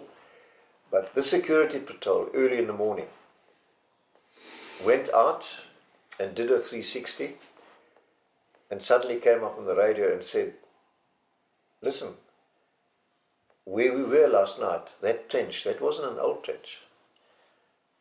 That was a new trench. And it was actually part of a kitchen area, of a TER base or FAPLA base kitchen area. So we'd actually been having our ambush, walked into the kitchen area of the FAPLA base. And then, not soon afterwards, he said, well, here's 23mm cannons. Here's Ural vehicles, UFA, this East German truck. The Ural was a big one and UFA was a bit smaller. They were all standing around there, totally deserted. There were food supplies, all these Scandinavian countries supplying them with tinned fruit, and Holland supplying them with tinned cheese. And everything was there, and ammo. There were actually 2 trucks just with reserve ammo, reserve barrels for the 23mm. It was. We suddenly realized that we had been sitting in the middle of that very same FAPLA company that we'd been looking for, which was equipped with 23mm cannon, with vehicles, with everything that opens and closes, and the personnel, the whole company, the people, they'd all gapped it. Because when that explosion happened, when we set off that mine bank and the firing at night, in the middle of the night, that made that whole company take to their heels and run away. In the morning, everything was there. They'd left everything behind. They'd left the vehicles, the cannons, everything behind, just took their personal weapons and buggered off. And in the morning, we suddenly realized we are in possession of the whole equipment of a whole company, including 23mm and vehicles and everything. Maybe there even was a jeep in there somewhere, because Koos later commandeered a jeep as well. So yeah, that's how Tetshematet was actually taken, because we'd walked into their base and they took off. I'll hand over to, and then the last thing was, when we realized this is the company, they've taken off, they've gapped it, we are in possession of all the equipment. So Tetshematet is open now. So we let the companies know, and the companies moved into Techimatet and occupied it. I'll hand over to Koos now to give his side of the story because he remained behind the vehicles. Willem, can I just come in there? Maybe it's just also, just for the history, that we say that we was only our small reconnaissance group and a section of Gert's. A part, I'd rather say a part, because then you can say it's either only a section or maybe a little bit more. Yeah, or a platoon. A part. But I think we was round about, let's say we was about 25. How about that? I think the total strength of our people on the ground there at that stage was about 20 to 30. Half of them were our blokes, and then we had this reinforcement by Gert Krugers out of his platoon. Not his whole platoon, but probably a section or so. So there were 20 plus of us on the ground, and by sheer luck, we basically ended up in possession of the FAPLA position. Willem, you can't say luck, because if you say luck, then every time we did an ops, we had luck. So I think it was more a tactical move, and we just used opportunities that we got. But sheer audacity. We just, audacity, that's better. in a way, it's actually also funny that we walked into their base not even realizing it was a base, short fire. and had the cheek to set off a mine bank in the middle of their base, and But anyway, that was the situation the next morning, and we could proudly report back to the battalion HQ and Echo Victor that we are now the masters of Techimatet. But I'll hand over to Koos to give his side of the story. Thank you, yeah. As Willem has explained to you, all of this, what happened is with the shooting of the UNITA, it's obviously a Cassavac, and the rest of Gert's company was looking after the rest of the vehicles, and only 2 vehicles moving forward to do the Cassavac. Go collect it, take it back to our main site. We didn't move any of the people that left, because as Willem has explained to you, that Leon Nijberg with his butterfly, with his 360s and things, picked up this kitchen. Now, Willem says a kitchen area, but it's actually the tactical HQ of the FAPLA company that was in position there. Yeah. Because I mean, a kitchen is not a temporary thing. It's rather a little bit. They were staying longer. The trenches was dug, so everything there. You could have seen that was one of their best positions for a big force, not just a little small group. Yeah. And the vehicles that was also found inside there were the 4 Urals with 420 double barrel 24 millimeters. The 23 millimeters. Pardon? 23 millimeters. 23 millimeter, yeah. Then 4 gases with 4 14.5s, and the 2 EVAs, or what? How you say? What is it called? IFA. IFA. Okay, IFA. IFA trucks. Okay, IFA. That looks more like Mercedes-Benz with white tackies. So then they were the transporters, and then the small command jeep, who was full of Russian radios and things, because you can see, you know, it's bigger than just a normal, simple little group of FAPLA that was lying there. And yes, obviously with the movement of collecting the cash back, with the blown of the flapjacks, the mines in the road, and the rest of the movement, they probably thought that they are going to be attacked. So they booby-trapped the vehicles and just left. So we lifted the booby traps, collected all the vehicles and the equipment, load all their stuff, because they left it on the ground, load it on top of the vehicles, move it back to Techimatet, put it up on the top of the mountain and use it as part of our defense system. Of course, but explain to us, when we call you now, because this is quite an interesting story, when you came with the 2 buffels to fetch the Cassavac, yeah. How many people were you with that vehicle, and how did you move, when you moved from where you was waiting for us, towards us? Yeah, well, okay, obviously in the middle of the dark, Willem was talking on our sound that the buffels made. Willem talked Kevin Saido in. I was on the ground, there was no lights being used, with a firefly on my back, walking in front of the buffalo to make sure, we don't get into tree trunks or ditches or whatever. Walking, obviously, through part of the base without even knowing it, or very, very, very close. He didn't go and check our tracks, especially the next morning. Walked in, even there was a side stream to the bridge park, so even I had to duck out the wall so that the buffels could clear it better and go and collect it. So it was a scary moment afterwards, but not at that moment because we didn't even know about it at all. So how many people were you with the vehicles? When you were... No, we were a very small group. It was the 5 Browning gunner, the 2 drivers, Kevin Saido and me and Kahila. Yeah, 6 people. 5 people. Yeah, 5 people. And the doctor.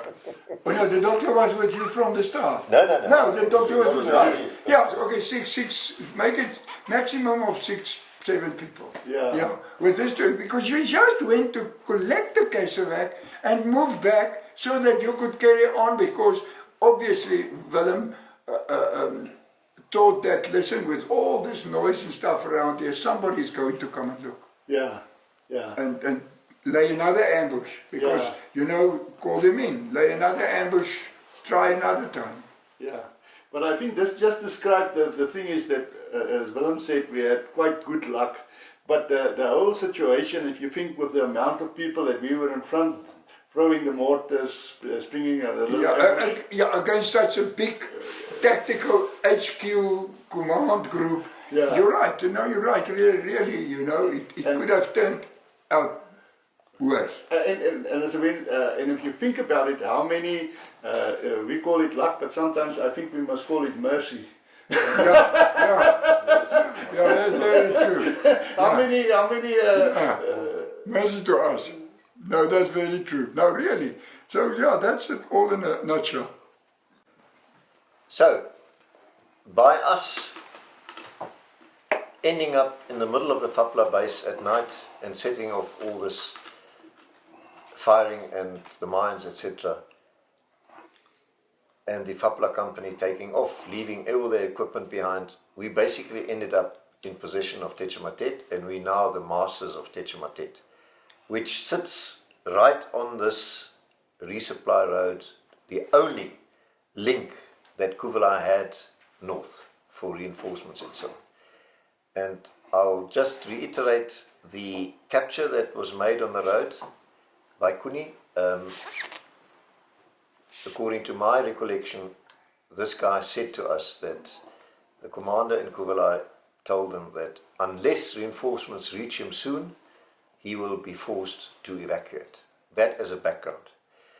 Now we obviously chuffed as anything, quite apart from the food that we discovered in this FAPLA base, lovely food, fruit from Brazil, cheese from Holland, fish from Norway, all those countries shoving all their supplies into our enemies' backsides. We had a very nice time and a nice change from our rat packs. But the main thing was that Techimatet was now open. We moved in and set up in Techimatet and around setup and around Techimatet, waiting for what's going to happen next. Now, because of the info we had, we were expecting something to move up from Kuvalai.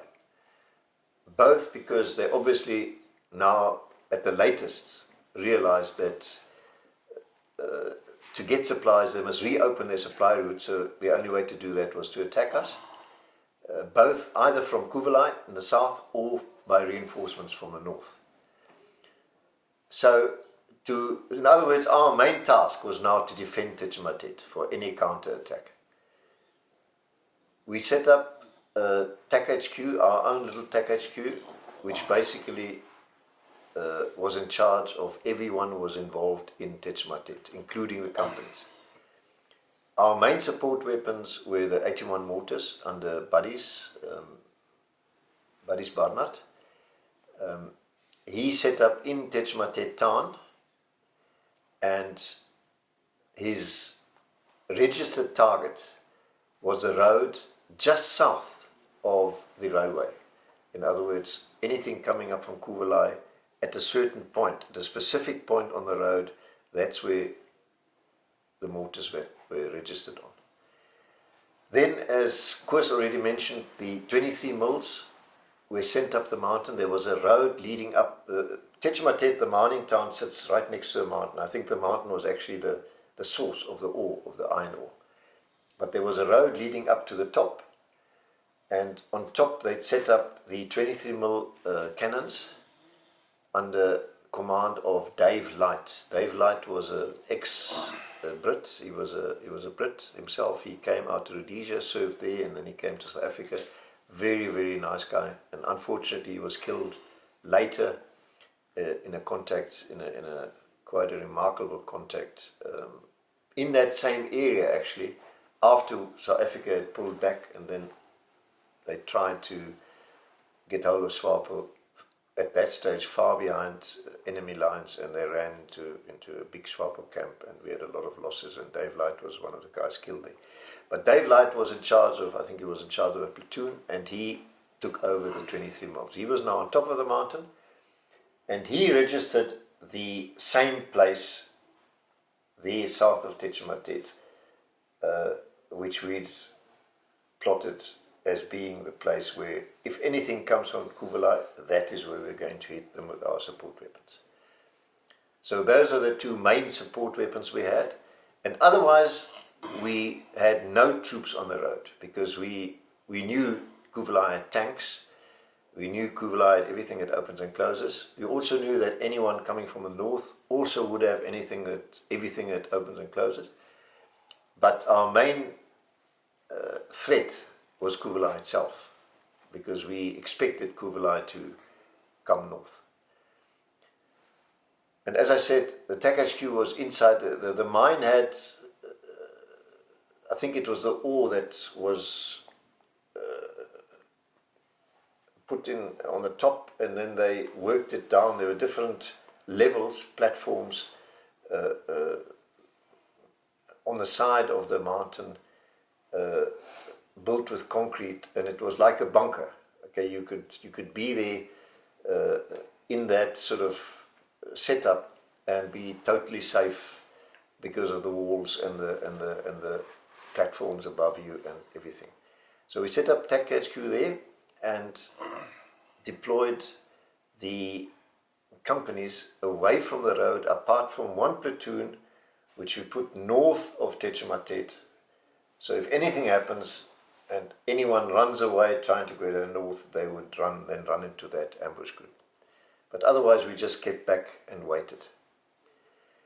Now, I can't say exactly how long this process took, getting into the Tetshmatet, having a look around, setting everything up.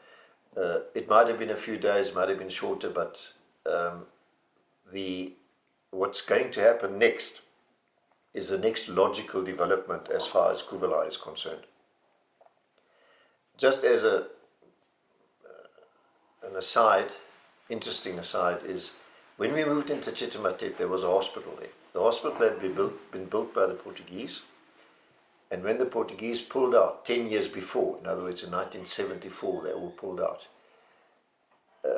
I found it very, very interesting that the tools the builders had used, because they were busy building a next to a further extension to the hospital. They were building up the walls, and there, when the Portuguese pulled out, that's exactly where everything stopped, and even the tools were still lying there. And they'd been lying there for 10 years. That's it, where the work had stopped. And at the entrance there was a little porter's lodge, and there was a book where everyone who came to the hospital his name was entered and the date. And up to 74 it was all neat, and everyone was written in, everything looked like it was supposed to look. And after 74, for a year or two, you could still have entries, but it sort of got more raggedy and deurmekaar as it went along, and then after 1 or 2 years it just stopped. So the whole hospital came to a grinding halt, and everything that was there just stayed there for a decade. And when we came in there, it was exactly like that. There was no war. Tetramatet had been totally untouched by the war, and it had been lying there like that until we basically came there. Now, that specific night that I'm going to talk about, it was a dark night, there was no moon.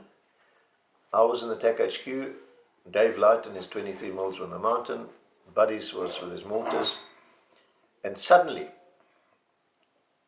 I think it was in the early part of the night, Dave Light reported from atop. I couldn't hear anything from where I was. He said, there is a noise coming from the direction of Kuvala and it sounds like tanks.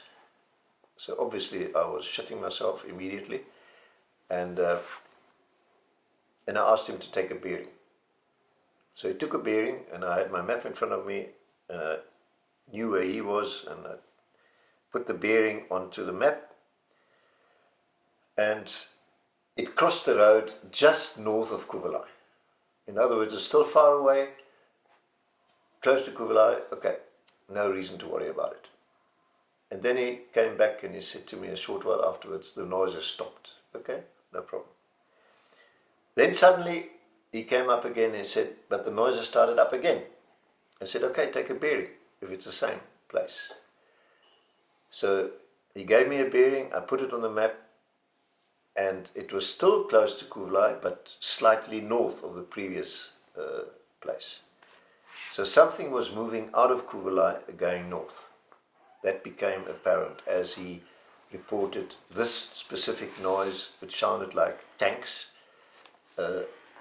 moving up and getting closer and closer and closer. Every time he reported, I put it on the map, and every time he reported, it was a noise that came and went. Came, lasted for 10 minutes or whatever, or might even have been longer, and then it stopped. And then after a while it started up again. And every time it started up again, it came closer and closer and closer. And we had the specific place that we'd registered on. The 23 mils were registered on, and the mortars were registered on one specific place just south of Tetramatet. And we waited until this noise. Obviously now, in the meantime, we all could start hearing it. Everyone could hear it as it came closer. And it did sound like tanks. And I was glad that there was no troops on the road. And when they came, when Dave reported that now the bearing is exactly, and I put it on the map, and it turned out they are now exactly there where we are registered, I asked Buddies and Dave to open up. And it was, I must say, it was quite a sight. Dark, totally quiet, because by that time the noise had stopped again, and the next moment the 23 mils opened up, and they were on top of the mountain. It was like a flash rolling down the mountain onto the ground, and these 23 mils opened up on the road in that place, and at the same time the mortars opened up, and obviously the mortar bombs landed in that area. And they kept firing until basically we thought, okay, that's enough now, stopped, and everything was quiet. Not a sound to be heard. Everything was dead, pitch black outside, and not a sound to be heard. In fact, we opened up while the noise was still going on. That's when we opened up. And now suddenly the noise had stopped. Totally. Nothing moved. And then suddenly it opened up again. We heard the bloody noise, the engines screaming. Okay. And I thought, just like, whoever it is now racing up the road. And I contacted the ambush group to the north. I said, oh, you must expect tanks come screaming past there. And then it stopped again. And I asked Dave, okay, take a bearing, because I was expecting at judging by the noise and the screaming engines, they must be quite a distance along the road to the north. So they've said, no, it's exactly in the same place. The noise hasn't moved. It's exactly the same. The whole time we heard these engines, it was still in the same place. But it became quiet. Oh yeah, and when this noise started up again, the screaming engines, we obviously opened fire again. Buddies with his mortars, Dave with his 23 mils onto the same place. And everything just in the same place. And that happened another 2 or 3 times. Dead quiet for a while, and then suddenly these engines screaming and trying to get away. Well, that's how it sounded to us, but they still stayed in the same place. And this didn't make sense to me. I couldn't understand what's going on. And all the time, exactly the same place, hasn't moved, in spite of all the engine noise and so on. Okay, at some stage, it stopped totally. No more noise, no more movements that we could make out noise-wise on the road. And we just stayed where we were and waited for daylight. Now when daylight came, it started raining. I remember it was drizzly, it was drizzling, and we were so far away from the border that air support was in any way problematic. They told us, we can give you air support, but firstly, not for a long time, and secondly, we're not going to waste coming to you. It must be really an emergency before we send gunships or any kind of air support. So I asked the companies to move down towards this place where everything had happened that night before, because we didn't know what was there on the ground, and we were actually so scared. And I was glad I wasn't in the companies. So the companies moved down. I don't know which company it was, but I don't even know if it was 1 or 2 companies, but the companies moved down along the road towards this specific place. And according to what they told us afterwards, at some stage, the troops just started screaming, tank, tank, tank, which is tanks, and then the people in charge got them all together again and formed up again, because it became clear that one tank that they'd seen was stationary. And this tank was sitting in the middle of a flat type ground, because it was rainy season and the roads, the Portuguese roads, were safe to travel on it. But if you go off the road, you get into this muddy ground where you sort of sink in and you basically get stuck. And this tank had got stuck, and suddenly it all became clear. It was only one tank that had moved out of Kuvalai all the time. It was one tank and a lot of infantry. And the tank and the infantry moved forward, which afterwards we should have realized what was actually happening, because that was an old FAPLA tactic to, if they moved at night, they put infantry in front and they swept to a certain distance, stopped, and then the tank caught up.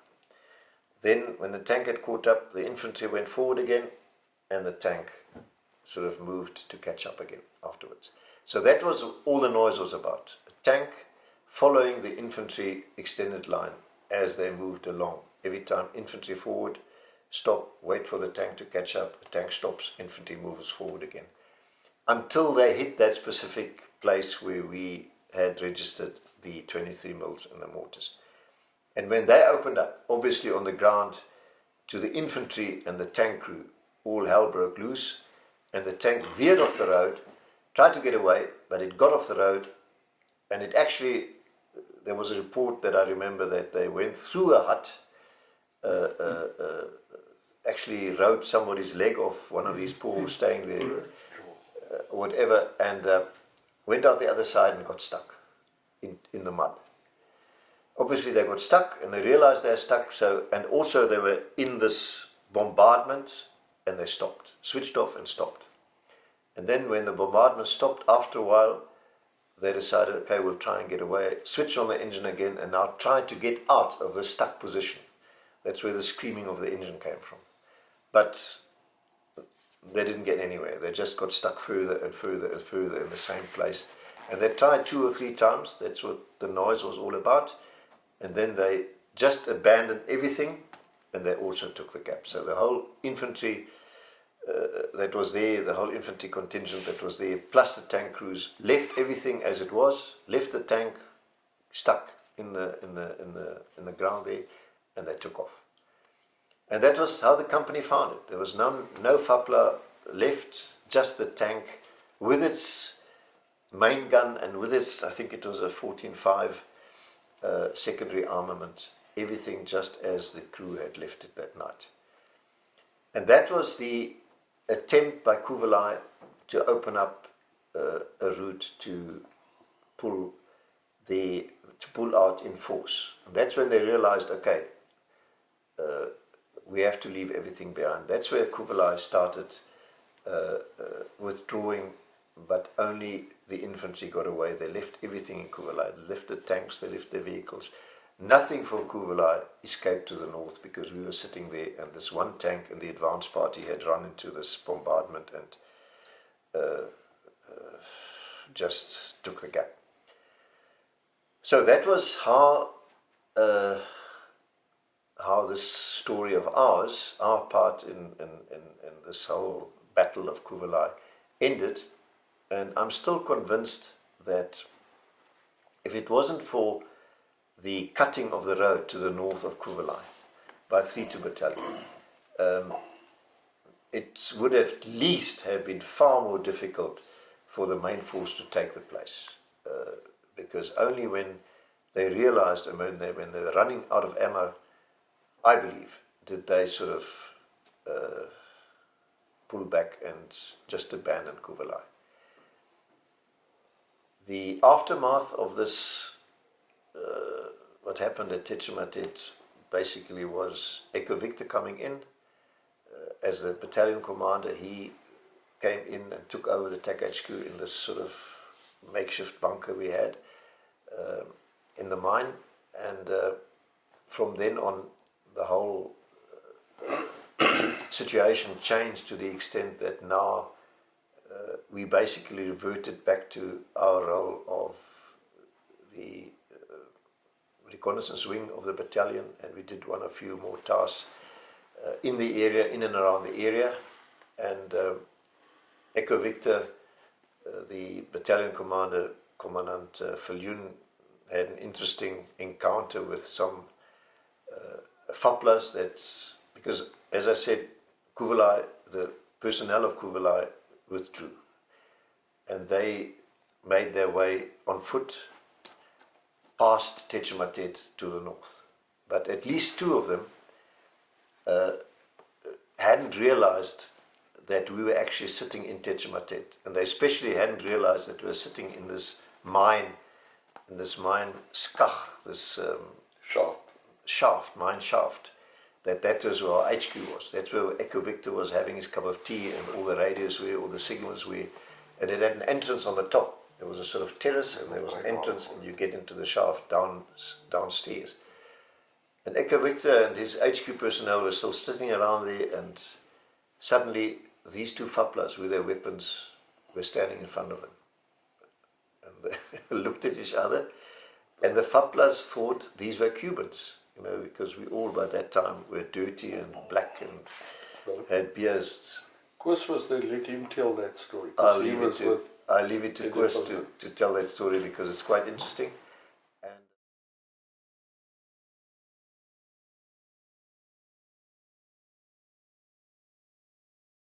we loaded up the next stick, got airborne. The trees were, I don't know, 50 foot or so. They're quite thin, but quite tall trees in that area.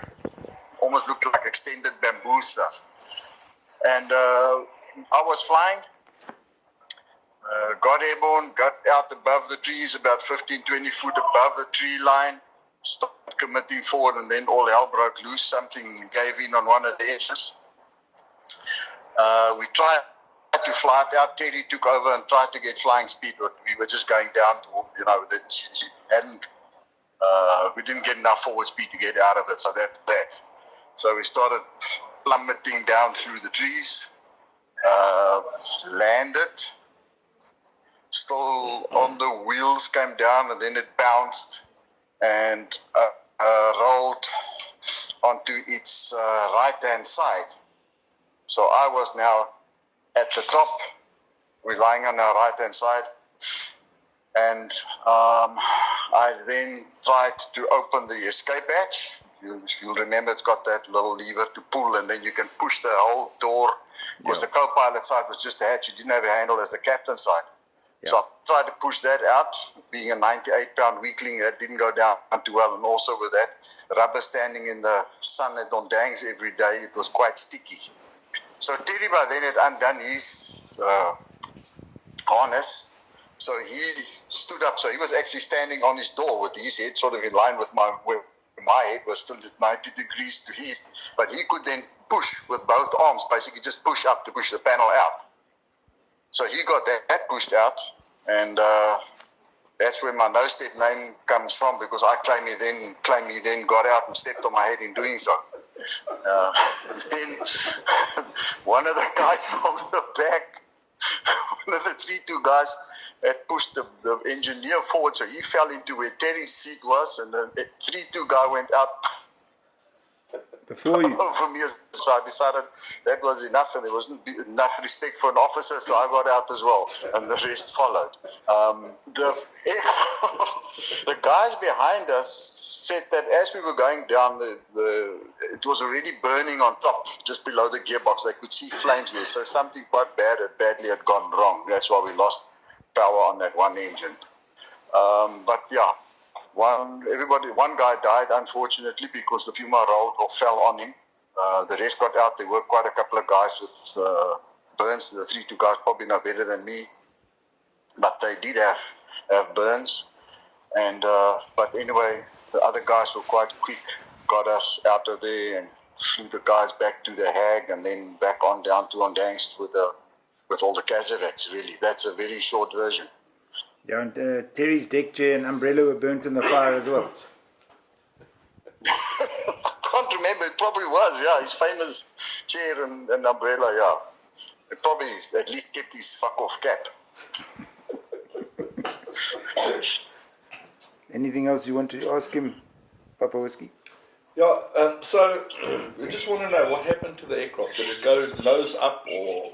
So you just came down vertically, eh? By the time you stopped the forward speed and then came down straight down, and that's why it bounced. No, there was some forward speed, but very little, because we couldn't commit. We couldn't get flying speed. So, but it was going down slightly forward. I remember sitting there. Everything went slow motion. So I remember looking at these trees coming at my feet and then being pushed to the side, and then doof, one goes left, and doof, the other one goes to the right of the nose of the Puma. It was quite surreal, because it was, at that stage, I was experiencing it in slow motion. But yeah, we landed on the wheels and then bounced, and it sort of spun with the torque and then rolled onto its right-hand side. The guys in the back had quite difficulty getting out, because if you lie sideways on the Puma, they had difficulty with it on its side to actually reach the side to try and pull themselves out. That's why some of them were going out through the front cockpit. It was difficult for them. That's why they got burned, because they spent a bit of time trying to get out of that chopper lying on its side. No. After the incident, who took you and where did they take you? Yep. So did you just walk back to the Hague or what? Or the LZ? So again, did you just walk back to the Hague or the LZ where you just picked the guys up from? I know Arthur Walker brought you guys back to Yondi. Yes, yeah. Arthur and I think Johnny Lang or somebody was there with him, but we were like maybe 100 meters from the LZ that we were operating out of. The Hague was quite far from there. The Hague was probably 20 minutes or so away, or something like that. So we were in this LZ picking the guys up there and taking them 30 miles away or something. Do you remember exactly where it was? We were very close to the LZ. I have it as to the south east of Kasinga. We were trooping them sort of, I think, southeast to a northwestern line. Dis to the south of Kasinga. noordoos van Tetshamatet. Northeast of Tech. Suidoost Mani? Dis die kraglyn. I know the guys talk about Tech. It was close to Kasinga. Noordwes. Yeah, northeast of Tech. That's right. Yeah, northeast of there. That would make sense. Ja. Suidoost is noordoos van Kasinga. Thanks. Okay, Moni, thanks very much, eh? You're welcome. And my regards to all the guys there once more. I'm glad you guys seem to have had a great time. And my respect to all of you guys there. Thank you. Cool. Just Thank you. All of them are coming to our reunion, so we'll see you there. That's going to be fantastic. Fantastic. It'll be good. Okay, Moni, go well. Okay, guys. See you, man. Keep well. Thanks for the call. Keep well. Bye-bye. Good afternoon, my name is Peter Williams. Welcome back to the briefing about ASKARIE. It's the 27th of March 2023 and we're an orange tree farm in the Kalahari. At one stage we're going back to Johnny Skyhawk and we had picked up, he had actually told us about some caches that he had built and he was the commander and he was going to show us where these caches were. We got into the area and I know that Delta Company was with us because Frans van Staden was quite close by and the recce group had formed a small little temporary base within a much bigger company base area. We approached this cache and it was very, very well hidden and it had grass all over it and you could only see where the depression was where you actually walked in. It was quite a big cache, I imagine as big as this room, which is about 5 meters by 5 meters. And we told Johnny he must go in there and he didn't want to go in because he said he was actually the commander and the commander, he basically sat under the big tree that we were with at that time and he said he just told other people to dig and they spent days there digging the hole and bringing the equipment in and placing it in and towards the end they obviously got some of the engineers to booby trap it so he knew that it was booby trapped. And we took our own engineers to help him and they went down this little, the steps that went down into this bunker area and obviously at one stage the engineer said look everything is clear and Johnny ventured down the hole. I remember they had torches as well as they went down because it was getting dark and then there was a relatively big explosion that took place but it was more whoop than an explosion and Johnny had actually detonated the booster of an RPG-7 and it's got a lot of propellant in it so it was more flame than an explosion but Johnny obviously came running out and he ended up at our feet and he just said no more, he's not going back and he'd lost his small little moustache that he had, his eyelashes, his eyebrows and all the hair on the front of his head was totally scorched. And he actually didn't smell too good at that stage because you could smell the burnt flesh. And we obviously calmed him down and gave him some water and explained to him that we weren't going to go in the hole. And Johnny just said to us straight that we're going to shoot him now by the tree. That's fine, but he's never going back in the hole. I remember Frans van Staden came over and he was worried because this guy was almost suicidal. And we said it's not a problem, that we'd handle it. And with a little bit of gentle persuasion, we managed to get Johnny to go back into the hole with a stick that he was prodding along to have a look. He got a little further and he found something else and the engineers came in and they had a look and it was, if I remember correctly, it was almost blue in color. It had a dome on and it had these little stick things sticking out of it and it was known as a jumping jack. And they managed to disarm the jumping jack and then we actually got into the bunker itself. I don't remember exactly how much equipment was in there, but if I could guesstimate it was probably a SAML 50 full of equipment and lots of RPG-7s and anti-tank mines and all sorts of ordnance. After that, we continued on our journey and we're going to tell you about the attack on the Soviet or the Moscow base itself. So I'm going to call on Henk to tell us how the march into that camp took place. We was linking up with the companies and we walked at at night now with two in a single files, and on the left hand side, one of the troops accidentally fire RPG-7. But we're all now tense. We're on our way to this base, so we try all to have very silent and everything must be quiet.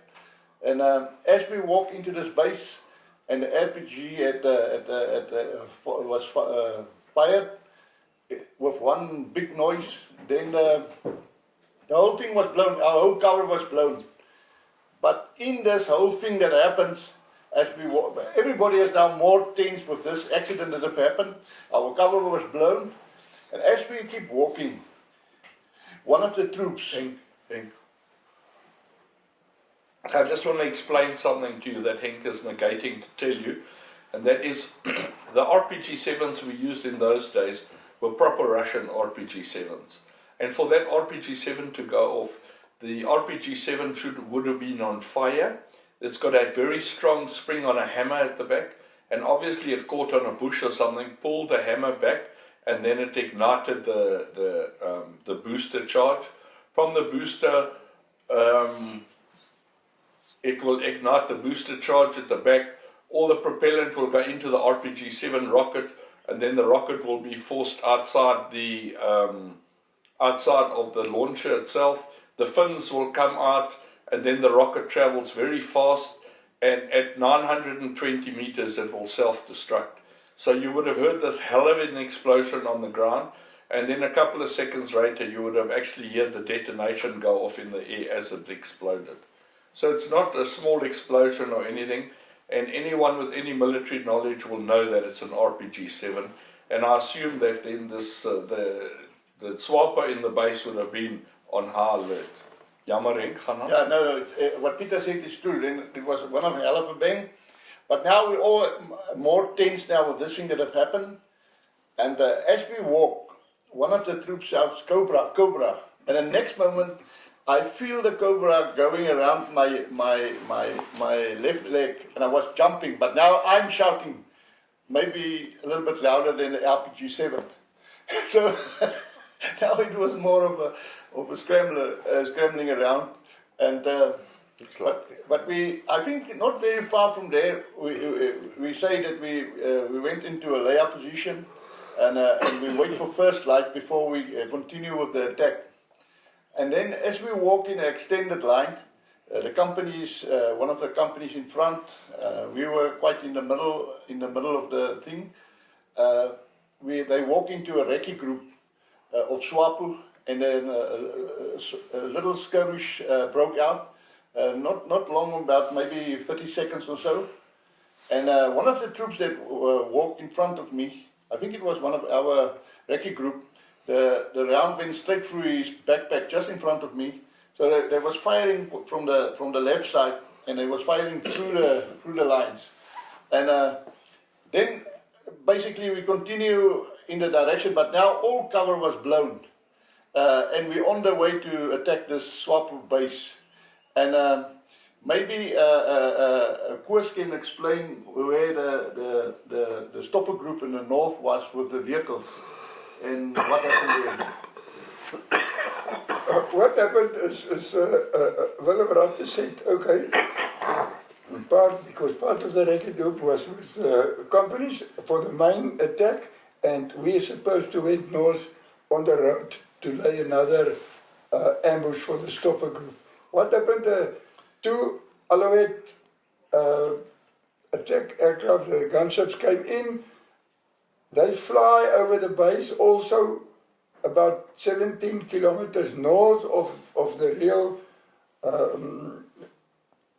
area where the attack was supposed to be, and then we went to help them because the fight broke out. Obviously, with the distance and the miscalculation, the gunships run out of ammunition. We only had two buffels with us, and me, Farkies Venter and Kahila were on the ground, while Willem and Fik and Fernando Gordino was on top of the buffels. Well, you know, and we walked into this camp where there was about 250 40 plus people, because the papers that we get and the caches showed that was a lot of people. There was also vehicles there, but we couldn't take them out, we bring them back. So, yeah, you know, on the one hand, Farkie shouts, vandag is ons dood, and on the other side, old Kahila is mama where, and in the meantime, some of them shoot the daylight light out of us. But in the meantime, it really went well. We didn't have any casualties or any problems there. So we captured some of their stuff. We couldn't take the vehicles because we are just too weak and too few, and the gunships couldn't come and assist us anymore. And then there was vehicles. It was picked up on the radio system that there is vehicles coming from the north to come and help the enemy vehicles. That's all that I can say about that attack there. All I can say from that is that I will say Unkoos here, because at that stage he was very young and we was much younger than him. But let me tell you, then Unkoos said, but he was never, so he said he's not a scared person. He's not that type of person. But then he said today, for the first time, he got very scared because Captain Willem Rutter decided he was going to go north. I remember the gunship said there's some vehicles escaped to the north, and they decided to follow those vehicles only with the two buffaloes like Unkoos explained here. And as they drive north, they came to this big SWAPO base. And he said it was the first time in his life that he was scared, because somebody went a little bit mad and he followed him. So we had our few jokes there. And Peter, maybe you must explain what happened at the attack itself. The attack is standard procedure with the reconnaissance wing. We know where the base is. We take the companies in. When it gets very dark and the guys are falling about, they come into single file or maybe two single lines. Then they move forward and we come to a dispersal area. And at the dispersal area, the companies are formed up together and they all come into extended line. And then we keep the line and we slowly advance. As we slowly advance, we obviously hit the forward control post, which is the section of SWAPO that is the early warning for the base itself. We went through that and then the attack started. Obviously when the attack started, I mean, there's a lot of confusion. No one knows what's going on the left flank and the right flank. Each company commander is responsible for his company, and then each platoon takes control of their own platoon, and then 3-2 obviously only have one tactic, and that's buddy avanza, which basically means you in buddy pairs you're moving forward, and then the whole bang to just move forward, and they I think just by pure fear and high firepower, the enemy invariably decides to disengage and basically run away. But if I'm correct now, I just start remembering a few things. Because of what happened the previous night with the RPG, I think that base was evacuated partially. Partially, yeah. And they went to the one north where Koos and Willem went, and where the chopper said where the 240. So in the area that we were attacking, most of the SWAPO have withdrawn. Evacuated, evacuated. So there wasn't much, as I could remember, much fighting. And we was looking, Kuni, maybe you can also remember. I don't remember detail there, but there wasn't much return fire or anything. They must have withdrawn. Yeah. That early warning or something, because it wasn't a fight. It wasn't a big fight. Yeah. It was a series of small skirmishes that were taking place as the guys were going forward. Yeah, that's right. Section I was in, it wasn't much coming. But the interesting part is when Henk gets to the vehicles and he gets to this one particular vehicle. Henk, tell us about the vehicle you came to. Yeah, that was now, as I couldn't remember much what happened between this attack, but as then we went, as I remember, down south to Tetsumatet to blow the breach. And as we withdraw from the breach, as we walk back, just by first light, we walk into a gas truck. was standing there. And underneath the truck was a pomze near the axle. And as we take that thing off, I walk around to the door, and you know.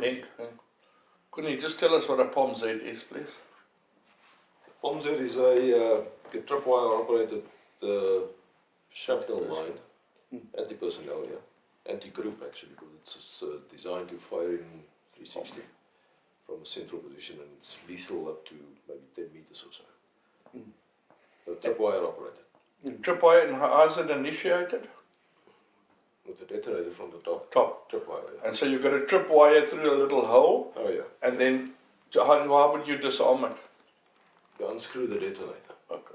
If it's a tight tripwire, you don't, because there might be a tension release mechanism on it, but normally it wasn't that. It's just a pull action. So you can cut the tripwire, wrap it around the detonator, and unscrew the whole thing. Okay. It's just TNT in a metal sheath. Now, but he got blocks, he got scrap-nail blocks on it. So we dismantle it and make it safe.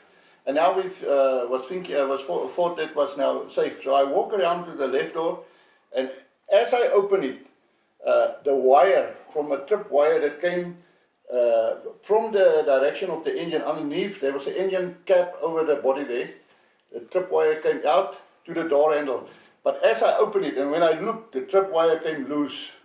So it was stick between the engine cap and the body, and you know, the bonnet and the bonnet, inside the cap, So it was tied to the door handle, and as I pull it, it came loose, and then as we followed the wire, but you know something very interesting. At that moment, you didn't realize really how what I would say. What could have happened? You know, I don't know really to explain it, but at that very moment you just see the wire came loose, and it doesn't suddenly strike you how serious it is. But then as what they have done, they have clipped, instead of just leaving the clip loose, they have clipped the engine cap to the bonnet, to the body. Yeah, and then as we unclipped it, we left the thing off, and the wire was between those two. And so when we looked, there was a POMZ right on top of the engine. So now we could have armed it. But afterwards, many years after it, I was sitting one day, and I was just sitting by myself. And I thinking about this again, and then suddenly I realized that you can be seriously injured or dead. It strikes you when you start. Sure. Yeah, at that moment, I think because of all the sequences of things that happened. Yeah, you didn't really realize what happened at that moment, how lucky you were. But that was just, so we disarmed it, and I think we took the vehicle with us, if I remember correctly, or we blown it. I couldn't remember what happened to the vehicle. But then that was now after we have blown the bridge and is going back to the vehicles, our vehicles. We're going to go over to Koos Crocodile that was sitting happily in the mine area in the mountain itself with Colonel Eddie Viljoen, and they had an incident there with 2 lieutenants. So let's hand over to Koos.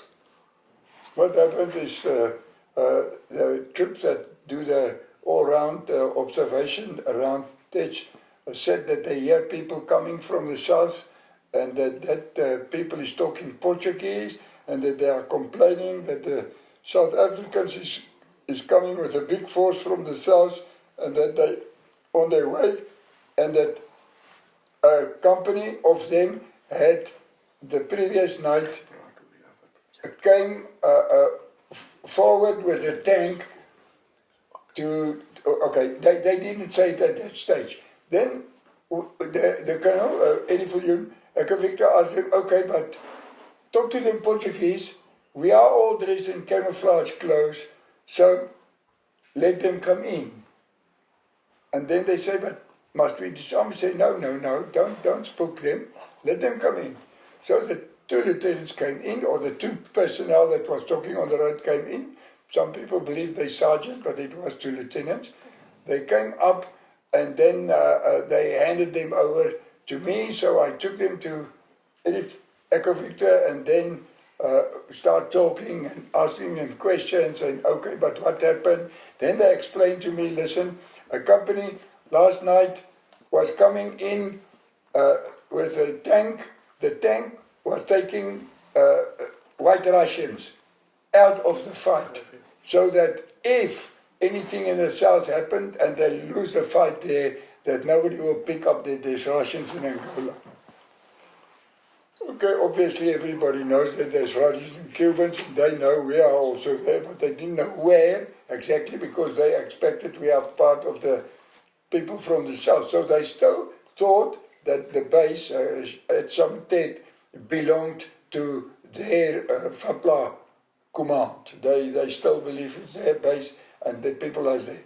Then Ekavika asked me, okay, ask them, who do they think we are? Then they said, because we are white and we are not, black is beautiful. I had a long beard because already 7 months in the bush, so we look like anybody else. And then what happened is they said, but you're Cubans. And then Victor shake his head and say, no. And then I said to them, no, we are not Cubans. Then they say, you are Russians. They say, no, we are not Russians either. Then a light starts shining and they say, okay, you definitely is Germans because the DDR was also part of the German contingency because some of them get training in Eastern Germany at that time and everything. And then we said, no, we are also South Africans. Now the one really looked at his friend and he says, I told you I think something is wrong. And then, okay, I said to them, okay, take off your weapons, they were so loaded with grenades, all their magazines, their AKs, everything. We just took it off.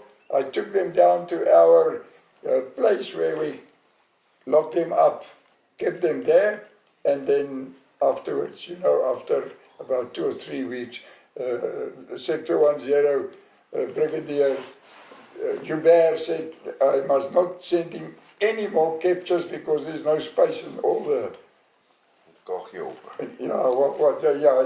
the POW camp. All that, pardon? POW camp. The POW camp. So he said, if I send him one more, I must go and look after him. So, okay, we kept him there in any case.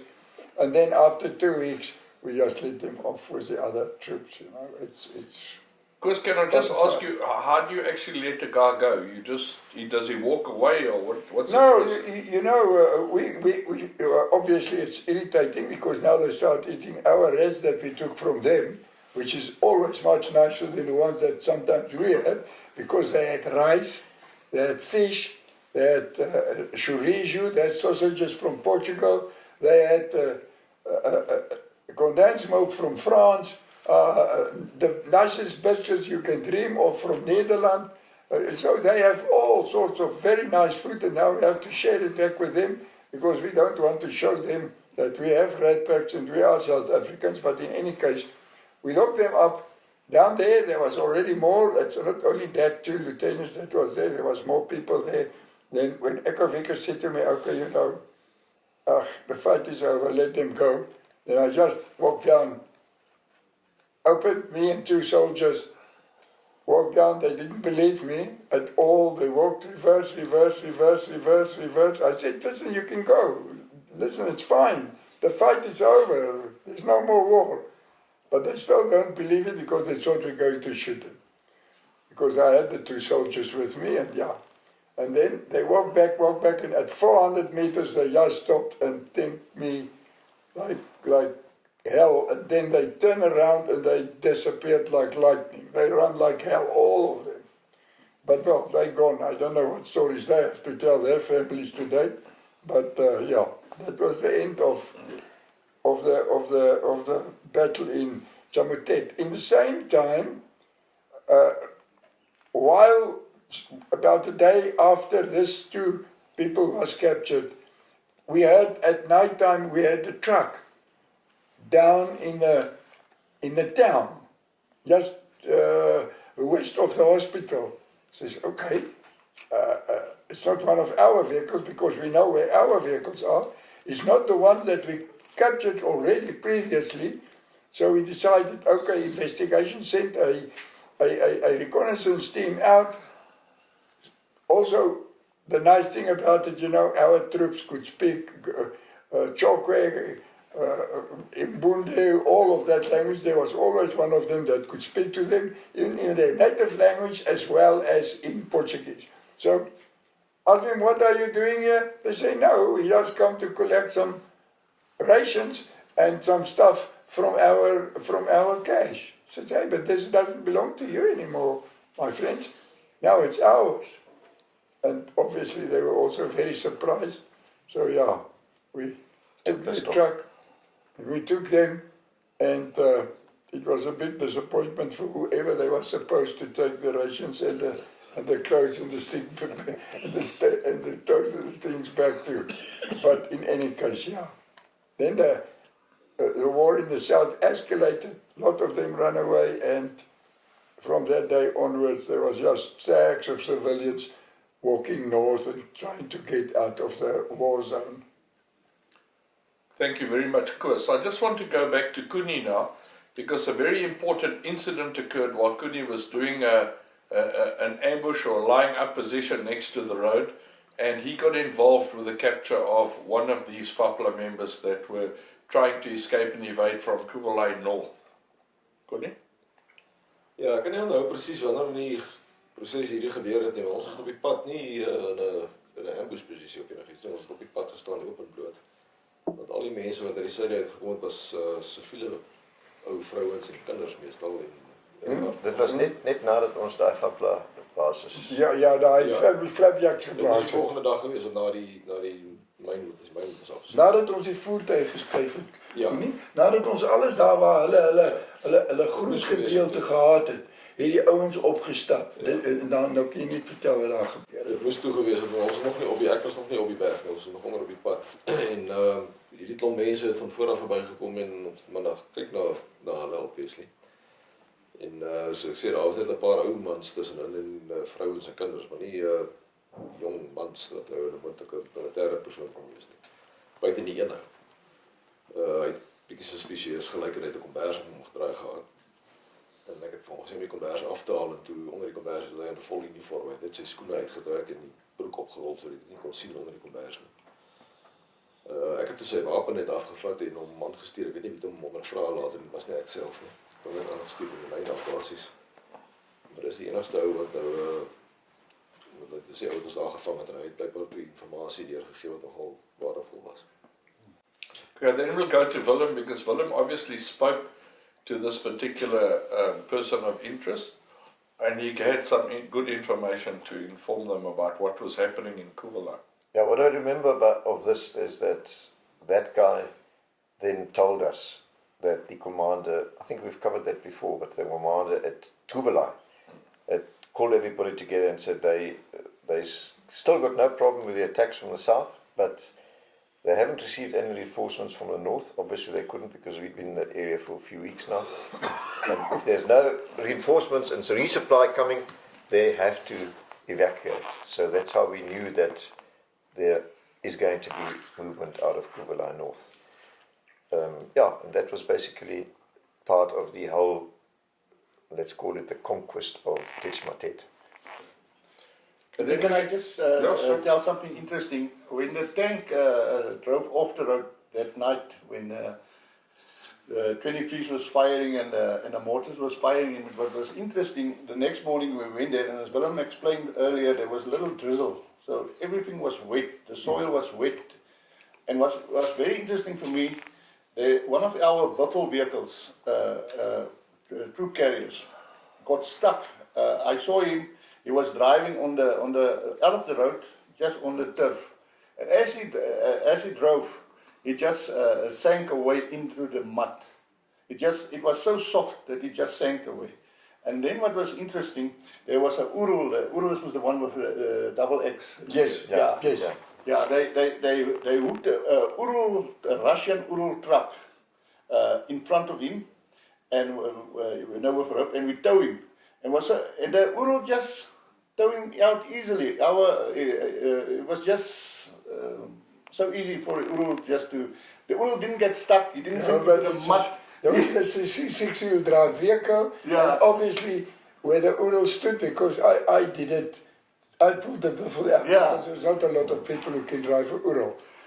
So what happened is then obviously you know that pitch is very wet, so please don't go after him as well.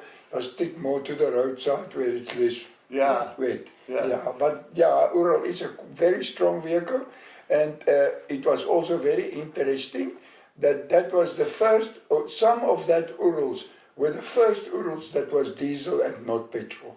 Yeah. Because most Urals is petrol engines, but all the pipes and the things, all the wiring is covered in pipes, and to a leak, to a knowledgeable person. To a stupid person, it would look like that the vehicle is a diesel, but in the meantime, it's a petrol vehicle because it's got plugs and everything.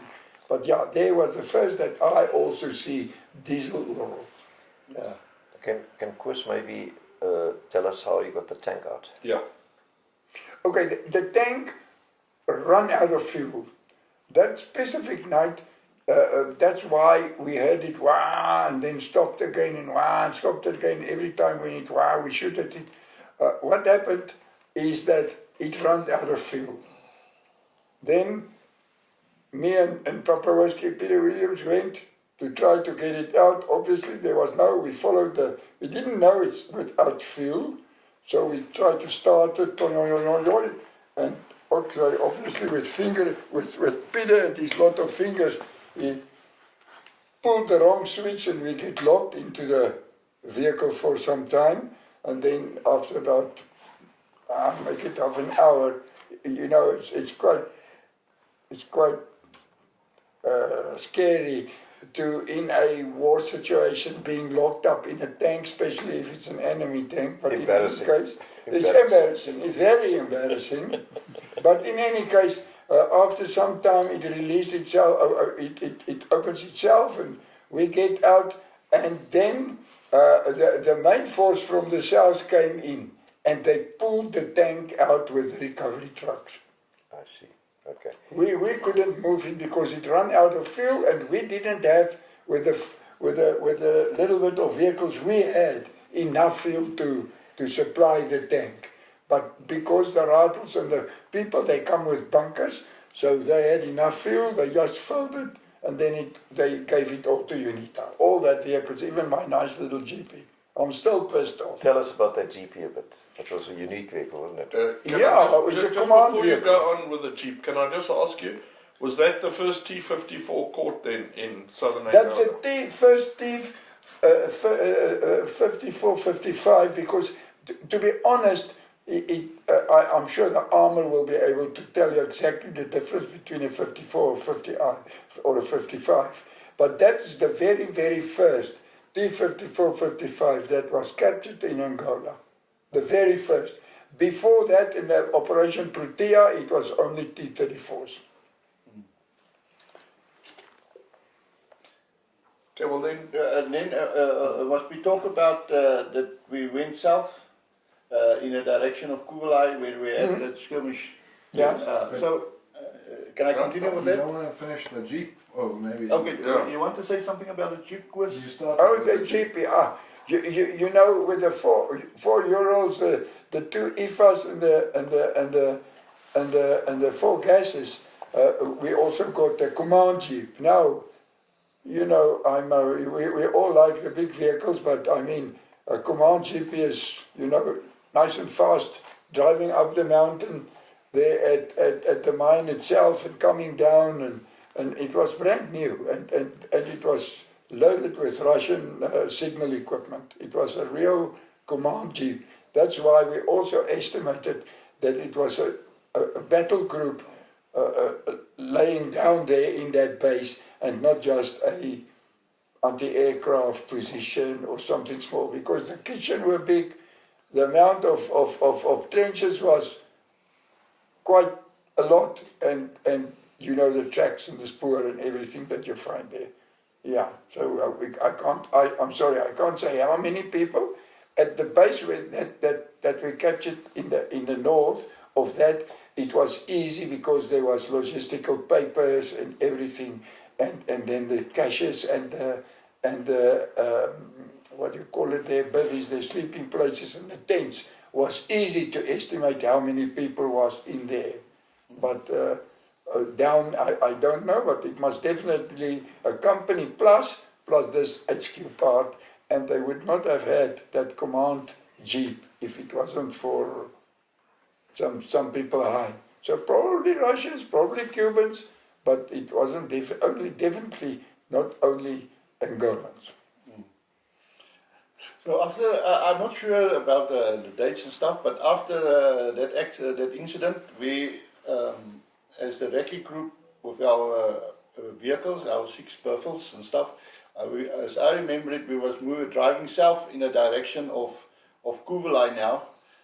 How far we drove and how far we were for Kuvelai, I'm not sure. But then at night time, after we have drive say 10 or 15 kilometers on the road, we park the vehicles on the side of the road in the direction of Kuvelai, and we make our temporary base right on the road. We have drove until it was still dark, and I remember I was put my sleeping bag on the back on the road at the back, and we were sleeping, and exactly around. But we just hear that massive explosion south of us in Kuvelai. It was the whole earth was trembling. It was like I wouldn't say like an earthquake, but everything was trembling, and there was a massive explosion. And it was exactly 12 o'clock. So it was for us. It was quite significant, and I remember we went back to sleep, and early the next morning at first light, or just a little bit after first light, maybe you must just come in and tell what you experienced from there. Praat jy nou van die kontak by die TV? Ja, where we drove the turkey shoot. Ja. Ja, ons nou opgestaan en ons besig om op te staan. Son het net opgekom. En die volgende oomblik toe is daar mense nog verder suidoos van ons, kompanies. Ja. En ek dink hulle was 2 kompanies by mekaar. En die SWAPO het tussen hulle ingestap en hulle TV's ingestap. En toe skiet die manne op mekaar en Willem sê toe maar kom laat ons gaan. Ons spring op die voertuig en ons jaag daar aan daai pad af. En die volgende oomblik toe ons tussen die SWAPO's. Ek was so derde dink ek. En Willem stop dood. En daar was nie eers tyd vir visgraat of iets nie, ons het net gebreek. En ek is besig om my wapen te probeer uitkry en regkry. En die volgende oomblik toe breek hy buffel met 'n krag en toe gat ek die kant uit. Ek het my geduks geval. En toe ek nou uiteindelik my beerings by mekaar het, toe ek opstaan, toe kyk ek in Henk vas en sy PKM reg staan om te die SWAPO's te skiet, en tussentyd hardloop hulle hier voor ons heen en weer. Dit lyk soos manne wat daar so bietjie by 'n sportgronde moeilikheid opgetel het. Maar in elk geval, ek spring toe net terug op die buffel en toe begin Willem weer te ry. En toe het ons sommer nou 'n paar van hulle geskiet. Ja, maar ek kan nie eens onthou hoeveel nie. I remember now something on the radio, now the blast. You remember you asked about the blast? The big blast at 12 o'clock. Yeah.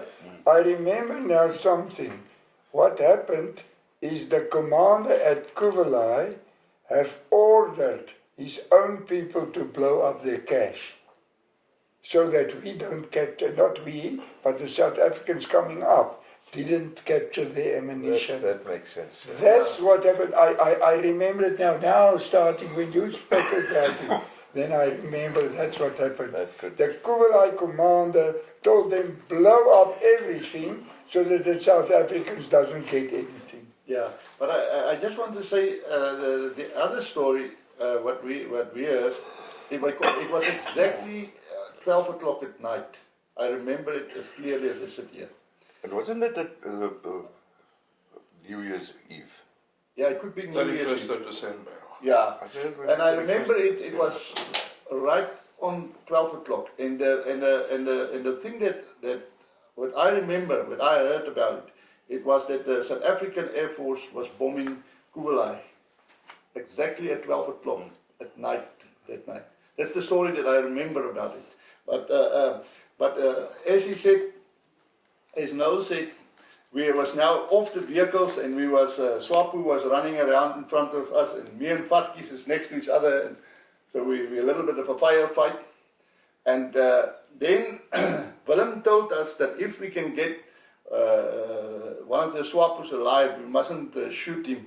So, but I think Farkis was just in a funny mood, not a funny mood, but he was now in excited and adrenaline and in a fighting mode. He was focused. He was focused. Focused. Yeah. And the danger of the whole thing is if somebody lay down and lay with his hand underneath him, you're always thinking that maybe you have a hand grenade.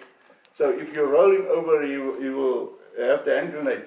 So, and as we walk, the other SWAPOs are still running, so we're busy with the firefight. And this guy, we saw he was alive, but Farkis doesn't really, he just went and he take him out. And I remember Willems was angry with Farkis. Why did he shoot that guy? He was still alive. And but the fight was, and then at one stage, at the very last, and we stop the vehicles now and we look and remember it clearly. And somebody say, still there's a SWAP there. It looks like there's a SWAP moving. And Fik with the 5-0, I remember Fik with that big 5-0 sitting there. Was it that day? Huh? Was it that day? Yes, it was. Yeah, I remember him firing a few shots into the area where we fought. We saw. Crazy. Huh? Fik went crazy with it. Yeah, he went crazy, firing. He enjoyed the 5-0 now, firing with the 5-0 at the back of the buffalo. And then the whole thing was basically over, and we collect everything. But I remember Farkis was a little bit. Very aggressive. He didn't take nonsense of anyone. But the firefight was over then. Tell me, sorry, before we move on, you mentioned something about not being, or had time going into Visgraad or something. Yeah. Visgraad is a drill that we used to do if we stop and in a emergency situation or a contact situation. All the vehicles mustn't stand to the line. The first vehicle go like this so that everybody have an arc of fire, and obviously you're not all a target for one bomb or whatever. Noel, explain it to us, please. What, the Visgraad? Yeah. This is what you said. The first vehicle? The principle is that you disperse. So the first vehicle goes left, the second vehicle goes right, and so on and so on and so on, until you have your control over the firefight, and a decision was made by the commander what to do next. Do you retract or recua or advance? On that day, with the amount of SWAPO running around, they actually thought, we found out afterwards that we were their people. So they were not aggressive, aggressive to meet the foe. They were highly worried, yeah. They wasn't expecting enemy. And this one that Henk was talking about, basically we didn't do the Visgraad. It just happened too quickly, and then Willem realized that he needs to move out. And the other reason was that this little wall we're talking about, we're on a road. It was basically a track. Yeah, a track, yeah. And it was very thick bush around us, and it opened up in front of us where we found the swaps. It opened up, and it was quite open. Yeah, it was open, yeah. Yeah, so we couldn't go past the other vehicles. But what Henk was referring to, that was a funny one, because everybody's agitated now, and everybody's hyped up, and everybody's full of adrenaline. And Henk and them are on the ground, and we're sweeping the area now. We found one guy that was shot, wounded. He was sorted out, and Koos and I can't remember, but Koos was right in front of the buffel, the 5-0 buffel. And all of a sudden, we saw this bush moving. But the guys on the ground were focused on this flooded, the flooded vlei. The plate, ja. En want daai spruitjie was in vloed en die ou sê, "Wat die fok, hoe gaan ons nou hier deurkom?"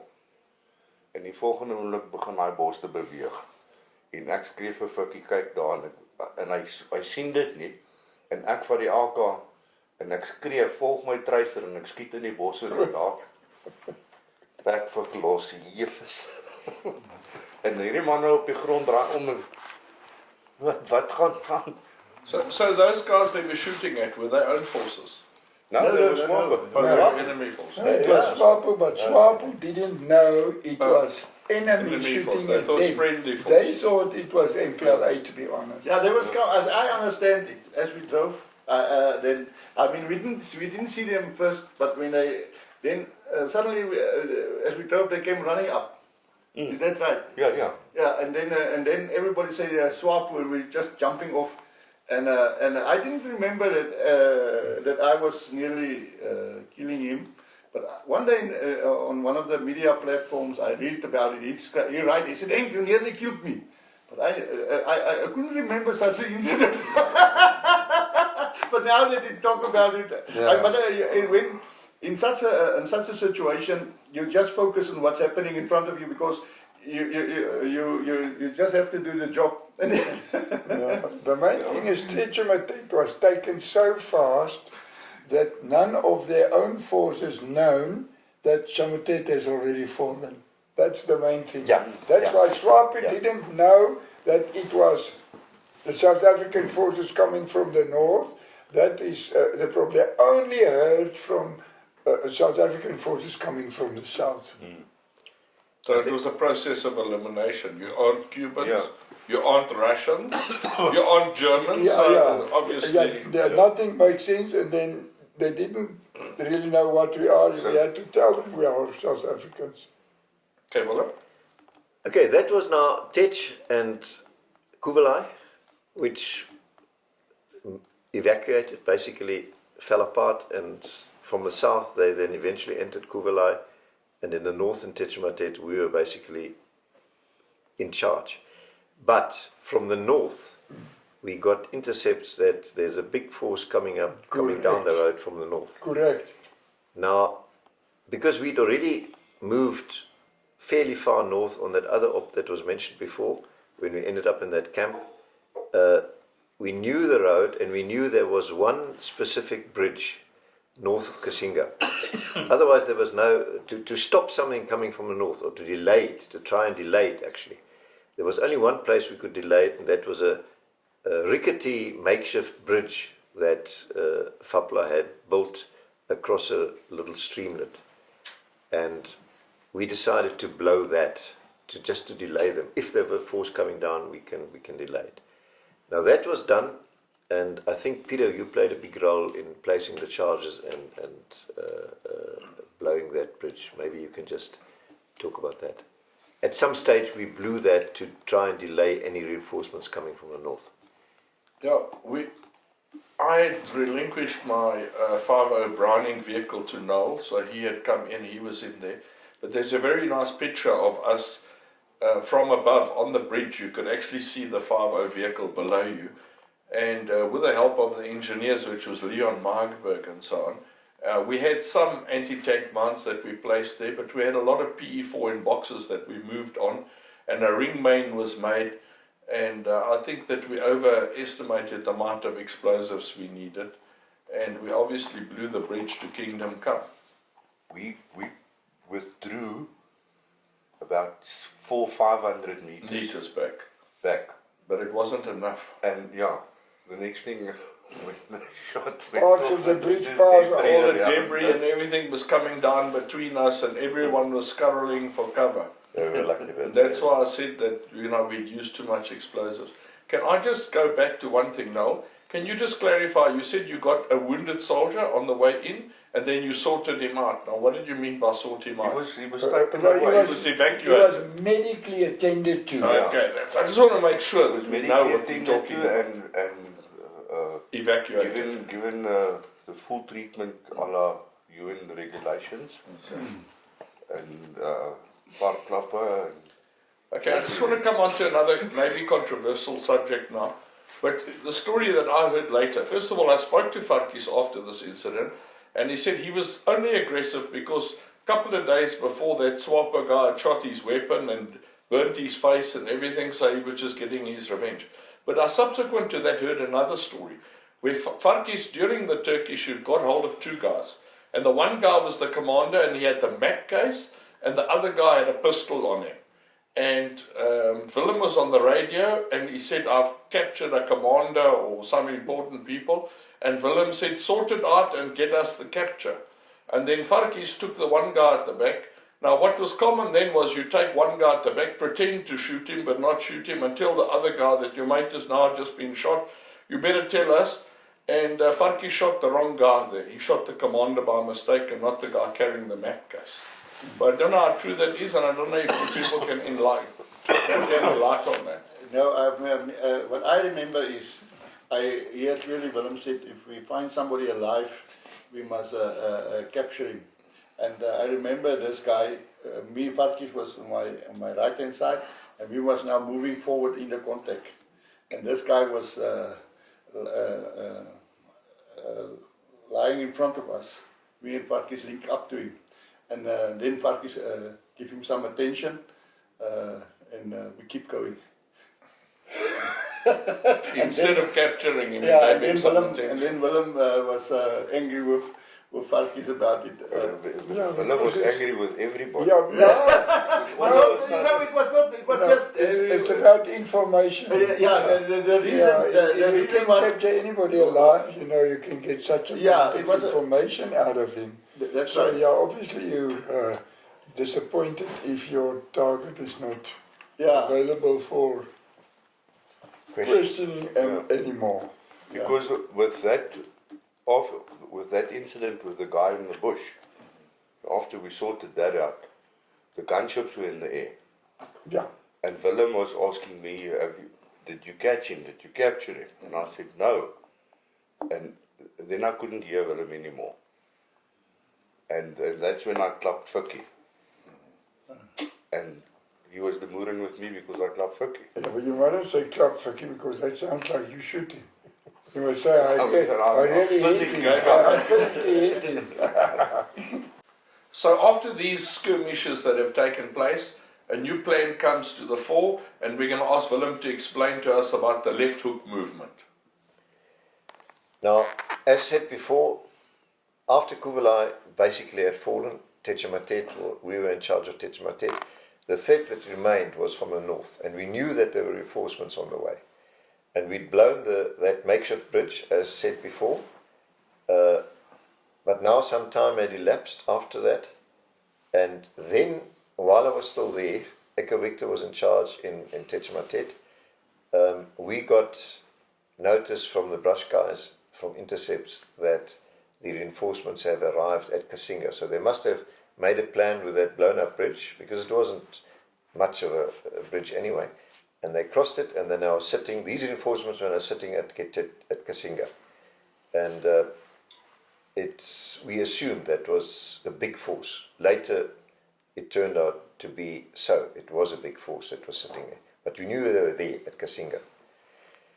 Then we decided to do a left hook, in other words, cross the Kalonga River at Tetshematet, go up on the western side of the Kalonga, up until we were opposite Kasinga, but with the river between us and the town and that force, enemy force there, and stonk them with 81 mortars at night, and then withdraw. In other words, to put them off and to sort of try and hassle them, which we got permission to do, and we got given a company to carry our mortar bombs, and we struggled one whole night to cross the Kalonga, because the Kalonga is a river, a fairly fair-sized river, but it was now rainy season, it had been raining, and that river was flowing high, and it divided in different streams, so it was quite an obstacle to cross. And the problem we had with the companies, not so much in our reconnaissance group, but the companies, was that most of the troops couldn't swim. And now we had to get them across, and there was no ways you could cross the Kalonga on foot anymore. You had to swim, not more than one place. You had to swim across. And we had quite some good swimmers like Kevin Sido and so on, and we spent that whole night literally carrying and dragging 100 troops with their machilas and their extra weight with the mortar bombs through that river to get to the other side, just to get to the other side. And that was heavy work. And in the morning, just on first light, we finished. And on the other side, we basically went into all-round defense and went to sleep, those who could. And the security patrol was obviously sent out to do a 360 around us.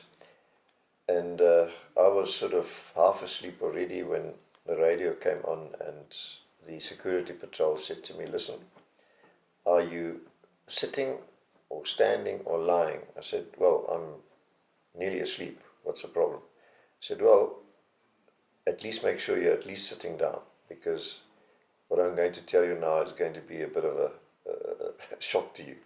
He said, "While we were struggling all night to get across that river, we've just found that a few hundred meters north of us, there is a complete bridge across this Kalonga River. In the middle of the bush, no access road, nothing on the other side, just that bridge over the Kalonga River, and that's it." And later I found out that that is normal procedure when they build a new road, when anyone builds a new road, at least in our sort of part of the world. They first build the bridges, and then they link that up with a new road. And that's what the Portuguese had done 10 years before. They'd been building a new road to Techimatet, and they'd finished the bridge across the Kalonga, but then they withdrew and everyone left, and that's how the bridge had been sitting there in the middle of the bush. It was on no map, obviously, and obviously we didn't know about it. And if we'd looked a bit further north, we would have found the bridge and we could have walked across. Anyway, that's just interesting. And then we waited that day and rested, and that night we walked north until we were opposite Kasinga, set up our mortars, and gave Kasinga, we didn't know exactly where the reinforcements were, where the enemy was, but we just mortared Kasinga and surroundings. And we didn't get any return fire, funny enough, but afterwards Intercept said that it caused quite a lot of chaos amongst the enemy. Some even jumped into the river and drowned, and it was, as far as that's concerned, it was quite successful. And then we packed up and we moved back to Techimatet, and that brings my part of it to an end, basically, because then Echo Victor told me, "Listen, there's a course coming up." I think it was a 2IC course, something like that, and he said, "You've got to get onto the next chopper and you've got to leave." At the same time, we heard and we knew that there was a decision that had been made to negotiate with the Angolans. This was now in 1984, and the American government was still a Reagan government and would be for another 4 years. And we just couldn't understand why, reaching Techimatet, 200 kilometers north of the border, and thereby pushing SWAPO back so far and making it so much more difficult for them to infiltrate southwest. Now suddenly we turn around and go back to the border, give everything up, give it up to them. And we were basically upset, and we spoke to Echo Victor. We said, "But why can't you bloody get, if we have to withdraw, at least get UNITA to take over, so that it's not a complete waste of time." But he was totally probably cheesed off with us that we dared to question higher command, and then he sent me away, and I asked Peter to please just carry on, trying to change their mind, that we don't have all these years, because we'd worked hard for over 4 years to get to the point where we are now. Just to give everything up and pull back to the border, to us it sounded like, it makes all this hard work a waste of time. Anyway, that's neither here nor there. I had to get on the chopper, and I left. And from then on, I think, Peter, you can, you were in charge, you were then in charge, Yeah. and you carry on the story. I just want to mention something about that river crossing. We had all this nice food that we have captured now, so we all eat it and enjoy the time there. And that day I eat one of those tins. You got a tin, it's like a ration. They eat tins, and then when you cook them, they get very nice swollen, and it's lovely, lovely, lovely sausages. So I eat quite a lot of it. And that night during the river crossing, I started vomiting in the river.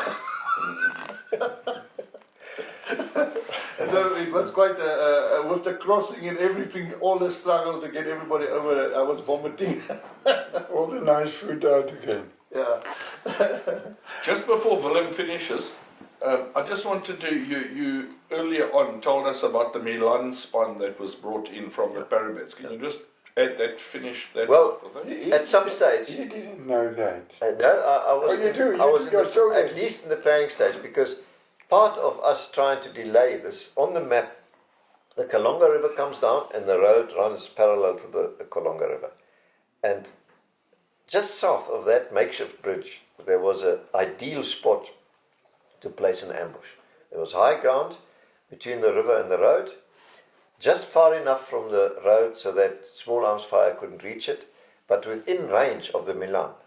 So we saw that if you put someone on that kopje, on that little hill, would be at the ideal position to take out any vehicles at your leisure, because you could sit on the mountain. I think the Milan's this guided rocket system, their maximum distance was 2 kilometers, and it was within 2 kilometers they could sit there and pick off one vehicle after the other in perfect safety and destroy any convoy that was coming down. And we suggested that to the higher command, well, to Echo Victor definitely, and I think that was passed on, and somewhere along the line it did happen.